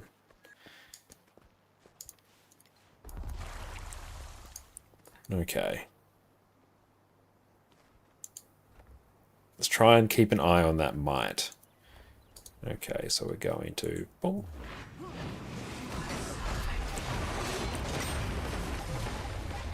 None may harm me while I am here. Okay, so we're at 20 there. So how do we get to 25 before?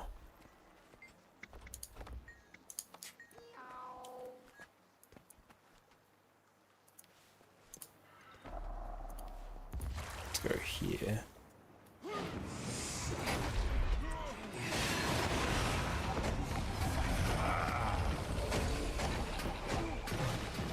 Do any of these give might?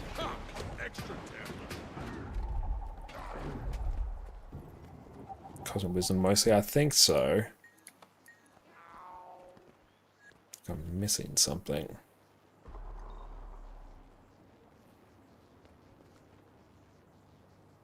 Oh, that's giving... Yeah, let's go here. So this should actually give... Is that cancelling? Yeah, so I think we're actually cancelling a skill there. So yeah, just pressing that is like many stacks.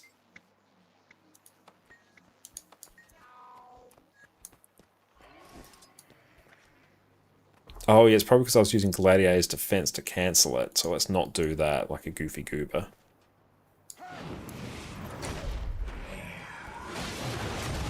Yep, there we go, that's better. Yeah, literally as soon as we use our combo, let's try and actually pinpoint exactly what it is.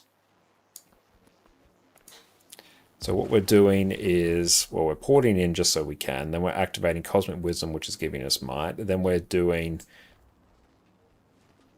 our Elite, which should actually be giving us Legendary Assassin Stance, or, oh, hang on.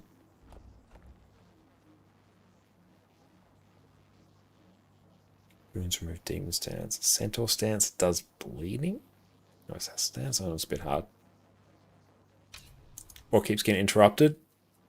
I was using Gladiator's Defense, a stun break, after Twin Moon Sweep, and Gladiator's Defense is one of the skills that will interrupt everything. Because a stun break is a higher priority. So let's go in, port, Cosmic Wisdom, Elite. Yep. Okay, so straight up just doing that, caps might. So remove, respawn. So yeah, the combo of Elite, Cosmic Wisdom, Release Potential, and swapping Legends caps might instantly.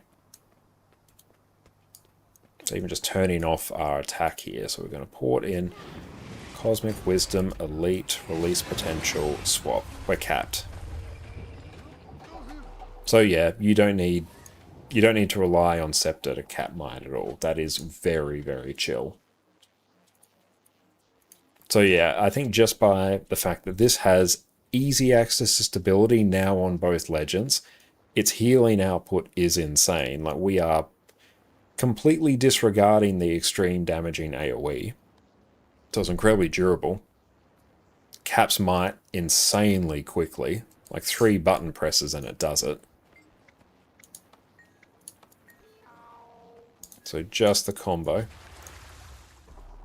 Oh, do you also share the might that you gain? Would your allies also get it? It's a very good question. So shared wisdom. So the 5 might that we get, that one is shared because there's number of targets 5. A numinous gift, that one should automatically be shared. Number of allied targets 4. So that should be around you. So yeah, that should all be, should all work.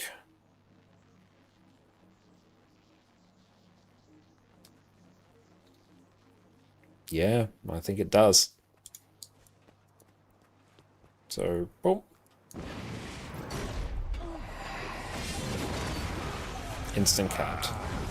And we had stability as well for good measure.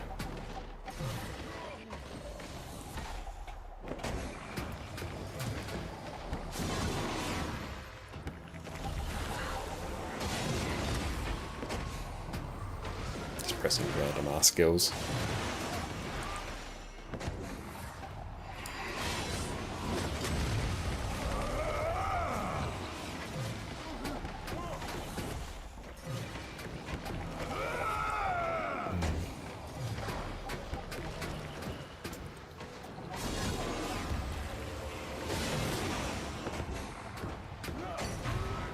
And yeah, like your prot up time is insane.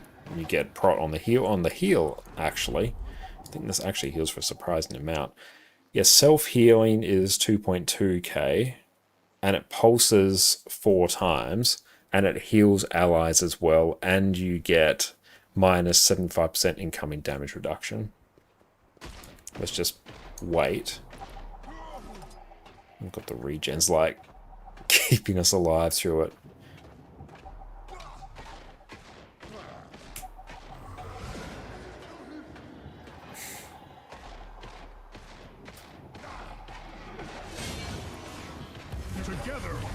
How is the healing?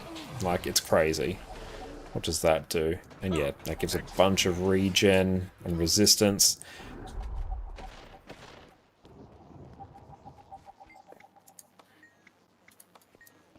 Yeah, I think actually... Oh, how did you hear about the red and blue ships that collided? All the sailors were... That's great.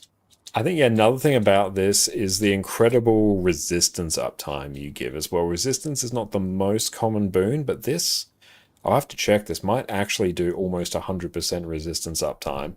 Because, yeah, you can shatter your Ventari tablet to give resistance, which you kind of want to do for stability anyway, just so you can have pretty high stability uptime if you want to be a bit lazy about it. And yeah, you get resistance here, which you're activating twice, and the duration increase per affinity, 33%. So when you have 5 affinity, that's insane. It's also a blast finisher as well. This is also a blast finisher, so if you're in a water field or anything, pretty sweet. And do we get any resistance in here? We get resistance.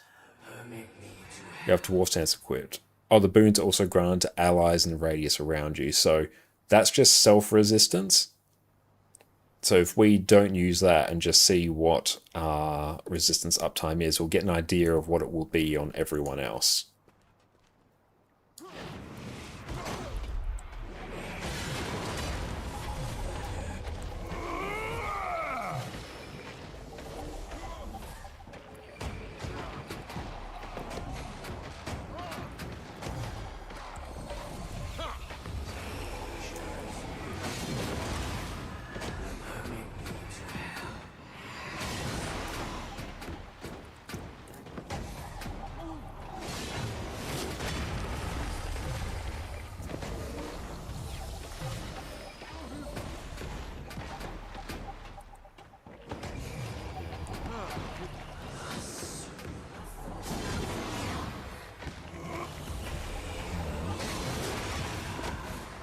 Yeah, that's easy permanent resistance uptime, not just on you, but on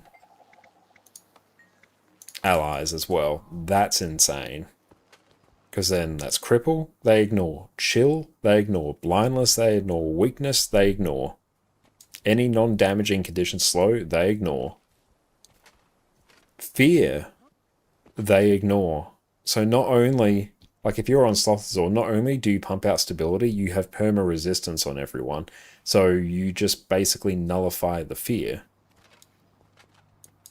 So yeah, I think this will probably even warrant its own build guide eventually, because yeah, I think this is kind of objectively the best Revenant healing build now.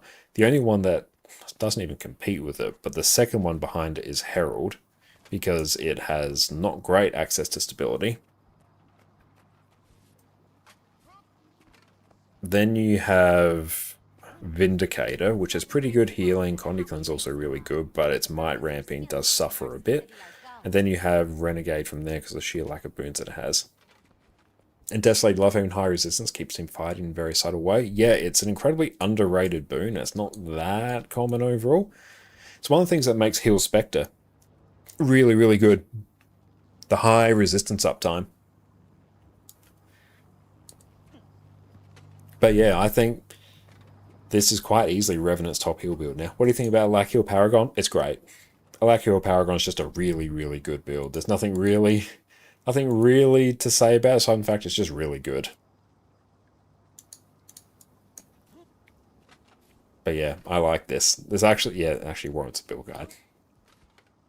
You bring that banner as a warrior healer, speaking of the Alakiel Parrot. Yeah, and you can also bring the, like, We Will Never Yield, which is basically like a rebound. Like the Elemental or Tempest rebound. So that's also really, really good. Let's just keep an eye and see what else is online.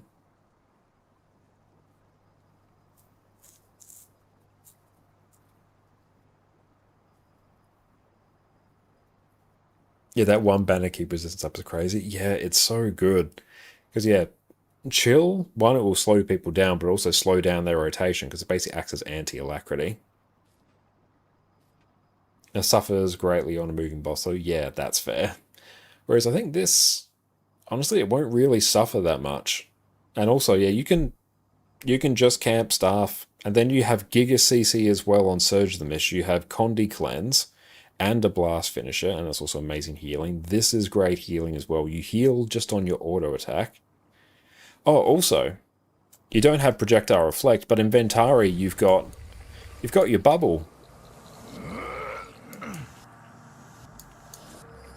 So yeah, you've got Projectile Destruction just baked in for free.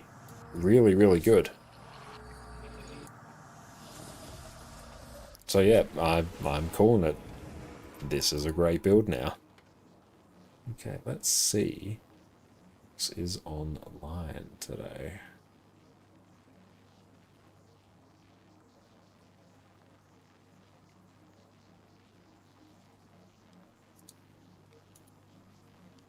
Love using a tablet and Snowblind. Yeah, you'll just carry that insanely well. Like carry that and Fractal.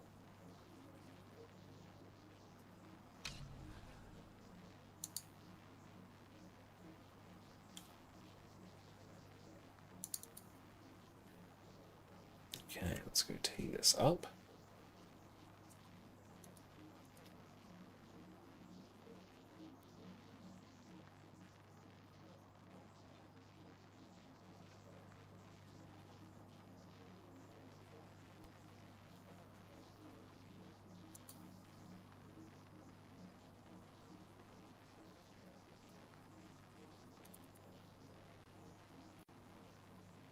Okay, let's go tee this up. We're actually going to head out somewhere a bit different today. We're going to head out to Miss Gravestone, who's doing some parley, which Jess and I will continue to enjoy in the near future as well.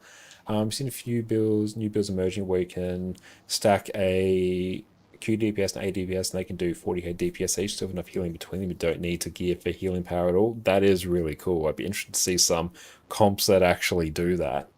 Yeah, let's go tee this up. So yeah, thank you all so much for hanging out with us this evening. It's been great. We're going to head on out to Miss Gravestone, so doing something a bit different. Going to be checking out some parley. Looks like they got drops there as well. But yeah, thank you all for hanging out. It's been brilliant. Dame, thank you for the raid as well.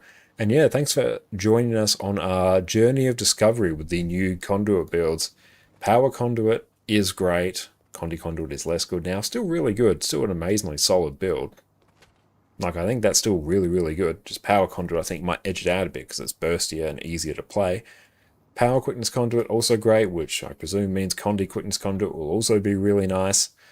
And yeah, heal conduit, I think, is Revenant's brand new best heal build. So yeah, you'll take care. We're going to catch you all in a few days. We'll be back on Sunday. Might end up being a longer stream that day. We'll see what the schedule ends up looking like, but I'll keep everyone posted, so check out our Discord with that. And yeah, later on Tuesday next week, we're going to be on Jess's channel continuing some Expedition 33 as well. We had a great time playing that last night and looking forward to playing that again next week. Jess and I are so excited. But you all take care, team. Going to see you all in a few days, and cheers. Welcome back, everyone.